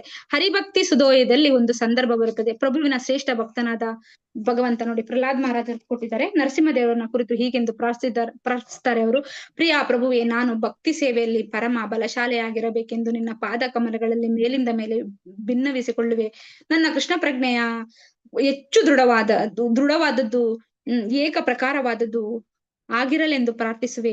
ಹೀಗೇಕೆಂದರೆ ಕೃಷ್ಣ ಪ್ರಜ್ಞೆಯಿಂದ ಹಾಗೂ ಭಕ್ತಿ ಸೇವೆಯಿಂದ ಬರುವ ಸುಖವು ಎಷ್ಟು ಬಲಯುತವಾದದೆಂದರೆ ಅದರ ಬಲವಿದ್ದ ವ್ಯಕ್ತಿಗೆ ಧರ್ಮ, ಅರ್ಥ, ಕಾಮ ಮತ್ತು ಮೋಕ್ಷ ಕೂಡ ಸಿದ್ಧಿಸುತ್ತದೆ. ನೋಡಿ, ನಾವು ಹೇಳ್ತೇವೆ ನಮಗೆ ಈ ಕೃಷ್ಣ ಪ್ರಜ್ಞೆಯಿಂದ ಪ್ರಹ್ಲಾದ್ ಮಹಾರಾಜನೇ ಹೇಳ್ತಿದ್ದಾರೆ ಏನು, ಧರ್ಮ, ಅರ್ಥ, ಕಾಮ ಮತ್ತು ಮೋಕ್ಷ ಕೂಡ ಸಿದ್ಧಿಸುತ್ತದೆ ಅಂತ ಅಲ್ವಾ. ಅಂದ್ರೆ ಈ ಕೃಷ್ಣ ಪ್ರಜ್ಞೆ ಪ್ರಭುವಿನ ಶ್ರೇಷ್ಠ ಭಕ್ತರೇ ಇಲ್ಲಿ ಹೇಳ್ತಾ ಇದ್ದಾರೆ. ವಾಸ್ತವವಾಗಿ ಶುದ್ಧ ಭಕ್ತನು ಮೇಲಿನ ಯಾವುದೇ ಸಿದ್ಧಿಗಳನ್ನ ಅವನು ಅಂದ್ರೆ ಈ 8 ಸಿದ್ಧಿಗಳನ್ನ ಅವನು ಇಲ್ಲಿ ಅಪೇಕ್ಷಿಸುವುದೇ ಇಲ್ಲ. ಒಬ್ಬ ಶುದ್ಧ ಭಕ್ತನು ಈ 8 ಸಿದ್ಧಿಗಳನ್ನ ಕೂಡ ಅವನು ಬಯಸಲ್ಲ. ಏಕೆಂದರೆ ಕೃಷ್ಣ ಪ್ರಜ್ಞಾ ಭಾವದಲ್ಲಿ ಮಾಡುವ ಭಕ್ತಿ ಸೇವೆ ಎಷ್ಟು ಅಲೌಕಿಕವು, ಅಸೀಮಿತವು ಆದುದೆಂದರೆ ಬೇರ್ಯಾವ ಸುಖವನ್ನ ಅದರೊಂದಿಗೆ ಹೋಲಿಸಲು ಬರುವುದಿಲ್ಲ. ಕೃಷ್ಣ ಭಾವದಲ್ಲಿ ಅನುಭವಿಸುವ ಒಂದು ಹನಿಯಷ್ಟು ಸುಖವನ್ನ ಬೇರಾವುದೇ ಚಟುವಟಿಕೆಯಿಂದ ಬರುವ ಒಂದು ಕಡಲಿನಷ್ಟು ಸುಖಕ್ಕೆ ಕೂಡ ಹೋಲಿಸಲಾಗದೆಂದು ಹೇಳಲಾಗಿದೆ. ನೋಡಿ, ಒಂದು ಈ ಭೌತಿಕ ಸುಖ, ಈ ಅಣಿಮ, ಲಗಿಮ, ಪ್ರಾಪ್ತಿ ಇವೆಲ್ಲ ಏನು, ಇವು ಒಂದು ಕೆಳಮಟ್ಟದ ಸುಖ. ಅಂದ್ರೆ ಇದು ಶಾಶ್ವತವಲ್ಲ. ಆದ್ರೆ ಇದು ಕೃಷ್ಣ ಪ್ರಜ್ಞೆ ಎಷ್ಟು ಅಂದ್ರೆ ಅದೆಲ್ಲ ಒಂದು ಹನಿಯಷ್ಟು ಅಂತ ಹೇಳ್ತಾರೆ. ಆದ್ರೆ ಇದು ಕಡಲಿನಷ್ಟು ಸುಖಕ್ಕೆ ನಮ್ಗೆ ಯಾವುದು, ನಮ್ಮ ಭಗವಂತನ ಪ್ರೇಮ ಭಕ್ತಿ ಸೇವೆ.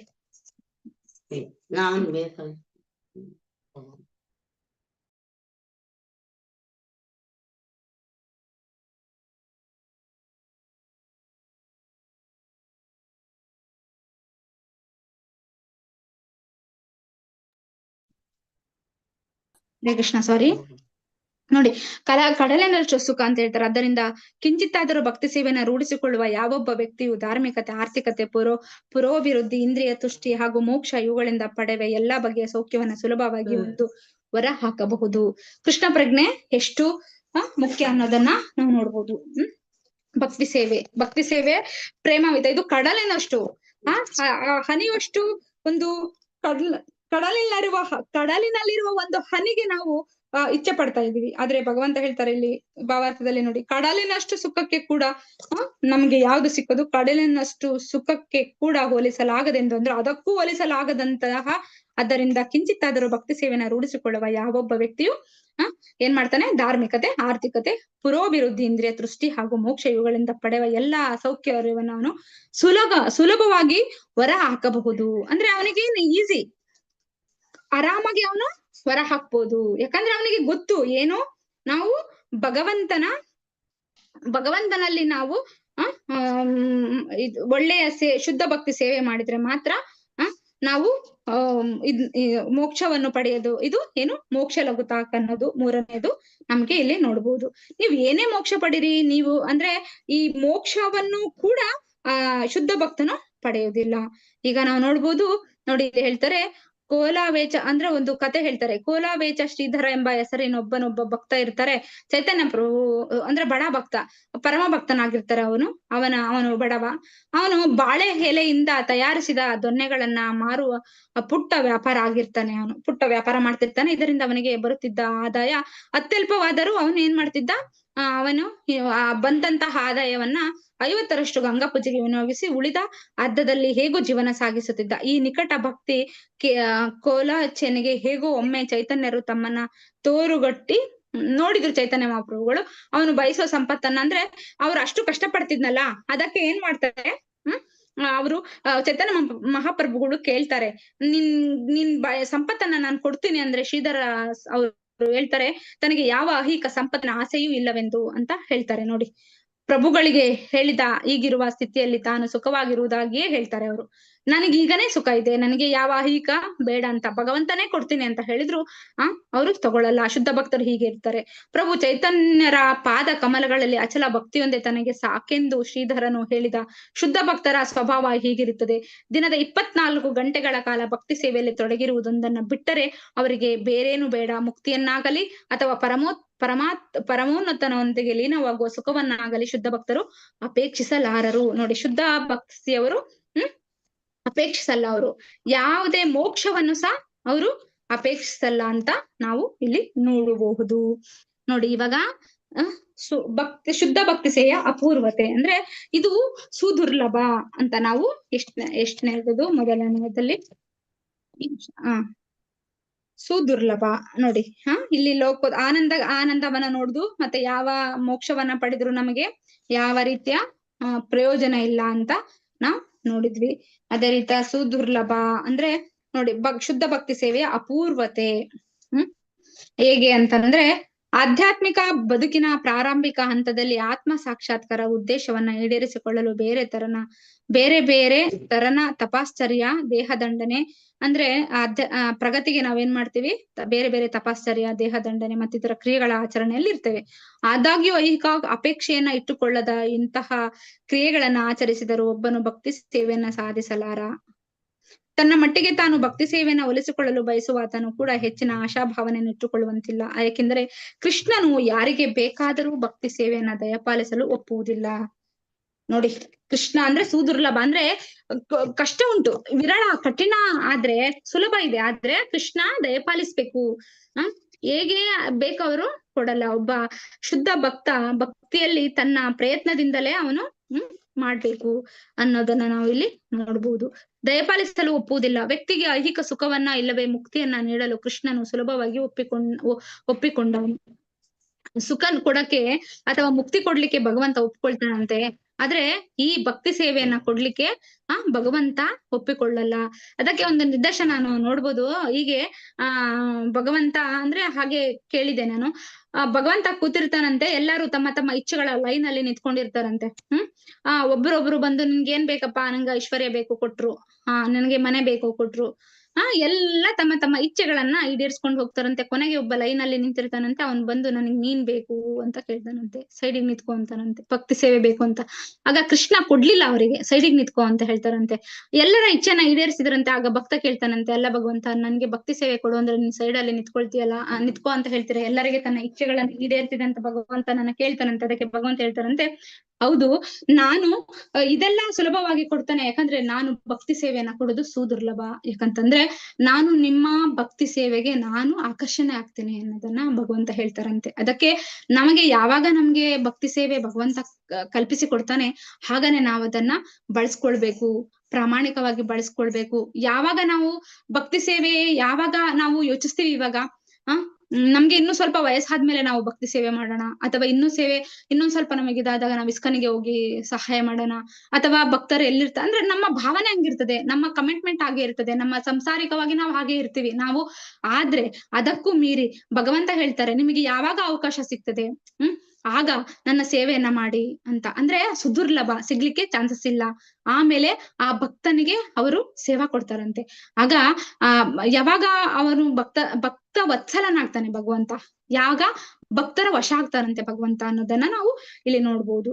ಅದು ಯಾರ ಕರುಣೆಯಿಂದ ಮಾತ್ರ, ಭಗವಂತನ ಮತ್ತು ಗುರುವಿನ ಕರುಣೆಯಿಂದ ಮಾತ್ರ ಸಿಗ್ಲಿಕ್ಕೆ ಸಾಧ್ಯತೆ ಅಂತ ಹೇಳ್ತಾನೆ. ಆದರೆ ತನ್ನ ಭಕ್ತಿ ಸೇವೆಯಲ್ಲಿ ತೊಡಗುವ ಅವಕಾಶವನ್ನ ನೀಡಲು ಕೃಷ್ಣನ ಅಷ್ಟು ಸುಲಭವಾಗಿ ಒಪ್ಪುವುದಿಲ್ಲ. ಅವನು ಒಪ್ಪಲ್ಲ. ಭಕ್ತಿ ಸೇವೆ ಅವಕಾಶವು ಶುದ್ಧ ಭಕ್ತನೊಬ್ಬನ ಕೃಪೆಯಿಂದ ಮಾತ್ರ ಲಭ್ಯವಾಗಬಲ್ಲದು. ಚೈತನ್ಯ ಚರಿತಾಮೃತದಲ್ಲಿ ಮಧ್ಯಲೀಲ 1951 ಹೀಗೆಂದು ಹೇಳಲಾಗಿದೆ: ಶುದ್ಧ ಭಕ್ತನಾದ ಗುರುವಿನ ಕೃಪೆಯಿಂದ ಹಾಗೂ ಕೃಷ್ಣನ ಕೃಪೆಯಿಂದ ವ್ಯಕ್ತಿಯು ಭಕ್ತಿ ಸೇವೆಯ ನೆಲೆಯನ್ನು ಮುಟ್ಟಬಹುದು, ಅನ್ಯ ಮಾರ್ಗವಿಲ್ಲ. ನೋಡಿ, ನಮಗೆ ಗುರುವಿನ ಕೃಪೆ ಮಾತ್ರ. ನೋಡಿ, ನಾವು ನೋಡ್ಬೋದು ಯಾವುದೇ ರೀತಿಯಲ್ಲಿ ನಾವು ಭಕ್ತಿಯಲ್ಲಿ ಅಥವಾ ಭಕ್ತಿ ಕೃಷ್ಣ ಪ್ರಜ್ಞೆಯಲ್ಲಿ ನಾವು ಮುಂದುವರಿಯಬೇಕಂದ್ರೆ ನಮ್ಮ ಹಿರಿಯರ ನಾವು ಯಾವತ್ತು ಅವರ ಆಶೀರ್ವಾದ ಬೇಕೇ ಬೇಕು, ಅವರ ಕೃಪೆ ಬೇಕೇ ಬೇಕು.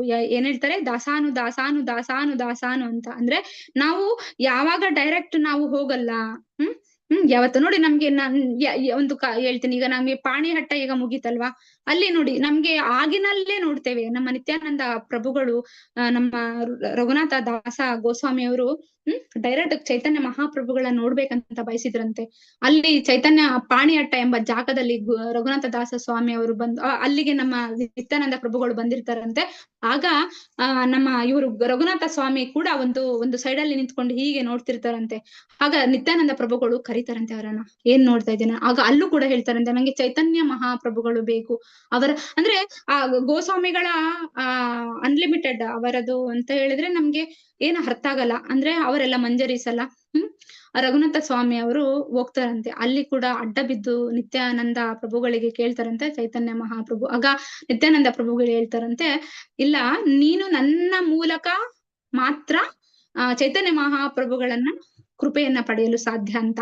ಯಾಕಂದ್ರೆ ನಾವು ಡೈರೆಕ್ಟ್ ಭಗವಂತನ ಇದಕ್ಕೆ ಸಾಧ್ಯತೆ ಇಲ್ಲ. ನಾವು ಏನು ಗುರುಗಳ ಅಥವಾ ಭಕ್ತರ ಸಹವಾಸ ಅಥವಾ ಅವರ ಕರುಣೆ, ಅವರ ಕೃಪೆ, ಅವರ ಸೇವೆ ಮಾಡಿದಾಗ ಮಾತ್ರ ನಾವು ಹೋಗ್ಬಹುದು ಅನ್ನೋದನ್ನ ನಾವು ನೋಡ್ಬೋದು. ಆಗ ಚೈತನ್ಯ ಮಹಾಪ್ರಭುಗಳ ಕಾಲಿಗೆ ಅಡ್ಡ ಬಿದ್ದು ಆಮೇಲೆ ಲಾಸ್ಟಿಗೆ ಚೈತನ್ಯ ಮಹಾಪ್ರಭುಗಳಿಗೆ ಪ್ರಭುಗಳು ನಮ್ಮ ರಘುನಾಥ ದಾಸ ಸ್ವಾಮಿ ಅವರಿಗೆ ಸಿಕ್ಕೋದು ಅನ್ನೋದನ್ನ ನಾವು ನೋಡ್ಬೋದು. ಅಂದ್ರೆ ನಮ್ಗೆ ಅನ್ಯ ಮಾರ್ಗವಿಲ್ಲ. ಭಕ್ತಿ ಸೇವೆಯ ನೆಲೆಯನ್ನ ಮುಟ್ಬೇಕಂದ್ರೆ ನಾವು ಏನ್ ಮಾಡ್ಬೇಕು? ಶುದ್ಧ ಭಕ್ತನಾದ ಗುರುವಿನ ಕೃಪೆ ಅಥವಾ ಮತ್ತೆ ಕೃಷ್ಣನ ಕೃಪೆಯಿಂದ ಮಾತ್ರ ಸಾಧ್ಯ ಅನ್ನೋದನ್ನ ನಾವು ನೋಡ್ಬೇಕು. ಹೀಗೆ ನಾವು ಹೇಳ್ತೀವಲ್ಲ, ನಿತ್ಯಾನಂದ ಗೌರಾಂಗ ಗೌರಾಂಗ ನಿತ್ಯಾನಂದ ಗೌರಾಂಗ. ಅಂದ್ರೆ ನಾವು ನಿತ್ಯಾನಂದ ಪ್ರಭುಗಳನ್ನ ನಾವು ಪೂಜಿಸಿದ್ರೆ ನಮ್ಗೆ ಚೈತನ್ಯ ಮಹಾಪ್ರಭುಗಳು ಅಂದ್ರೆ ಚೈತನ್ಯ ಮಹಾಪ್ರಭುಗಳು ತುಂಬಾ ಕರುಣಾಮಯಿ ಅಲ್ವಾ. ಅದೇ ರೀತಿ ನಾವು ನೋಡ್ಬೋದು ಎಷ್ಟೋ ಅಲ್ವಾ. ಭಕ್ತಿ ಸೇವೆಯ ಅಪರೂಪತೆಯನ್ನ ತಂತ್ರಶಾಸ್ತ್ರದಲ್ಲಿ ಕೂಡ ದೃಢಪಡಿಸಲಾಗಿದೆ. ಶಿವನು ಸತಿಗೆ ಪ್ರಿಯೆ. ವ್ಯಕ್ತಿಯು ಜ್ಞಾನದ ವಿವಿಧ ಅಂಗಗಳನ್ನ ವಿಶ್ಲೇಷಿಸಬಲ್ಲ ದಾರ್ಶನಿಕನಾಗಿದ್ದರೆ ಅವನು ಐಹಿಕ ಬಂಧನದಿಂದ ಬಿಡುಗಡೆ ಪಡೆಯಬಲ್ಲ. ಅಂದ್ರೆ ಭಕ್ತಿ ಸೇವೆಯ ಅಪರೂಪತೆಯನ್ನ ತಂತ್ರಶಾಸ್ತ್ರದಲ್ಲಿ ಕೂಡ ದೃಢಪಡಿಸಲಾಗಿದೆ. ಶಿವ ಸತಿಗೆ ಹೇಳ್ತಾರೆ, ವ್ಯಕ್ತಿಯ ಜ್ಞಾನದ ವಿವಿಧ ಅಂಗಗಳನ್ನ ವಿಶ್ಲೇಷಿಸಬಲ್ಲ ದಾರ್ಶನಿಕನಾಗಿದ್ದರೆ ಅವನು ಐಹಿಕ ಬಂಧನದಿಂದ ಬಿಡುಗಡೆ ಪಡೆಯಬಲ್ಲ. ವೇದೋಕ್ತ ಕರ್ಮಕಾಂಡೀಯ ಯಜ್ಞಗಳನ್ನ ಮಾಡುವುದರಿಂದ ವ್ಯಕ್ತಿಯು ಧಾರ್ಮಿಕ ನೆಲೆ ಮುಟ್ಟಬಲ್ಲ, ತನ್ಮೂಲಕ ಐಹಿಕ ಸುಖಭೋಗಗಳನ್ನ ಸಂಪೂರ್ಣವಾಗಿ ಸಾಧಿಸಬಲ್ಲ. ಆದರೆ ಇಂತಹ ಪ್ರಯತ್ನಗಳನ್ನ ವ್ಯಕ್ತಿಗೆ ಪ್ರಭುವಿನ ಭಕ್ತಿ ಸೇವೆಯ ಯೋಗವನ್ನ ಕರುಣಿಸಲಾರವು. ವ್ಯಕ್ತಿಯು ಸಹಸ್ರ ಜನ್ಮಗಳ ನೆತ್ತಿ ಮೇಲಿನ ಪರಿಕ್ರಮಗಳ ದ್ವಾರ ಪ್ರಯತ್ನಿಸಿದರೂ ಭಕ್ತಿ ಸೇವೆಯ ಯೋಗವು ದಕ್ಕುವುದಿಲ್ಲ ಎಂದು ಹೇಳ್ತಾರೆ. ನೋಡಿ, ಅದು ಸುಲಭ ಅಲ್ಲ. ಅದು ಅಷ್ಟು ಸುಲಭವಾಗಿ ನಮಗೆ ಸಿಗಲ್ಲ, ತುಂಬಾ ವಿರಳ. ನೋಡ್ರಿ, ನಾವು ಏನೇ ಕಠಿಣವಾಗಿ ಮಾಡಿದ್ರು ಕೃಷ್ಣನ ಆಕರ್ಷಿಸಲು ನಮ್ಗೆ ಒಂದೇ ದಾರಿ, ಅದೇನು? ಶುದ್ಧ ಭಕ್ತಿ ಸೇವೆ ಅಂತ ನಾವಿಲ್ಲಿ ನೋಡ್ಬೋದು. ಯಾರಾದ್ರೂ ನಮ್ಮನ್ನ ನೋಡ್ಬೇಕು ಅಂದ್ರೆ ನಾವು ಪ್ರತಿಷ್ಠೆ ನಾವು ಭೌತಿಕದಲ್ಲಿ ಏನ್ ಮಾಡ್ಬೇಕು? ದೊಡ್ಡ ವ್ಯಕ್ತಿ ಆಗಿರ್ಬೇಕು. ಯಾರಾದ್ರೂ ನಮ್ಮನ್ನ ಗುರುತಿಸ್ಬೇಕಂತಂದ್ರೆ, ಆದ್ರೆ ಭಗವಂತನಲ್ಲಿ ನಾವು ಗುರುತಿಸ್ಕೊಳ್ಬೇಕಂದ್ರೆ ಏನ್ ಮಾಡ್ಬೇಕು? ಭಕ್ತಿ ಸೇವೆ ಮಾಡ್ಬೇಕು ಅನ್ನೋದನ್ನ ನಾವು ನೋಡ್ಬೋದು. ಭಗವಂತನನ್ನ ನಾವು ಪರಿಚಯಿಸಿಕೊಂಡ್ರೆ ಏನ್ ಮಾಡ್ಬೇಕು? ನಾವು ಒಂದೇ ಮಾರ್ಗ, ಅದು ಭಕ್ತರ ಸೇವೆ ಅನ್ನೋದನ್ನ ನಾವು ನೋಡಬಹುದು ಅಲ್ವಾ. ಅದೇ ರೀತಿ ನಾವು ಯಾವ ರೀತಿ ಅಂದ್ರೆ ಯಶೋದಮಯ್ಯನನ್ನ ನೋಡ್ಬೋದು ಅಲ್ವಾ. ಭಕ್ತರ ಪರವಶನಾಗಿ ಭಗವಂತ ಹೇಗೆ ತನ್ನ ಭಕ್ತರ ಮನೆಗೆ ಬಂದು ಅವನು ಉದಾಹರಣೆಗಳನ್ನ ನಾವು ನೋಡ್ಬೋದು ಅಲ್ವಾ. ಈಗ ಸಾರಥಿ ಹಾಕ್ತಾರೆ ಭಗವಂತ. ಯಾಕೆ ಸಾರಥಿ ಆಗ್ತಾರೆ? ಅರ್ಜುನನಿಗೆ ಭಕ್ತರ ವತ್ಸಲ ಅಲ್ವಾ. ಅದೇ ರೀತಿ ನಾವು ನೋಡ್ಬೋದು ನಮ್ಮ ರುಕ್ಮಿಣಿ ದೇವಿ ಶ್ರವಣವನ್ನ ಕೇಳಿ ಭಗವಂತಗೆ ಪ್ರೇಮ ಪತ್ರವನ್ನ ಬರೀತಾರೆ. ಭಕ್ತವತ್ಸಲ ಅಲ್ವಾ. ಅವ್ರು ಬಂದು ಅವರನ್ನ ಕಾಪಾಡ್ತಾರೆ. ನಾವು ಎಷ್ಟು ಮತ್ತೆ ನಮ್ಮ ದ್ರೌಪದಿ ಸ್ವಯಂವರದಲ್ಲಿ ಎಷ್ಟು ಅವರನ್ನ ಲಾಸ್ಟಿಗೆ ಎಲ್ಲರ ಸಹಾಯವನ್ನ ಕೇಳಿದ ನಂತರ ಭಗವಂತನಿಗೆ ಶರಣಾಗಿ ಅವರು ಆ ಭಗವಂತ ಅಂತ ಕರೀತಾರೆ ಅಲ್ವಾ, ಆಗ ಅವರು ಬರ್ತಾರೆ. ಅದೇ ರೀತಿ ನಮ್ಮ ಸುಧಾಮಗೆ ಕಾಲನ್ನ ತೊಳಿತಾರೆ. ಅಂದ್ರೆ ಭಗವಂತನೇ ತೋರಿಸಿಕೊಟ್ಟಿದ್ದಾರೆ, ನೀವು ಯಾವ ರೀತಿಯಲ್ಲಿ ನನ್ನನ್ನ ಪೂಜಿಸ್ಬೇಕು ಅಂತ ಎಲ್ಲವನ್ನ ಕೊಟ್ಟು ನಮ್ಗೆ ಇನ್ನೇನು ನಾವು ಅದರ ಜೊತೆ ನಮ್ಮ ಪ್ರಭುಪಾದರು ಎಲ್ಲವನ್ನ ನಮ್ಗೆ ಕೊಟ್ಟು ಇನ್ನೇ ಮೃಷ್ಟನ್ನ ಭೋಜನ ನಮ್ಮಲ್ಲೇ ಕೈಯಲ್ಲಿ ಕೊಟ್ಟಿದ್ದಾರೆ. ನಾವು ಅದನ್ನ ಬಾಯಲ್ಲಿ ಹಾಕೊಳ್ಳಕ್ಕೆ ನಾವು ತಯಾರಿಲ್ಲ, ಯಾಕಂದ್ರೆ ನಾವು ಐಹಿಕದಲ್ಲಿ ಹಾಗೆ ಇದ್ದೇವೆ ಅನ್ನೋದನ್ನ ನಾವು ನೋಡ್ಬೋದು ಅಲ್ವಾ.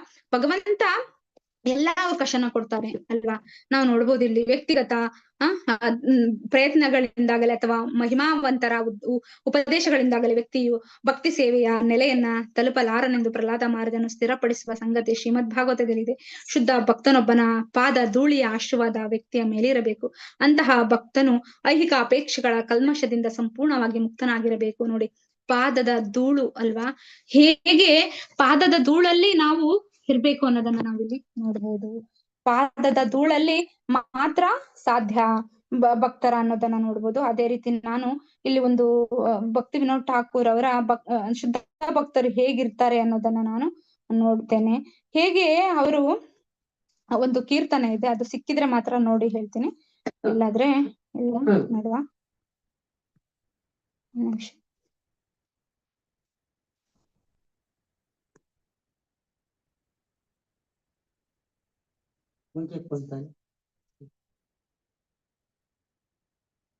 ಓಕೆ, ಇಲ್ಲ ನಾಳೆ ನೋಡ್ತೇನೆ.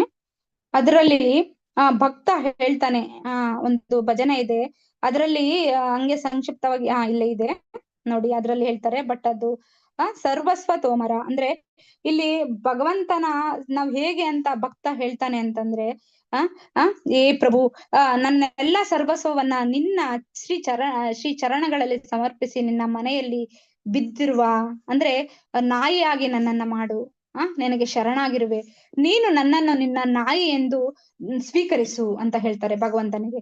ಆಗ ಏನಾಗ್ತೀರಾ, ಆ ನಾಯಿಯಾಗಿ ಹತ್ತಿರವೇ ನನ್ನನ್ನ ಕಟ್ಟಿ ಹಾಕು, ನೀನು ಪಾಲನೆ ಮಾಡಿದ್ದಲ್ಲಿ ನಿನ್ನ ಮನೆಯ ಬಾಗಿಲಲ್ಲಿದ್ದು ಪ್ರತಿಕೂಲ ಜನರನ್ನ ಒಳಗೆ ಬರಲು ಬಿಡದೆ ಅವರನ್ನ ಬಹುದೂರ ಓಡಿಸಿ ಬಿಡುವೆ. ಅಂದ್ರೆ ಒಬ್ಬ ಭಕ್ತ ಭಗವಂತನನ್ನ ಕೇಳ್ತಾ ಇರೋದು ಇದು. ನಮ್ಮ ಭಕ್ತಿ ವಿನೋದ್ ಠಾಕೂರ್ ಅವರು ಭಜನೆಯಲ್ಲಿ ಇರುವಂತದ್ದು. ಅಲ್ಲಿ ಅವ್ರು ಕೇಳ್ತಾರೆ ಭಕ್ತರು ಏನಂತ, ನಿನ್ನ ಭಕ್ತರು ಸೇವಿಸಿ ಬಿಟ್ಟಂತಹ ಪ್ರಸಾದದ ಉಚ್ಚಿಷ್ಟವನ್ನ ನಾನು ನನ್ನ ಭೋಜನವೆಂದು ತಿಳಿದು ಪ್ರತಿನಿತ್ಯವೂ ಅದನ್ನ ಪರಮ ಆನಂದದಿಂದ ಸ್ವೀಕರಿಸುವೆ. ಮಲಗಿರುವಾಗಲೇ ಕುಳಿತಿರುವಾಗಲೇ ಸದಾ ನಿನ್ನ ಚರಣಗಳನ್ನ ಸ್ಮರಿಸುತ್ತಿರುವೆ. ನೀನು ಕರೆದ ತಕ್ಷಣ ಆನಂದದಿಂದ ಕುಣಿಯುತ್ತಾ ನಿನ್ನ ಬಳಿ ಓಡಿ ಬರುವೆ. ಅಂದ್ರೆ ನಾಯಿಯಾಗಿ ಕೂಡ ಮಾಡುವಂತ ಶುದ್ಧ ಭಕ್ತ ಕೇಳ್ತಾನೆ, ಯಾಕಂದ್ರೆ ಭಗವಂತನಲ್ಲಿ ಇರ್ಲಿಕ್ಕೆ, ಭಗವಂತನ ಸೇವೆಯನ್ನ ಮಾಡ್ಲಿಕ್ಕೆ ಅದಕ್ಕೆ ಅಂಥದ್ದು ದಕ್ಕುವುದಿಲ್ಲ ಅಂತ ಸ್ವಯಂ ಭಗವಂತನೇ ಇಲ್ಲಿ ಹೇಳ್ತಿದ್ದಾನೆ. ಅಂದ್ರೆ ಒಬ್ಬ ಶುದ್ಧ ಭಕ್ತನು ಏನ್ ಬೇಕಾದ್ರೂ ಮಾಡಿ ಭಗವಂತನಲ್ಲಿ ಇರ್ಲಿಕ್ಕೆ ಅವನು ಬಯಸ್ತಾನೆ ಅನ್ನೋದನ್ನ ನಾವು ಇಲ್ಲಿ ನೋಡ್ಬೋದು ಅಲ್ವಾ. ಮತ್ತೆ ಅವರೇ ನಮ್ಮ ಕೃಷ್ಣನೇ ನೋಡಿ, ನಂದ ಮಹಾರಾಜರ ಪಾದುಕೆಗಳನ್ನ ತಲೆ ಮೇಲೆ ಇಟ್ಕೊಂಡು ಭಗವಂತನಿಗೆ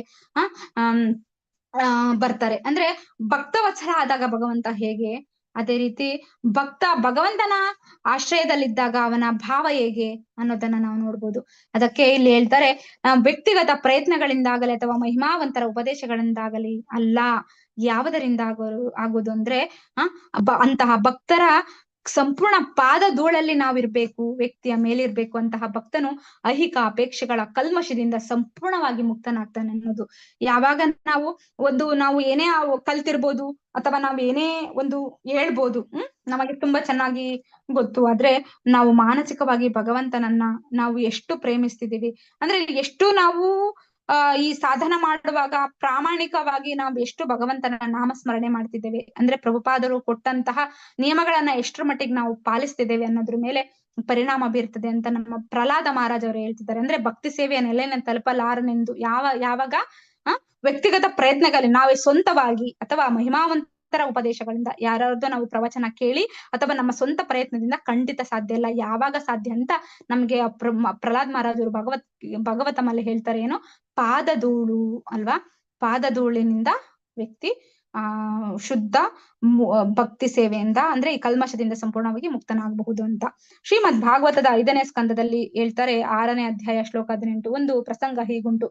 ನಾರದರು ಯುಧಿಷ್ಠಿರನನ್ನ ಕುರಿತು, ಪ್ರಿಯ ರಾಜನೇ, ಮುಕುಂದನೆಂದು ಖ್ಯಾತನಾದ ಭಗವಾನ್ ಕೃಷ್ಣನು ಯದುವಂಶದ ಹಾಗೂ ಪಾಂಡವನ ನಿರಂತರ ರಕ್ಷಕನು.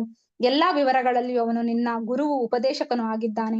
ನಿನ್ನ ಪಾಲಿಗೆ ಪೂಜಾರ್ಹವಾದ ದೈವ ಅವನೊಬ್ಬನೇ. ಅವನು ಪ್ರೀತಿ ಉಳ್ಳವನು. ಭಗವಂತನ ಬಗ್ಗೆ ಹೇಳ್ತಾ ಇದ್ದಾರೆ ಅಲ್ವಾ. ವಾತ್ಸಲ್ಯಮಯನು ಆಗಿದ್ದಾನೆ. ವ್ಯಕ್ತಿಗತ ಹಾಗೂ ಕೌಟುಂಬಿಕ ನೆಲೆಯ ನಿನ್ನಲ್ಲೇ ಕಾರ್ಯ ಚಟುವಟಿಕೆಗಳ ನಿರ್ದೇಶಕ ಅವನೇ ಅಷ್ಟೇ ಅಲ್ಲ, ಅವನು ಕೆಲವೊಮ್ಮೆ ನಿನ್ನ ದೂತನು ಎಂಬಂತೆ ನಿನ್ನ ಆಜ್ಞೆಗಳೆಲ್ಲವನ್ನ ಪಾಲಿಸ್ತಾನೆ. ನೋಡಿ, ಎಲ್ಲವನ್ನ ಪಾಲಿಸ್ತಾನೆ. ಪ್ರಿಯ ದೊರೆಯೇ, ನೀನು ತುಂಬಾ ಭಾಗ್ಯಶಾಲಿ, ಏಕೆಂದರೆ ಪ್ರಭುವು ನಿನ್ನಲ್ಲಿ ತೋರುತ್ತಿರುವ ಅನುಗ್ರಹವು ಉಳಿದವರ ಪಾಲಿಗೆ ಕನಸಿನಲ್ಲೂ ಸಾಧ್ಯವಿಲ್ಲ. ನಾರದ ಮಹರ್ಷಿಗಳು ಹೇಳ್ತಾರೆ, ಪಾಂಡವರಿಗೆ ಅಷ್ಟು ಹತ್ತಿರ ಆಗಿರ್ತಾರೆ ಎಂದು ಹೇಳುತ್ತಾನೆ. ಈ ಶ್ಲೋಕದ ಭಾವಾರ್ಥ ಹೀಗಿದೆ: ಪ್ರಭುವು ಮುಕ್ತಿಯನ್ನೇನೋ ಸುಲಭವಾಗಿ ದಯಪಾಲಿಸುತ್ತಾನೆ, ಆದರೆ ಅವನು ತನ್ನ ಭಕ್ತಿ ಸೇವೆಯ ಅವಕಾಶವನ್ನ ವ್ಯಕ್ತಿಗೆ ಅನುಗ್ರಹಿಸುವುದು ಅಪೂರ್ವ ಅಲ್ವಾ, ದುರ್ಲಭ. ಭಕ್ತಿ ಸೇವೆಯ ಕಾರಣ ಭಗವಂತನು ಭಕ್ತನಿಂದ ಕಟ್ಟಿ ಹಾಕೊಳ್ತಾನೆ, ಭಕ್ತನಿಂದ ಕೊಳ್ಳಲ್ಪಡುತ್ತಾನೆ. ಅವನೇ ಅದಕ್ಕೆ ಒಂದು ನಿರ್ದೇಶನ ಇದೆ. ಏನಂತಂದ್ರೆ ನೋಡ್ರಿ, ನಮ್ಮ ಸಾರಥಿ ಆಗಿರ್ತಾನೆ. ಆಗ ಕರ್ಣ ಮತ್ತೆ ಅರ್ಜುನ ಯುದ್ಧ ನಡೆಯುವಾಗ ಕರ್ಣ ಬಾಣವನ್ನ ಬಿಡ್ತಾನೆ. ಆ ಬಾಣವನ್ನ ಬಿಟ್ಟಾಗ ನಮ್ಮ ಕೃಷ್ಣ ಏನ್ ಮಾಡ್ತಾರೆ, ಆ ರಥವನ್ನ ಒಂದು ಜಂಪ್ ಕೆಳಗಡೆ ಮಾಡ್ತಾರೆ. ಆಗ ಆ ಕುತ್ತಿಗೆ ಹಾರಿ ಹೋಗುವಂಥದ್ದು ಏನಾಗ್ತದೆ, ನಮ್ಮ ಕೃಷ್ಣ ಕೆಳಗೆ ಮಾಡಿದಾಗ ಅವನ ಕಿರೀಟ ಮಾತ್ರ ಹೋಗ್ತದೆ. ಭಕ್ತರ ವತ್ಸಲ ಆದಾಗ ಭಗವಂತ ಯಾವ ರೀತಿ ಕಾಪಾಡ್ತಾರೆ, ಅದಕ್ಕೆ ಭಗವಂತ ಭಕ್ತ ವತ್ಸಲ ಆಗೋದು ಕಡಿಮೆ, ಅಂದ್ರೆ ಕರುಣಿಸೋದು ತುಂಬಾ ಕಡಿಮೆ, ಆದ್ರೆ ಪಾಂಡವರಿಗೆ ಕರುಣಿಸಿರ್ತಾರೆ. ಅದಕ್ಕೆ ನಾರದ ಮಹರ್ಷಿಗಳು ಹೇಳ್ತಾರೆ, ನೀವು ತುಂಬಾ ಅಪರೂಪ, ನಿಮಗೆ ದಯಪಾಲಿಸಿದ್ದಾನೆ ಅಂತ. ಅದರಲ್ಲಿ ಈ ನಿರ್ದೇಶನವನ್ನ ನಾನು ಹೇಳ್ತೇನೆ. ಏನಂತಂದ್ರೆ, ಅವನು ಕರ್ಣ ಬಾಣವನ್ನ ಬಿಟ್ಟಾಗ ಅವನ ಕಿರೀಟ ಮಾತ್ರ ಹಾರಿ ಹೋಗ್ತದೆ. ಆಗ ಅರ್ಜುನ ಕೃಷ್ಣನ ಕಡೆಗೆ ತಿರುಗಿ, ಏನ್ ಕೃಷ್ಣ, ನಂದು ಕಿರೀಟನೇ ಹೋಯ್ತು ಅಂತ ಒಂದು ಸ್ವಲ್ಪ ಹೀಗೆ ಹೇಳ್ತಾನೆ. ಆಗ ಕೃಷ್ಣ ಹೇಳ್ತಾನೆ, ಹೌದು, ನಿನ್ನ ತಲೆ ಹೋಗ್ಬೇಕಿತ್ತು, ಅದೇ ಕಿರೀಟ ಹೋಗಿದೆ ಅಂತ. ಯಾಕಂದ್ರೆ ಅಲ್ಲಿ ರಕ್ಷಣೆ ಮಾಡ್ತಾನೆ ಭಗವಂತ. ಆದ್ರೆ ಅರ್ಜುನಗ ಆ ಮೂಮೆಂಟ್ ಅಲ್ಲಿ ಗೊತ್ತಾಗ್ಲಿಲ್ಲ. ಅವನು ಹೇಳ್ತಾನೆ, ಏನ್ ಕೃಷ್ಣ, ನನ್ನ ಕಿರೀಟನೇ ಹೋಯ್ತು ಅಂತ ಹಾಗೆ ಹೇಳ್ತಾನೆ. ಆದ್ರೆ ನಮಗೆ ಗೊತ್ತಾಗ್ಬೇಕು, ಒಂದು ಭಗವಂತ ನಮ್ಮನ್ನ ಯಾವ ರೀತಿ ಇಟ್ಟಿದ್ದಾನೆ, ಆ ಸೂಕ್ಷ್ಮತೆಯನ್ನ ಗಮನಿಸಿದಾಗ ನಮಗೆ ಕೊಟ್ಟ ಅವಕಾಶವನ್ನ ನಾವು ಹೇಗೆ ಬಳಸ್ಕೊಂಡು, ನಮಗೆ ಶುದ್ಧ ಭಕ್ತಿ ಸೇವೆ ಮಾಡಕ್ಕೆ ಆಗದಿದ್ರು ಕೂಡ ಪ್ರಭುಪಾದವರು 4 ನಿಯಮಗಳನ್ನ ಏನ್ ಹೇಳಿದರೆ, ಪ್ರಭುಪಾದವರಿಗೆ ನಾವು ಏನಾದ್ರೂ ಒಂದು ಕೃತಜ್ಞತೆ ಸಲ್ಲಿಸ್ಬೇಕಂತಂದ್ರೆ ನಾವು ಈ ನಮ್ಮ ಇಸ್ಕಾನ್ಗೆ ಅಥವಾ ನಮ್ಮ ಇಸ್ಕಾನ್ ಟೆಂಪಲ್ ಗಳಿಗೆ ನಾವು ಏನಾದ್ರೂ ಸೇವೆ ಸಲ್ಲಿಸ್ಬೇಕು ಅನ್ನೋದನ್ನ ನಾವು ಇದರಿಂದ ತಿಳಿಬಹುದು ಅಲ್ವಾ. ಅದೇ ರೀತಿ ಭಗವಂತ ನಮ್ಗೆ ಅವಕಾಶ ಕೊಡ್ತಾನೆ ಅಲ್ವಾ. ಶುದ್ಧ ಭಕ್ತಿ ಸೇವೆ ನಮ್ಗೆ ಸುಲಭ, ಆದ್ರೆ ಸಿಕ್ಕಿದಾಗ ನಾವು ಅದನ್ನ ಉಪಯೋಗ ಮಾಡ್ಕೋಬೇಕು ಅಂತ ಹೇಳ್ತಾರೆ. ಅದೇ ರೀತಿ ಈಗ 5ನೇದು ಪರಮೋನ್ನತದಲ್ಲಿ ಒಂದಾಗುವುದು ಹೇಗೆ ಅಂದ್ರೆ, ಇದು ಹೇಳ್ತಾರೆ. ಈಗ 4ನೇದು 5ನೇದು ಶುದ್ಧ ಭಕ್ತಿ ಸೇವೆ ನಿರತರು ಮುಕ್ತಿಯ ಕಲ್ಪನೆಯನ್ನು ಕೂಡ ಹೇಳುತ್ತಾರೆ. ಅಂದ್ರೆ ಈ ಬ್ರಹ್ಮಾನಂದನು ಕೂಡ ಪರಮೋನ್ನತದಲ್ಲಿ ಒಂದಾಗುವುದು ಸುಖವನ್ನ ಅವರು ಇಷ್ಟಪಡಲ್ಲ. ಯಾರು ಶುದ್ಧ ಭಕ್ತಿ ಸೇವೆ ಮಾಡುವವರು ಗುಣಿಸದಾಗಲೂ ಅದು ಭಕ್ತಿ ಸುಧಾಂಬೂದಿಯಲ್ಲಿ ಸಿಗುವ ಅಣುವಿನಷ್ಟು ಸಂತೋಷಕ್ಕೆ ಕೂಡ ಅಂದ್ರೆ ಹೋಲಿಕೆ ಮಾಡ್ತಾರೆ ಅಂತ ರೂಪ ಗೋಸ್ವಾಮಿ ಅವರು ಹೇಳ್ತಾರೆ. ಹರಿಭಕ್ತ ಸುಧೋದಯದಲ್ಲಿ ಹೀಗೊಂದು ಪ್ರಸಂಗ ಉಂಟು. ಪ್ರಹ್ಲಾದ ಮಹಾರಾಜನು ನರಸಿಂಹ ದೇವರನ್ನ ಕುರಿತು ಪ್ರಾರ್ಥಿಸುತ್ತಾ ಹೀಗೆ ಹೇಳುತ್ತಾನೆ, ಜಗದೊಡೆಯನೆ, ನಿನ್ನ ಸಾನ್ನಿಧ್ಯದಿಂದಾಗಿ ನಾನು ಲೋಕೋತ್ತರ ಆನಂದವನ್ನ ಅನುಭವಿಸುತ್ತಿದ್ದೇನೆ ಮತ್ತು ಪರಮಾನಂದದ ಕಡಲಿನಲ್ಲಿ ಮುಳುಗಿ ಹೋಗಿದ್ದೇನೆ. ಈ ಆನಂದ ಸಾಗರಕ್ಕೆ ಹೋಲಿಸಿದರೆ ಬ್ರಹ್ಮಾನಂದವು ಗೋವಿನ ಪಾದದ ಗುರುತು ಬಿದ್ದ, ಅಂದ್ರೆ ಅವ್ರು ಹೇಳ್ತಾ ಇದ್ರೆ ಗೂಳಿಯಲ್ಲಿ ನಿಂತ ನೀರಿಗಿಂತ ಹೆಚ್ಚೇನಲ್ಲ. ಅಂದ್ರೆ ಅದು ಭಕ್ತಿ ಸೇವೆ ಅನ್ನೋದು ಈ ಬ್ರಹ್ಮಾನಂದ ಏನು ಚಿಕ್ಕದು ಅಂತ ಹೇಳ್ತಿದ್ದಾರೆ, ಅದೇ ಹೆಚ್ಚೇನಲ್ಲ ಅಂತ ಹೇಳ್ತಾರೆ. ಈಗ ನನ್ನ ಅರಿವನ್ನ ಮುಟ್ಟಿದೆ. ಶ್ರೀಧರ ಸ್ವಾಮಿಯವರು ಶ್ರೀಮದ್ ಭಾಗವತಕ್ಕೆ ಬರೆದಿರುವ ವ್ಯಾಖ್ಯಾನ ಗ್ರಂಥವಾದ ಭಾವಾರ್ಥ ದೀಪಿಕೆಯಲ್ಲಿ ಮೇಲಿನ ಅಭಿಪ್ರಾಯವನ್ನ ಈ ಮಾತುಗಳಲ್ಲಿ ಹೇಳಿದ್ದಾರೆ. ಏನಂತ, ನನ್ನ ಪ್ರೀತಿಯ ಪ್ರಭುವೇ, ನಿನ್ನ ಭಕ್ತಿವೆಂಬ ರಸಾಮೃತದ ಕಡಲಿನಲ್ಲಿ ಈಸುವ ಸುದೈವಿಗಳಾದ ಕೆಲ ಜನರು ನಿನ್ನ ಲೀಲೆಗಳೆಂಬುದರ ಮಧುಪಾನ ಮಾಡುತ್ತಿರುವ ಜನ ಧರ್ಮ, ಆರ್ಥಿಕ ಪುರೋಭಿವೃದ್ಧಿ, ಇಂದ್ರಿಯ ತುಷ್ಟಿ ಹಾಗೂ ಮೋಕ್ಷಗಳ ಬೆಲೆಯನ್ನ ತಗ್ಗಿಸಬಲ್ಲ ಮಹಾದಾನಂದವನ್ನ ಖಂಡಿಸಬಲ್ಲರು. ಇಂತಹ ಅಲೌಕಿಕ ಭಕ್ತರು ಭಕ್ತಿ ಸೇವೆಯೊಂದರ ವಿನ ಉಳಿದೆಲ್ಲ ಸುಖಗಳನ್ನ ಬೀದಿಯಲ್ಲಿನ ಹುಲ್ಲು ಕಡ್ಡಿಗಿಂತ ಬೇರಲ್ಲವೆಂದು ಬಗೆಯುತ್ತಾರೆ. ನೋಡಿ, ಅಂದ್ರೆ ಶುದ್ಧ ಭಕ್ತರು ಏನ್ ಹೇಳ್ತಾರೆ, ಶುದ್ಧ ಭಕ್ತಿ ಸೇವೆ ಮಾತ್ರ ಅವರು ತನ್ಮೂಲಕ ತಾನೇ ವ್ಯಕ್ತಿಯನ್ನ ಲೋಕೋತ್ತರವಾದ ಆನಂದಕ್ಕೆ ಕೊಂಡೋಗ್ತಾರೆ. ಅವರು ತನ್ನನ್ನೇ ತಾನೇ ಅಂದ್ರೆ ಲೆಕ್ಕಿಸಲಾಗದ ಪರಮಾನಂದವನ್ನ ಅವರು ಪಡಿತಾರೆ. ಅಂದ್ರೆ ಏನಂದ್ರೆ ಸಾಂದ್ರ ಆನಂದ ಅಂದ್ರೆ ಲೋಕೋತ್ತರವಾದ ಆನಂದ ಯಾರಿಗೆ ಇರ್ತದೆ ಅಂದ್ರೆ ವಿಶೇಷ ಆತ್ಮಕ್ಕೆ ಮಾತ್ರ ಅದು ಸಿಗ್ತದೆ ಅಂತ ಹೇಳ್ತಾರೆ. ಆ ಭಗವಂತನನ್ನೇ ಅವರು ಪೂಜಿಸುತ್ತಾ ಹೋಗ್ತಾರೆ. ನೋಡಿ, ಈಗ ನಮ್ಮ ಪ್ರಹ್ಲಾದ್ ಮಹಾರಾಜ್ ಅವರನ್ನ ನಾವು ನೋಡ್ಬೋದು ಅಲ್ವಾ. ಏನಂತಂದ್ರೆ ಅವರಿಗೆ ಹೇಗೆ ಆನಂದ ಸಿಗ್ತದೆ, ಅದು ವಿಶೇಷ ಆತ್ಮಗಳಿಗೆ ಮಾತ್ರ ಅಂತ ನಾವು ನೋಡ್ತೇವೆ. ಅದೇ ರೀತಿ ನಮ್ಮ ಚೈತನ್ಯ ಮಹಾಪ್ರಭುಗಳು ಯಾವಾಗ್ಲೂ ವಿಶೇಷ ಆನಂದ ಅನುಭವದಲ್ಲೇ ಇರ್ತಿದ್ರು. ನಮ್ಮ ಚೈತನ್ಯ ಮಹಾಪ್ರಭುಗಳು ಅವ್ರು ಯಾವಾಗ್ಲೂ ರಾಧಾರಾಣಿಯ ಇದರಲ್ಲಿ ಅವರು ಆನಂದ ಭರಿತವಾಗಿರ್ತಿದ್ರು ಅಲ್ವಾ. ಇದೇನೆ ಭಕ್ತಿ ರಸವು ಅಮೃತ ತರ ಅಂತ ಇಲ್ಲಿ ನಮ್ಗೆ ಅವರು ವಿಶೇಷ ಆತ್ಮ ಅಂತ ನಾವು ನೋಡುವುದು. ಸಾಂದ್ರಾನಂದ ವಿಶೇಷ ಆತ್ಮ, ಅದು ವಿಶೇಷ ಆತ್ಮಗಳಿಗೆ ಮಾತ್ರ ಸಿಗುವಂತದ್ದು ಅನ್ನೋದನ್ನ ಇಲ್ಲಿ ನಾವು ಇದರಲ್ಲಿ ನೋಡಬಹುದು ಅಲ್ವಾ. ಆಮೇಲೆ 6ನೇದು ಕೃಷ್ಣನನ್ನ ಆಕರ್ಷಿಸುವುದು ಹೇಗೆ ನೋಡಿ. ಇದು ಲಾಸ್ಟ್ ಒನ್ನು. ಇದಾದ ನಂತರ ಮುಗಿದು ಟೈಮ್ ಆಯ್ತಾ? ಹರೇ ಕೃಷ್ಣ. 10 ನಿಮಿಷದ ಸಾರಿ. ನಾವು ನೋಡ್ಬೋದು ಏನಂತಂದ್ರೆ ಭಕ್ತಿ ಸೇವೆಯು ಕೃಷ್ಣನನ್ನ ಕೂಡ ಆಕರ್ಷಿಸುತ್ತದೆ. ಶ್ರೀಲ ರೂಪ ಗೋಸ್ವಾಮಿಯವರು ಹೇಳಿದ್ದಾರೆ, ಕೃಷ್ಣನು ಎಲ್ಲರನ್ನ ಆಕರ್ಷಿಸುತ್ತಾನೆ, ಆದರೆ ಭಕ್ತಿ ಸೇವೆಯು ಕೃಷ್ಣನನ್ನೇ ಆಕರ್ಷಿಸುತ್ತದೆ. ನೋಡಿ, ಕೃಷ್ಣನನ್ನೇ ಆಕರ್ಷಿಸುವಂತದ್ದು ಯಾವುದು?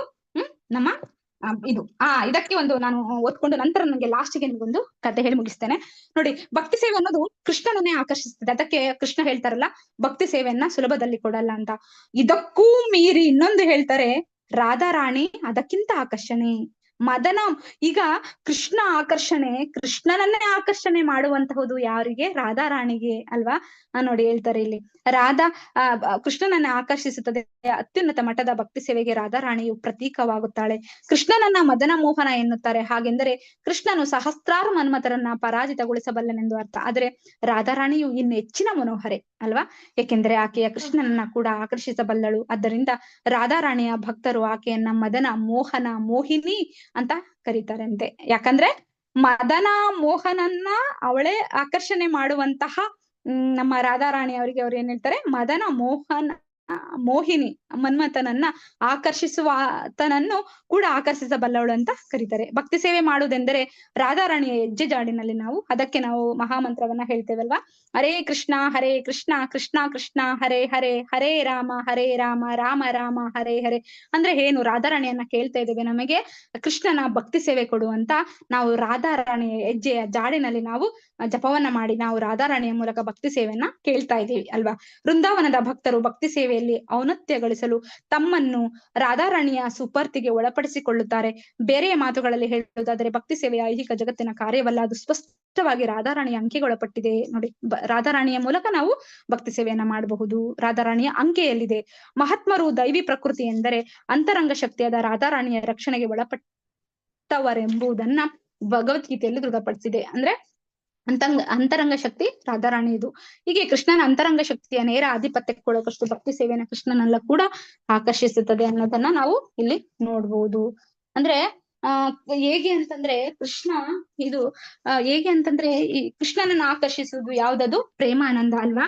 ಎಲ್ಲರನ್ನ ನಾವು ಸಂಪೂರ್ಣ ಎಲ್ಲಾ ಐಶ್ವರ್ಯಗಳನ್ನ ನಾವು ದಾಟಿ ಈ ಭಕ್ತಿ ಬ್ರಹ್ಮಾನಂದ, ಈ ಜಡಾನಂದ ಎಲ್ಲ ಲಾಸ್ಟಿಗೇನು ಪ್ರೇಮಾನಂದ. ಅದೇ ಇದು ಆಕರ್ಷಣೆ, ನಮ್ಮ ಭಗವಂತನನ್ನ ಆಕರ್ಷಣೆ ಮಾಡುವಂತಹದ್ದು.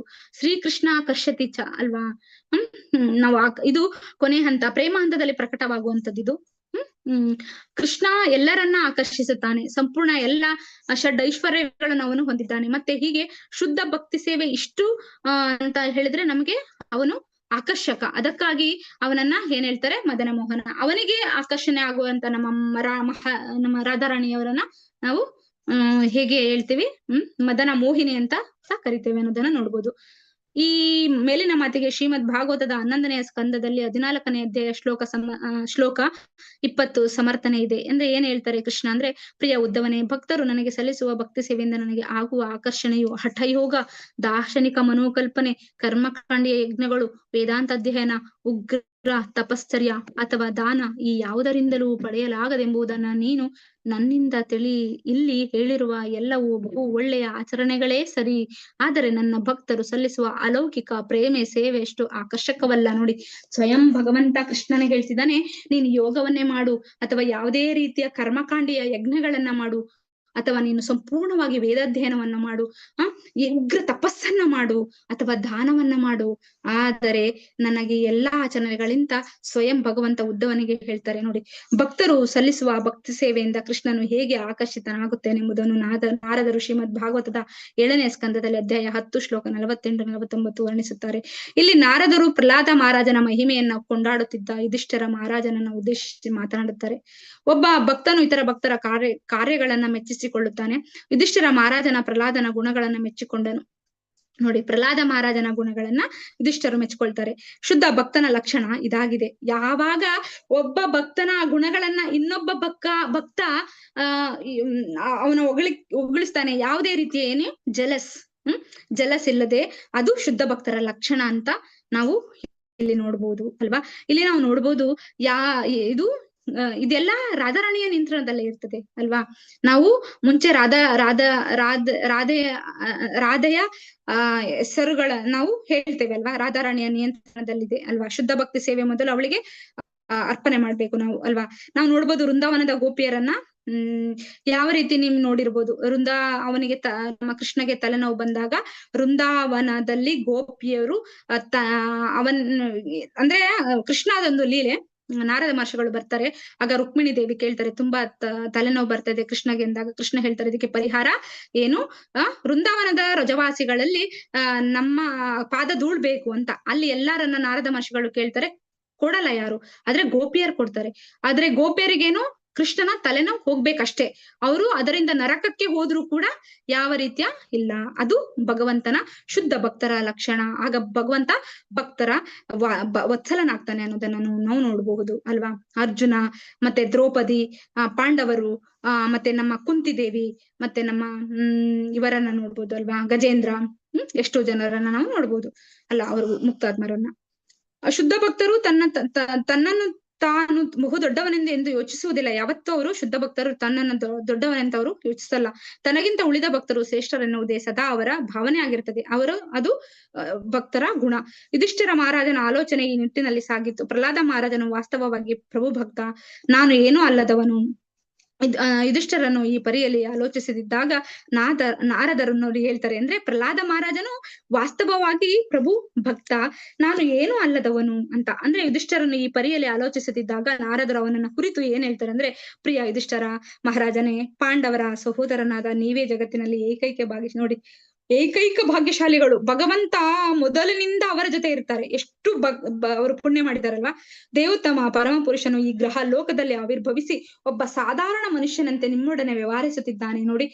ಅವರ ದುರ್ಯೋಧನನ ಜೊತೆ ಸಂಧಾನಕ್ಕೆ ಹೋಗೋದ್ರಿಂದ ಹಿಡಿದು ಯುದ್ಧ ಮುಗಿಯುವ ತನಕ, ಯುಧಿಷ್ಠಿರನ ಪಟ್ಟಾಭಿಷೇಕ ಆಗುವ ತನಕ ಭಗವಂತ ಅವರ ಜೊತೆಯಲ್ಲೇ ನಿಂತು ಅವರನ್ನ ರಕ್ಷಿಸ್ತಾನೆ. ಇದಕ್ಕಿಂತ ಭಾಗ್ಯ ಯಾರಿಗುಂಟು ಅಲ್ವಾ. ಅವನು ಎಲ್ಲಾ ಸಂದರ್ಭಗಳಲ್ಲೂ ನಿಮ್ಮೊಡನಿದ್ದಾನೆ ಅಂತ ನಾರದ ಮಹರ್ಷಿಗಳು ಯುಧಿಷ್ಠಿರನಿಗೆ ಹೇಳ್ತಿದ್ದಾರೆ. ಪ್ರಭುವೇ, ಬೇರೆಯವರ ಕಣ್ಣಿಗೆ ಬೀಳದೆ ನಿಮ್ಮೊಟ್ಟಿಗೆ ಜೀವಿಸುತ್ತಿದ್ದಾನೆ ಒಬ್ಬ ಸಾಮಾನ್ಯನಂತೆ. ಅವನು ಸಾಕ್ಷಾತ್ ಪರಮ ಪ್ರಭುವೇ ಆಗಿದ್ದಾನೆಂಬುದನ್ನ ಇತರರು ಅರಿಯಲಾರರು.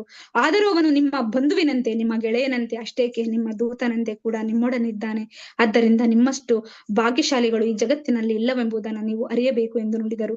ಭಗವದ್ಗೀತೆಯ ಪ್ರಸಂಗ ಒಂದು ಹೀಗಿದೆ. ಕೃಷ್ಣನು ತನ್ನ ವಿಶ್ವರೂಪವನ್ನು ತೋರ್ಪಡಿಸಿದಾಗ ನೋಡಿ, ನಮಗೆ ಗೊತ್ತಿದೆ ಅಂದ್ರೆ ಭಗವದ್ಗೀತೆಯಲ್ಲಿ ಭಗವಂತನ ವಿಶ್ವರೂಪವನ್ನ ನೋಡಿದಾಗ, ಪ್ರಿಯ ಕೃಷ್ಣ, ಅರ್ಜುನ ಹೇಳ್ತಾನೆ, ನೀನು ನನ್ನ ಸೋದರ ಸಂಬಂಧ ಎಂದು ತಿಳಿದು ಅನೇಕ ಬಗೆಯಲ್ಲಿ ನಿನ್ನ ಅಗೌರವವನ್ನು ತೋರಿಸಿದ್ದೇನೆ. ನಿನ್ನನ್ನ ಕೃಷ್ಣ ಗೆಳೆಯ ಎಂದೆಲ್ಲ ಕರೆದಿದ್ದಾನೆ. ಆದರೆ ನಾನು ಅರ್ಥ ಮಾಡಿಕೊಳ್ಳಲು ಸಾಧ್ಯವೇ ಆಗದಿದ್ದ ಮಹಿಮಾವಂತನೇನಾಗಿದ್ದೆ. ಅಂದ್ರೆ ಭಗವಂತ ಅಷ್ಟು ಬಂದು ಭಕ್ತರಿಗೆ ಅವನು ಶರಣಾಗಿರ್ತಾನೆ ಅನ್ನೋದನ್ನ ನಾವು ನೋಡ್ಬೋದು. ಪಾಂಡವರ ಸ್ಥಾನ ಅಂತಹುದಾಗಿತ್ತು. ಕೃಷ್ಣನು ದೇವೋತ್ತಮ ಪರಮ ಪುರುಷನಾಗಿದ್ದರು, ಶ್ರೇಷ್ಠರಲ್ಲೇ ಪರಮ ಶ್ರೇಷ್ಠನಾಗಿದ್ದರು. ಅವನು ಆ ಅರಸು ಸಹೋದರರ ಜೊತೆಯಲ್ಲಿದ್ದ. ಪಾಂಡವರ ಸಹೋದರ ಭಕ್ತಿ ಅವನನ್ನ ಆಕರ್ಷಿಸಿತ್ತು ನೋಡಿ. ಅವರ ಭಕ್ತಿ ಇತಿ ಆಕರ್ಷಕ ಅಲ್ವಾ. ಭಗವಂತ ಆಕರ್ಷಿಸಿತ್ತು. ಭಕ್ತಿ ಸೇವಾ ಪ್ರಕ್ರಿಯೆಯು ಎಷ್ಟು ಘನತರದ್ದು ಎಂಬುದಕ್ಕೆ ಇದೆ ಸಾಕ್ಷ್ಯ. ಈ ಪ್ರಕ್ರಿಯೆಯು ದೇವೋತ್ತಮ ಪರಮ ಪುರುಷನನ್ನ ಕೂಡ ಆಕರ್ಷಿಸುತ್ತದೆ. ಭಗವಂತನು ದೊಡ್ಡವನು, ಆದರೆ ಭಕ್ತಿ ಸೇವೆಯು ಭಗವಂತನಿಗಿಂತ ದೊಡ್ಡದು. ಎಷ್ಟು ಒಳ್ಳೆ ಅಲ್ಲ ನೋಡಿ. ಇಲ್ಲಿ ಹೇಳ್ತಾರೆ, ಭಗವಂತನು ದೊಡ್ಡವನು, ಭಗವಂತನಿಗಿಂತ ದೊಡ್ಡದು ಯಾವುದು? ಭಕ್ತಿ ಸೇವೆ ಭಗವಂತನಿಗಿಂತ. ಏಕೆಂದ್ರೆ ಅದು ಅವನನ್ನೇ ಆಕರ್ಷಿಸುತ್ತದೆ. ಪ್ರಭುವಿನ ಸೇವೆ ಮಾಡುವುದರಲ್ಲಿ ಎಂತಹ ಲಾಭವಿದೆ ಎಂಬುದನ್ನು ಭಕ್ತಿ ಸೇವೆಗೆ ಒಲಿದಿಲ್ಲದ ಜನ ತಿಳಿಯಲಾರದು. ಹರೇ ಕೃಷ್ಣ. ನೋಡಿ, ನಾನು ಲಾಸ್ಟಿಗೆ ಒಂದು ನಿಮಿಷದಲ್ಲಿ ಅದನ್ನ ಹೇಳ್ತೀನಿ. ಭಗವಂತ ಹೇಗೆ ವತ್ಸಲ ಆಗ್ತಾರೆ. ನಾವ್ ಈಗಾಗಲೇ ನೋಡಿರ್ಬೋದು, ಯುಧಿಷ್ಠಿರದ್ದು ಕೇಳ್ಬೋದು, ದ್ರೌಪದಿ, ಪ್ರಹ್ಲಾದ್ ಮಹಾರಾಜ್, ಧ್ರುವ ಮಹಾರಾಜ್, ನಾರದ ಮಹರ್ಷಿ, ಎಲ್ಲವನ್ನ ನಾವು ನೋಡಿದ್ವಿ. ಅಂದ್ರೆ ಭಗವಂತನೇ ಹೇಳ್ತಿದ್ದಾನೆ ಎಷ್ಟು ಆಕರ್ಷಣೆ ಅಂತ ಅಲ್ವಾ. ನಮಗೆ ಯಶೋದಮಯ್ಯನ ಜೊತೆ ಗೋಪಿಯರ ತ್ಯಾಗಕ್ಕೆ ಅವರು ಮಣದಿದ್ದು ಎಲ್ಲವನ್ನ ನಾವು ಕೃಷ್ಣನ ಲೀಲೆಯಲ್ಲಿ ನಾವು ನೋಡ್ಬೋದು. ಆದ್ರೆ ಇಲ್ಲಿ ಒಂದು ಚಿಕ್ಕದಾಗಿ ನಾನು ಮುಗಿಸ್ತೇನೆ. ಒಂದು ಏನಾಗ್ತದೆ, ಎಲ್ಲಿರ್ತಾರೆ, ಇದು ಸತ್ಯ ಘಟನೆ. ಇದು ಎಲ್ಲಿ ಗುಜರಾತಿನಲ್ಲಿ ಒಂದು ಶುದ್ಧ ಭಕ್ತನ ಕಥೆ. ಒಂದು ಸಣ್ಣದಾಗಿ ಹೇಳ್ತೀನಿ. ಹೇಗೆ ಅಂದ್ರೆ ಭಗವಂತ ಹೇಗೆ ಭಕ್ತರಿಗೆ ಆಕರ್ಷಣೆ ಆಗ್ತಾನೆ, ಸುಲಭ ಅಲ್ಲ ಅಲ್ವಾ. ಆಗ ಗುಜರಾತ್ ಅಲ್ಲಿ ಒಬ್ಬ ನರಸಿಂಹ ಮೆಹತನ್ ಅವರು ಇರ್ತಾರೆ. ಅವರು ತುಂಬಾ ಬಡವರಿರ್ತಾರೆ. ಯಾವಾಗ್ಲೂ ಭಗವಂತನ ಜಪ ಕೀರ್ತನೆ ಅಂತ ಹೇಳ್ತಾರೆ. ಆಗ ಭಗವಂತನಿಗೆ ಪ್ರಸಾದ ಮಾಡಕ್ಕೂ ಮನೆಯಲ್ಲಿ ಏನಿರಲ್ಲ. ಆದ್ರೆ ಅವ್ರ ಹೆಂಡತಿ ಒಂದ್ಸಲ ಹೇಳ್ತಾರೆ ಏನಂತ, ಏನಾದ್ರೂ ಒಂದು ಮಾಡಿ, ಹೀಗೆ ಭಗವಂತನಿಗೆ ಪ್ರಸಾದನೂ ಇಲ್ಲ ಅಂತ. ಆದ್ರೆ ಮೆಹತಾ ಅಣ್ಣ ಅದನ್ನ ಮನೆಯನ್ನ ನಿಭಾಯಿಸ್ತಿರ್ತಾನೆ. ಒಂದು ದಿನ ಇವರು ಮೆಹತಾ ಏನ್ ಮಾಡ್ತಾರೆ, ನರಸಿಂಹ ಮೆಹತಾ ಅನ್ನೋರು ಭಕ್ತ ಕಣ್ಮುಚ್ಚಿ ಧ್ಯಾನ ಮಾಡ್ತಿರ್ತಾರೆ. ಹೆಂಡತಿ ಪಕ್ಕದಲ್ಲೇ ಕುಳಿತಿರ್ತಾರೆ. ಆಗ ಆ ಮೆಹತನ ಅಣ್ಣ ಬರ್ತಾರೆ, ನರಸಿಂಹನ ಅಣ್ಣ ಬರ್ತಾರೆ. ಇವನು ಏನೂ ಕೆಲಸ ಮಾಡಲ್ಲ, ಬರೀ ಹರಿ ಜಪವನ್ನ ಮಾಡ್ತಾನೆ, ಇವನಿಗೆ ಏನ್ ಬೇರೆ ಕೆಲಸ ಇಲ್ಲ ಅಂತ ಬೈದ್ ಹೋಗ್ತಾನೆ. ಅದನ್ನ ನೋಡಿದ ಹೆಂಡತಿಗೆ ಬೇಸರ ಆಗ್ತದೆ, ನನ್ನ ಪತಿಯನ್ನ ಅವನು ಬೈದ ಅಂತ ಹೇಳಿದಾಗ ಅವನು ಹೇಳ್ತಾನೆ ಏನಂತ, ಅವಳು ಹೇಳ್ತಾಳೆ, ಇಲ್ಲ ನಾವು ನೆಕ್ಸ್ಟ್ ನಮ್ಮ ಜೀವನವನ್ನ ನಾವು ನೋಡ್ಕೊಳ್ತೀವಿ ಅಂತ. ಆಯ್ತಾ. ಆಗ ಹೇಳ್ದಾಗ ನರಸಿಂಹ ಮೆಹತಾ ಭಜನೆ ಎಲ್ಲ ಮುಗಿದ ನಂತರ ಕಣ್ ಬಿಟ್ಟು ಅವನೇನ್ ಮಾಡ್ತಾನೆ, ಹೆಂಡತಿಯನ್ನ ನೋಡ್ತಾನೆ. ಹೆಂಡತಿ ಇರುವ ವಿಷಯವನ್ನ ಹೇಳ್ತಾಳೆ, ಪತಿ ನಾನು ಹೀಗೆ ಹೇಳ್ದೆ ನಿಮ್ಮ ಅಣ್ಣಗೆ ಅಂತ. ಆದ್ರೆ ಅವ್ರು ಬೇಸರ ಆಗ್ತಾರೆ, ನಾನು ಭಗವಂತನ ಭಜನೆಯನ್ನ ಮಾಡ್ಲಿಕ್ಕೂ ನಂಗೆ ಈಗ ಸಮಯ ಇಲ್ಲ, ನಾನೇನು ಎಲ್ಲಿ ಹೋಗ್ಬೇಕು ನಾನು ಕೆಲ್ಸಕ್ಕೆ ಅಂತ ಅವನು ಯೋಚಿಸ್ತಾನೆ. ಆದ್ರೆ ಆಗ ಹೇಳ್ದಾಗ ಏನಾಗ್ತಾನೆ, ಹೆಂಡತಿ ಇಲ್ಲ, ನನ್ನ ತವರು ಮನೆಯಿಂದ ನನಗೆ ಚಿನ್ನ ಇದೆ, ಅದು ಸ್ವಲ್ಪ ಕೊಡ್ತೇನೆ, ಅದರಿಂದ ನಾವು ಭಗವಂತನಿಗೆ ಪ್ರಸಾದ ಮಾಡಿ ನಾವೆಲ್ಲ ಏನ್ ಮಾಡೋಣ, ಭಗವಂತನಿಗೆ ಪ್ರಸಾದ ಮಾಡಿ ಬ್ರಾಹ್ಮಣರಿಗೆ ಹಂಚೋಣ. ಅಂದ್ರೆ ಬ್ರಾಹ್ಮಣರಿಗೆ ಪ್ರತೀತಿ ಇರ್ತದಲ್ಲ, ಒಬ್ಬರಿಗೆ ಒಂದು ದಿನಕ್ಕಾದ್ರೂ ಒಬ್ಬರಿಗೆ ಪ್ರಸಾದವನ್ನ ಕೊಡ್ಬೇಕಂತ ಇರ್ತದೆ. ಅದೇ ರೀತಿ ಮೆಹತಾ ಮಾಡ್ತಾರೆ. ಎಲ್ಲ ಚಿನ್ನವನ್ನ ಮಾರಿ ಸಾಮಾನನ್ನೆಲ್ಲ ತರ್ತಾರೆ, ಪ್ರಸಾದ ಭಗವಂತನಿಗೆ ಕೊಟ್ಟು ಬ್ರಾಹ್ಮಣರ ಆತಿಥ್ಯವನ್ನ ಮಾಡ್ಬೇಕು ಅಂತ. ಆದ್ರೆ ತುಪ್ಪಕ್ಕೆ ಹಣ ಕಮ್ಮಿ ಬೀಳ್ತದೆ. ಆಗ ಏನ್ ಮಾಡ್ತಾನೆ ಮೆಹತಾ, ಎಲ್ಲಾ ಅಂಗಡಿಗೆಲ್ಲ ಕೇಳ್ತಾನೆ, ಯಾರು ತುಪ್ಪ ಕೊಡಲ್ಲ. ಆದ್ರೆ ಒಬ್ಬ ಅದರಲ್ಲೂ ಸಹ ತುಪ್ಪ ಕೊಟ್ಟು ವಾಪಸ್ಸಿಸ್ಕೊಳ್ತಾನೆ. ಅವನು ಇವನ್ ಎಲ್ಲಿ ಕೊಡ್ತಾನೆ ಹಣ ಅಂತ ಸುಳ್ಳು ಹೇಳ್ತಾನೆ. ಅಯ್ಯೋ, ಅಂದ್ರೆ ಮೊದಲು ಕೊಟ್ಟಿರ್ತಾನೆ, ಇವನು ಹಣ ಕೊಡ್ತಾನೆ ಅಂತ. ಮೆಹತಾ ಹೇಳ್ತಾನೆ, ಇವತ್ತು ಹಣ ಇಲ್ಲ, ನಾಳೆ ಕೊಡ್ತೀನಿ ಅಂತ ಹೇಳಿದಾಗ ಅವರು ಇವನ್ ಕೊಡಲ್ಲ, ಇವನ ಹತ್ರ ಹಣ ಇಲ್ಲ ಅಂತ ತುಪ್ಪವನ್ನ ಸುಳ್ಳು ಹೇಳ್ತಾರೆ ಅವರು. ಅಯ್ಯೋ, ನಾನ್ ಕೈಯಲ್ಲಿ ಕೊಟ್ಟಿರ್ತಾರೆ ಮೆಹತಾಗೆ, ಓ ತುಪ್ಪ ಸಿಕ್ತು, ಈಗ ನನ್ನ ಭಗವಂತಿಗೆ ಪ್ರಸಾದ ಮಾಡಬಹುದು ನಾನು ಅಂತ ಅವನು ಯೋಚಿಸ್ತಾನೆ. ಅದೇ ತಕ್ಷಣ ತುಪ್ಪನ ಕೈಯಿಂದ ತೆಗೆದು ಅವನು ಅಂಗಡಿಯವನು ಹೇಳ್ತಾನೆ, ಇಲ್ಲ ಇಲ್ಲದ್ರಕ್ಕೇನೋ ಬಿತ್ತು ಅಂತ. ಅಂದ್ರೆ ಸುಳ್ಳು ಹೇಳ್ತಾನೆ, ಹಣ ಇಲ್ಲ, ಅದನ್ನ ತೆಗಿತಾರೆ, ಮುಂದೆ ಹೋಗ್ತಾರೆ. ಆದ್ರೆ ಒಬ್ಬ ಭಕ್ತರನ್ನ ಕಂಡ್ರೆ ಒಂದು ಗೌರವನ ಕೊಡುವಂತಹ ಒಬ್ಬ ವ್ಯಕ್ತಿ ಅಂಗಡಿಗೆ ಹೋಗ್ತಾನೆ, ಅಲ್ಲಿ ಅವನು ತುಪ್ಪ ಕೊಡ್ತಾನೆ. ಆಗ ಮೆಹತಾ ಅವರು ಹೇಳ್ತಾರೆ, ಓ ಅಲ್ಲೆಲ್ಲ ಅವಮಾನ ಅನುಭವಿಸಿದ್ರಲ್ಲ, ಆಗ ಬೇಡ, ನಾನು ನಾಳೆ ಕೊಡ್ತೇನೆ ಹಣ ಅಂದಾಗ ಅವ್ರು ಹೇಳ್ತಾರೆ, ಹಣ ಬೇಡ, ನೀನು ಭಗವಂತನ ಕೀರ್ತನೆಯನ್ನು ಹೇಳು ಅಂತ. ಆಗ 1 ಗಂಟೆಗೆ ಪ್ರಸಾದವನ್ನ ಕೊಡ್ಬೇಕಾಗಿರ್ತದೆ. ಎಲ್ಲಿ, ಈ ಮನೆಯಲ್ಲಿ. ಹೆಂಡತಿ ಕಾಯ್ತಾ ಇರ್ತಾಳೆ, ಸಾಮಾನಿದೆ ಬಟ್ ತುಪ್ಪ ಇಲ್ಲ. ಆಗ ತುಪ್ಪವನ್ನ ಕೈಯಲ್ಲಿ ಇಟ್ಕೊಂಡು ಅವನೇನ್ ಮಾಡ್ತಾನೆ, ತುಂಬಾ ಜಪ ಮಾಡ್ಕೊಂಡು ಭಗವಂತನ ಕೀರ್ತನೆಯನ್ನ ಅಂಗಡಿಯಲ್ಲಿ ಹೇಳ್ತಿರ್ತಾನೆ. ಯಾಕಂದ್ರೆ ತುಪ್ಪ ತಗೊಂಡೋಗ್ಬೇಕು, ಇದಕ್ಕೆ ಅವನ ಅಂಗಡಿಯವನು ಹೇಳ್ತಾನೆ, ನೀನು ಕೀರ್ತನೆ ಮಾಡು ಅಂತ. ಆಗ ಅವನು ತುಂಬಾ ಕೀರ್ತನೆ ಮಾಡ್ತಿರ್ತಾನೆ. ಕೀರ್ತನೆ ಮಾಡಿ ಮಾಡಿ ಮಾಡಿ 1 ಗಂಟೆ ಆಗಿ 2 ಗಂಟೆ ಆಗ್ತದೆ. ಲಾಸ್ಟ್ಗೆ ಇನ್ನೇನು 12:30 ಆಗುವಾಗ ಮೆಹತನ ಹೆಂಡತಿ ಜೋರ್ ಅಳ್ತಾಳೆ, ಕೃಷ್ಣ ಇವತ್ತು ನಿನ್ನ ಸೇವೆ ಇಲ್ಲ, ನಿನ್ನ ಭಕ್ತರ ಸೇವೆ ಇಲ್ಲ. ಅಂದ್ರೆ ಅಷ್ಟು ಪ್ರತೀತಿ ಇತ್ತು ಅವಾಗ ಅಲ್ವಾ. ಆಗ ಏನಾಗ್ತಾರೆ, ಅಲ್ಲಿ ದೇವಲೋಕದಲ್ಲಿ ಕೃಷ್ಣ ವೈಕುಂಠದಲ್ಲಿ ಎಲ್ಲರನ್ನ ಕರೀತಾರೆ, ಉದ್ಧವ, ಮೈತ್ರೇಯ, ಹೇಳಿ ನಾವು ಭಕ್ತರ ಮನೆಗೆ ಹೋಗ್ಬೇಕು ಅಂತ. ಎಲ್ಲರನ್ನ ಕರೆದುಕೊಂಡು ಬರ್ತಾನೆ. ಎಲ್ಲರನ್ನ ಕರೆದುಕೊಂಡು ಬಂದು ಕೃಷ್ಣನೇ ಸ್ವಯಂ ಮೆಹತಾ ಆಗಿ ಅಲ್ಲಿ ಎಲ್ಲ ಮೃಷ್ಟಾನ್ನ ಭೋಜನವನ್ನ ಮಾಡ್ತಾರೆ. ಇವಳಿಗೆ ಅರ್ಥ ಆಗಲ್ಲ, ಏನು ಇಷ್ಟು ಜನ ಬಂದ್ರು ಅಂತ. ಅಲ್ಲಿ ಅವಳಿಗೆ ಮಾತಾಡ್ಲಿಕ್ಕೂ ಆಗಲ್ಲ. ಈಗ ಬಂದ್ರ ಅಂತ ಅವನಿಗೆ ಈಗ ಹೆಂಡತಿ ಆ ರೂಪದಲ್ಲಿ ಬಂದಿದ್ದಾನಲ್ಲ, ಅಲ್ಲಿ ಅವನು ಭಜನೆ ಮಾಡ್ತಾ ಇದ್ದಾನ ಅಲ್ಲಿ. ಆದ್ರೆ ಭಕ್ತರಿಗೋಸ್ಕರ ಭಗವಂತ ತನ್ನ ಸಂಗಡಿಗರ ಜೊತೆ ಮನೆಗೆ ಬಂದು ಅಲ್ಲಿ ಪ್ರಸಾದವನ್ನೆಲ್ಲ ಮಾಡಿ, ಅಂದ್ರೆ ಅತ್ಯಂತ ಕಡು ಬಡವರಿರ್ತಾರೆ. ಆಗ ಎಲ್ಲ ತಯಾರಾಗ್ತದೆ, ಪುರೋಹಿತರನ್ನ ಕರ್ಕೊಂಡ್ ಬರ್ಬೇಕಲ್ಲ, ಅದಕ್ಕೂ ಭಗವಂತ ಹೋಗಿ ಪುರೋಹಿತರನ್ನ ಕರ್ಕೊಂಡ್ ಬರ್ತಾರೆ. ಆ ಪುರೋಹಿತರದು ತುಂಬಾ ಇದೆ.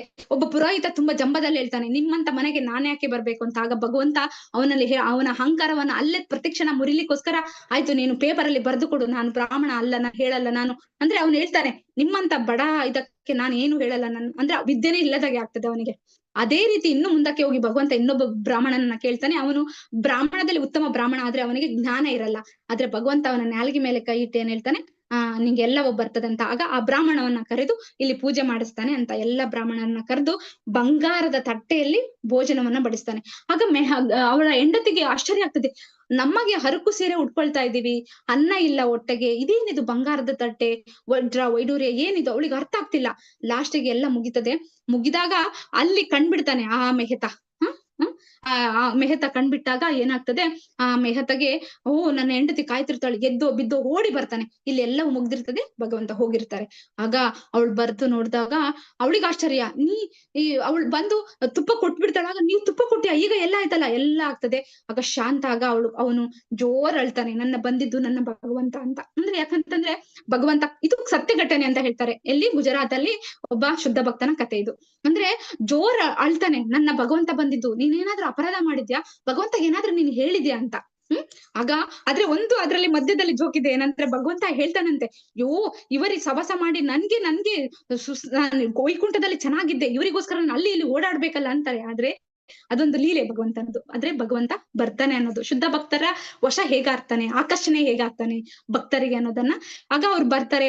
ಆಗ ಮತ್ತೆ ಬೇಡ್ಕೊಳ್ತಾನೆ, ನೀನು ನನ್ನ ಹೆಂಡತಿಗೆ ಮಾತ್ರ ಕಾಣಿಸಿದ್ಯಾ, ನನಗೂ ಕೂಡ ನೀನ್ ಕಾಣಿಸ್ಬೇಕಂತ. ಆಗ ಮತ್ತೆ ಭಗವಂತ ಬರ್ತಾರೆ. ಅಂದ್ರೆ ನಾವ್ ಯಾಕೆ ಇದು ಕತೆ ಹೇಳಿದೆ ಅಂತಂದ್ರೆ, ಭಗವಂತನ ಶುದ್ಧ ಭಕ್ತರು ನಾವು ನೈಜ ಘಟನೆಗಳನ್ನ ನಾವು ನೋಡ್ಬಹುದು ಅಲ್ವಾ. ಅದಕ್ಕೆ ನಾವು ಹೇಳುದು, ಶುದ್ಧ ಭಕ್ತಿ ಸೇವೆ ಎಷ್ಟು ಮುಖ್ಯ, ಭಕ್ತರ ಸೇವೆ ಎಷ್ಟು ಮುಖ್ಯ. ನಿಮ್ಮೆಲ್ಲರಿಗೆ ನಮ್ಗೆ ಇಸ್ಕಾನ್ ಒಂದು ಅವಕಾಶ ಕೊಟ್ಟಿದೆ. ಅದನ್ನ ನಾವು ಸಣ್ಣದ ರೀತಿಯಲ್ಲಿ ನಾವು ನಮ್ಮ ಗುರುಗಳಿಗೆ ನಾವು ಸಲ್ಲಿಸುವ ಅಂತ ಈ ಕ್ಲಾಸ್ ಅನ್ನ ಮುಗಿಸ್ತೇನೆ. ಏನಾದ್ರೆ ತಪ್ಪು ಇದ್ರೆ ದಯವಿಟ್ಟು ಕ್ಷಮಿಸಿ ಅಂತ ಕೇಳ್ಕೊಂತ, ವಾಂಚಾಕಲ್ಪತರುಭ್ಯಶ್ಚ ಕೃಪಾ ಸಿಂಧು ಏವ ಚ ಪತಿತಾನಾಂ ಪಾವನೇಭ್ಯೋ ವೈಷ್ಣವೇಭ್ಯೋ ನಮೋ ನಮೋ. ಅನಂತ ಕೋಟಿ ವೈಷ್ಣವ ಭಕ್ತರೊಂದಿಗೆ ಜೈ. ನಾಮಾಚಾರ್ಯ ಹರಿದಾಸ್ ಠಾಕೂರ್ ಕಿ ಜೈ. ಎಲ್ಲ ಭಕ್ತರೊಂದಿಗೆ ಜೈ. ಹರೇ ಕೃಷ್ಣ. ಧನ್ಯವಾದಗಳು. ಇವತ್ತಿಗೆ ಇದು ಮುಗಿತು. ಏನಾದ್ರೂ ಪ್ರಶ್ನೆ ಇದ್ರೆ ಕೇಳ್ಬೋದು. 1 ನಿಮಿಷ. ಹರೇ ಕೃಷ್ಣ. ಹರೇ ಕೃಷ್ಣ ಮಾತಾಜಿ. ಎಸ್ ಮಾತಾಜಿ. ಮಾತಾಜಿ ಒಂದೇ ಒಂದು ನಿಮಿಷ ಮಾತಾಜಿ. ಹರೇ ಕೃಷ್ಣ ಮಾತಾಜಿ ಮತ್ತು ಪ್ರಭುಜಿ, ಇವತ್ತು ನಮ್ಮ ಮಾತಾಜಿ ಹುಟ್ಟಿದ ದಿನ ಮಾತಾಜಿ. ಎಲ್ಲರೂ ಒಂದ್ಸಾರಿ 3 ಸಾರಿ ಹರೇ ಕೃಷ್ಣ ಮಂತ್ರ ಹೇಳೋಣ ಮಾತಾಜಿ, ಪ್ರಭುಜಿ. ಹರೇ ಕೃಷ್ಣ ಮಾತಾಜಿ. ಹರೇ ಕೃಷ್ಣ. ಹರೇ ಕೃಷ್ಣ ಮಾತಾಜಿ. ಹರೇ ಕೃಷ್ಣ. ಮಾತಾಜಿ ಎಲ್ಲರೂ ಸೇರಿ ಹೇಳೋಣ ಮಾತಾಜಿ. ಮಾತಾಜಿ ಹೇಳೋಣ. ಹರೇ ಕೃಷ್ಣ ಹರೇ ಕೃಷ್ಣ ಕೃಷ್ಣ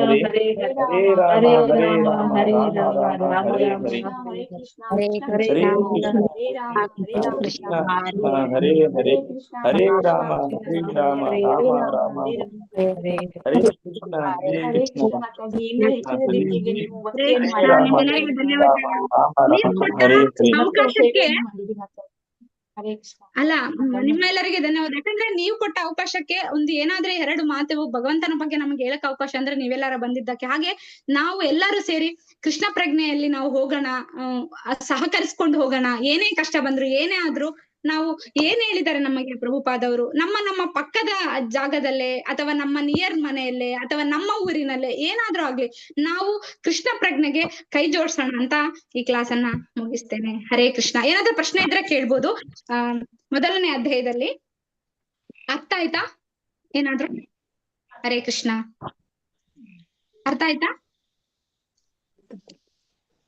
ಏನಾದ್ರೆ ಕಷ್ಟ ಆಯ್ತಾ ಅಥವಾ ಅರ್ಥ ಆಯ್ತಾ? ಹೇಳಿದ್ದ ಅರ್ಥ ಆಗ್ಲಿಲ್ಲ ನೀವ್ ಹೇಳ್ಬೋದು, ಖಂಡಿತ ಹೇಳ್ಬೋದು. ಹರೇ ಕೃಷ್ಣ. ಸ್ವಲ್ಪ ಆದ್ರೂ ಅರ್ಥ ಆಯ್ತಾ? ಅರ್ಥ ಆಗಿದೆ ಮಾತಾಜಿ. ಲಗೀಮಾ ಅಂದ್ರೆ ಏನ್ ಮಾತಾಜಿ? ಲಗೀಮಾ ಅಂದ್ರೆ ಅಲ್ಲೇ ಕೊಟ್ಟಿದ್ದಾರಲ್ಲ ಮಾತಾಜಿ ಇದ್ರಲ್ಲಿ. 1 ನಿಮಿಷ ನಾನು ತೆಗಿತೇನೆ ನೋಡಿ. ಅವು ಸಿದ್ಧಿಗಳಲ್ಲ ನೀವು ಕೇಳ್ತಿರೋದು, ಸಿದ್ಧಿಗಳು. ಅದ್ರಲ್ಲಿ 8 ಸಿದ್ಧಿಗಳಿರ್ತದಲ್ಲ. 1 ನಿಮಿಷ. ಲಗೀಮನ ಲಗೀಮಾ ಮತ್ತೆ ಲಾಸ್ಟ್ ಪೇಜ್ ಅಲ್ಲಿ ಅಲ್ಲ. 1 ನಿಮಿಷ ಹೇಳುವ. ಇಲ್ಲೇ ಬುಕ್ ಅಲ್ಲಿ ಕೊಟ್ಟಿದ್ದಾರೆ. 13th page number Mataji. 13th ಹೌದು ಮಾತಾಜಿ. ಲಗೀಮಾ ನೋಡಿ ಇಲ್ಲಿ ಹೇಳ್ತಾರೆ, ಯೋಗ ಸಿದ್ಧಿಯಲ್ಲಿ ಕೆಲವು ವರ್ಗಗಳಿದ್ದು ಅಂತಹ ಕೆಲವು ವರ್ಗಗಳಲ್ಲಿ ಸಿದ್ಧಿಗಳನ್ನ ಪಡೆಯಲು ಐಹಿಕ ವಿಜ್ಞಾನಿಗಳು ಸಫಲರಾಗಿಲ್ಲವೆಂಬುದೇನೋ ನಿಜ. ಉದಾಹರಣೆ, ಹಠಯೋಗಿಯೊಬ್ಬನು ಸೂರ್ಯ ಕಿರಣಗಳ ಸಹಾಯದಿಂದಷ್ಟೇ ಸೂರ್ಯಗೋಳವನ್ನ ಪ್ರವೇಶಿಸಬಲ್ಲ. ಅಂದ್ರೆ ಒಂದು ಗ್ರಹಕ್ಕೆ ಒಂದು ಪ್ರವೇಶಿಸುವ ಸಿದ್ಧಿಯನ್ನ ಪಡೆದಿರ್ತಾರೆ, ಅದಕ್ಕೆ ಲಘಿಮ ಅಂತ ಕರೀತಾರೆ ಮಾತಾಜಿ. ಅಂದ್ರೆ ಏನ್ ಮಾತಾಜಿ? ಒಂದು ಗ್ರಹಕ್ಕೆ ಅವ್ರು ಹೋಗ್ಬೋದು. ಈಗ ನಮ್ಮ ಚಂದ್ರ ಗ್ರಹಕ್ಕೆಲ್ಲ ಹೋಗಲ್ವಾ ಈಗ ಆಧುನಿಕ ಮಾತಾಜಿ?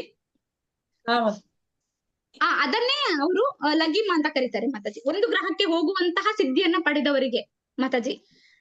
ಈಗ ನಾವು ಉದಾಹರಣೆ ನೋಡುದು ಮಂಗಳ ಗ್ರಹಕ್ಕೆಲ್ಲ ಹೋಗಿದ್ದಾರೆ ನೋಡಿ. ಆದ್ರೆ ಹಾ, ವಾಪಸ್ ಮಾತಾಜಿ. ಬಂದಿರ ಗೊತ್ತಿಲ್ಲ ನಮ್ಗೆ. ವಾಪಸ್ ಬಂದಿದಾರಾ ಮಂಗಳ ಗ್ರಹಕ್ಕೆ ಹೋದವರು? ಹಾ ಬಂದಿದ್ದಾರೆ ಮಾತಾಜಿ. ಅದಕ್ಕೆ ಲಘಿಮ ಅಂತ ಕರೀತಾರೆ ನೋಡಿ ಮಾತಾಜಿ. 1-2 ಸಲ ಹೋದಿ ನೀವು. ಮತ್ತೆ ಮೇಯ್ನ್ ಆಗಿ ನಮ್ಗೆ ಏನು ಲಾಸ್ಟಿಗೆ ಬೇಕಾಗಿರೋದು ಶುದ್ಧ ಭಕ್ತಿ ಸೇವೆ ಅಲ್ವಾ? ಪ್ರಹ್ಲಾದ್ ಮಹಾರಾಜ್ ಅವ್ರು ಹೇಳ್ತಾರೆ, ನಮ್ಮ ಯುಧಿಷ್ಠಿರ ಮಹಾರಾಜ್ ಹೇಳ್ತಾರೆ, ಭಕ್ತಿ ಸೇವೆ ಭಕ್ತಿ ಸೇವೆ ಭಕ್ತಿ ಸೇವೆ ಅಲ್ವಾ? ಇದು ನಮಗೆ ಮೇನ್ ಬೇಕು ಅನ್ನೋದನ್ನ ನಾವು ನೋಡ್ಬೋದು. ಆಯ್ತು ಮಾತಾಜಿ, ಹರೇ ಕೃಷ್ಣ, ಧನ್ಯವಾದಗಳು. ಅಟೆಂಡೆನ್ಸ್ ಹಾಕಿದ್ರಾ ಪ್ರಭುಜಿ? ಧನ್ಯವಾದ. ಹಾ ಮಾತಾಜಿ ಹಾಕಿದ್ದೇವೆ. ವಿನಯ್ ಪ್ರಭು ಎಲ್ಲರಿಗೂ ಆಯ್ತಾ? ಧನ್ಯವಾದಗಳು ಮಾತಾಜಿ. ಹರೇ ಕೃಷ್ಣ. ವಿನಯ್ ಹರೇ ಪ್ರಭು ಕೃಷ್ಣ ಮಾತಾಜಿ, ಧನ್ಯವಾದಗಳು. ಧನ್ಯವಾದ ಮಾತಾಜಿ. ಹರೇ ಕೃಷ್ಣ. ಹರೇ ಕೃಷ್ಣ. ತುಂಬಾ ಧನ್ಯವಾದ ಮಾತಾಜಿ. ಹರೇ ಕೃಷ್ಣ ಮಾತಾಜಿ. ಹರೇ ತುಂಬಾ ಕೃಷ್ಣ ಧನ್ಯವಾದ. ಮಾತಾಜಿ. ಹರೇ ಕೃಷ್ಣ ಪ್ರಭುಜಿ. ಧನ್ಯವಾದ ಹರೇ ಪ್ರಭು. ಕೃಷ್ಣ. ಧನ್ಯವಾದ ಮಾತಾಜಿ. ಧನ್ಯವಾದಗಳು ಮಾತಾಜಿ. ಧನ್ಯವಾದ ಮಾತಾಜಿ. ಹರೇ ಕೃಷ್ಣ. ವಿನಯ್ ಹರೇ ಪ್ರಭು ಕೃಷ್ಣ. ನಮ್ದು ಅಟೆಂಡೆನ್ಸ್ ಹಾಕಿ ಪ್ರಭು. ಹಾಕಿದೀನಿ ಮಾತಾಜಿ. ಸುಜಾತ ಮಾತಾಜಿ ಹಾಕಿದೀನಿ ಮಾತಾಜಿ. ಅಟೆಂಡೆನ್ಸ್ ಹಾಕಿದೀನಿ. ಧನ್ಯವಾದ ಪ್ರಭು. ಧನ್ಯವಾದ ಮಾತಾಜಿ. ಹರೇ ಕೃಷ್ಣ ಮಾತಾಜಿ. ಹರೇ ಕೃಷ್ಣ. ಎಂಡ್ ಮಾಡ್ಲಾ ಹರೇ ಪ್ರಭು? ಕೃಷ್ಣ ಹರೇ ಕೃಷ್ಣ. ಮಾತಾಜಿ. ಧನ್ಯವಾದ. ಹಾ ಮಾತಾಜಿ, ಧನ್ಯವಾದ ಮಾತಾಜಿ. ಹರೇ ಕೃಷ್ಣ ಮಾತಾಜಿ. ಹರೇ ಕೃಷ್ಣ. ಧನ್ಯವಾದ.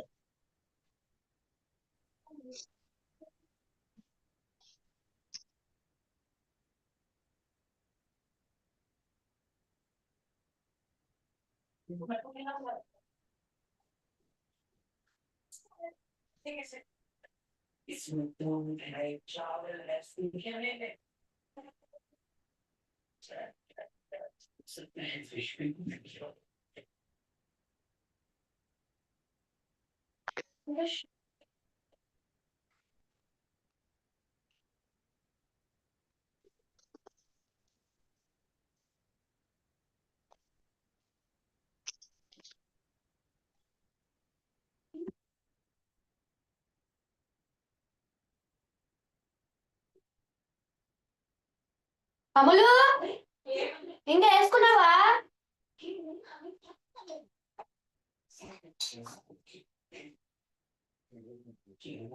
ఇంకా వేసుకుంటా నువ్వు?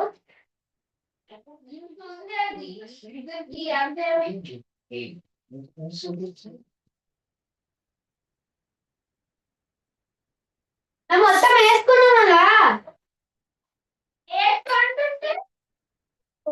చెప్పమన్నా ఏమన్నా ఆటోమేటిక్ అట్లా చెప్తే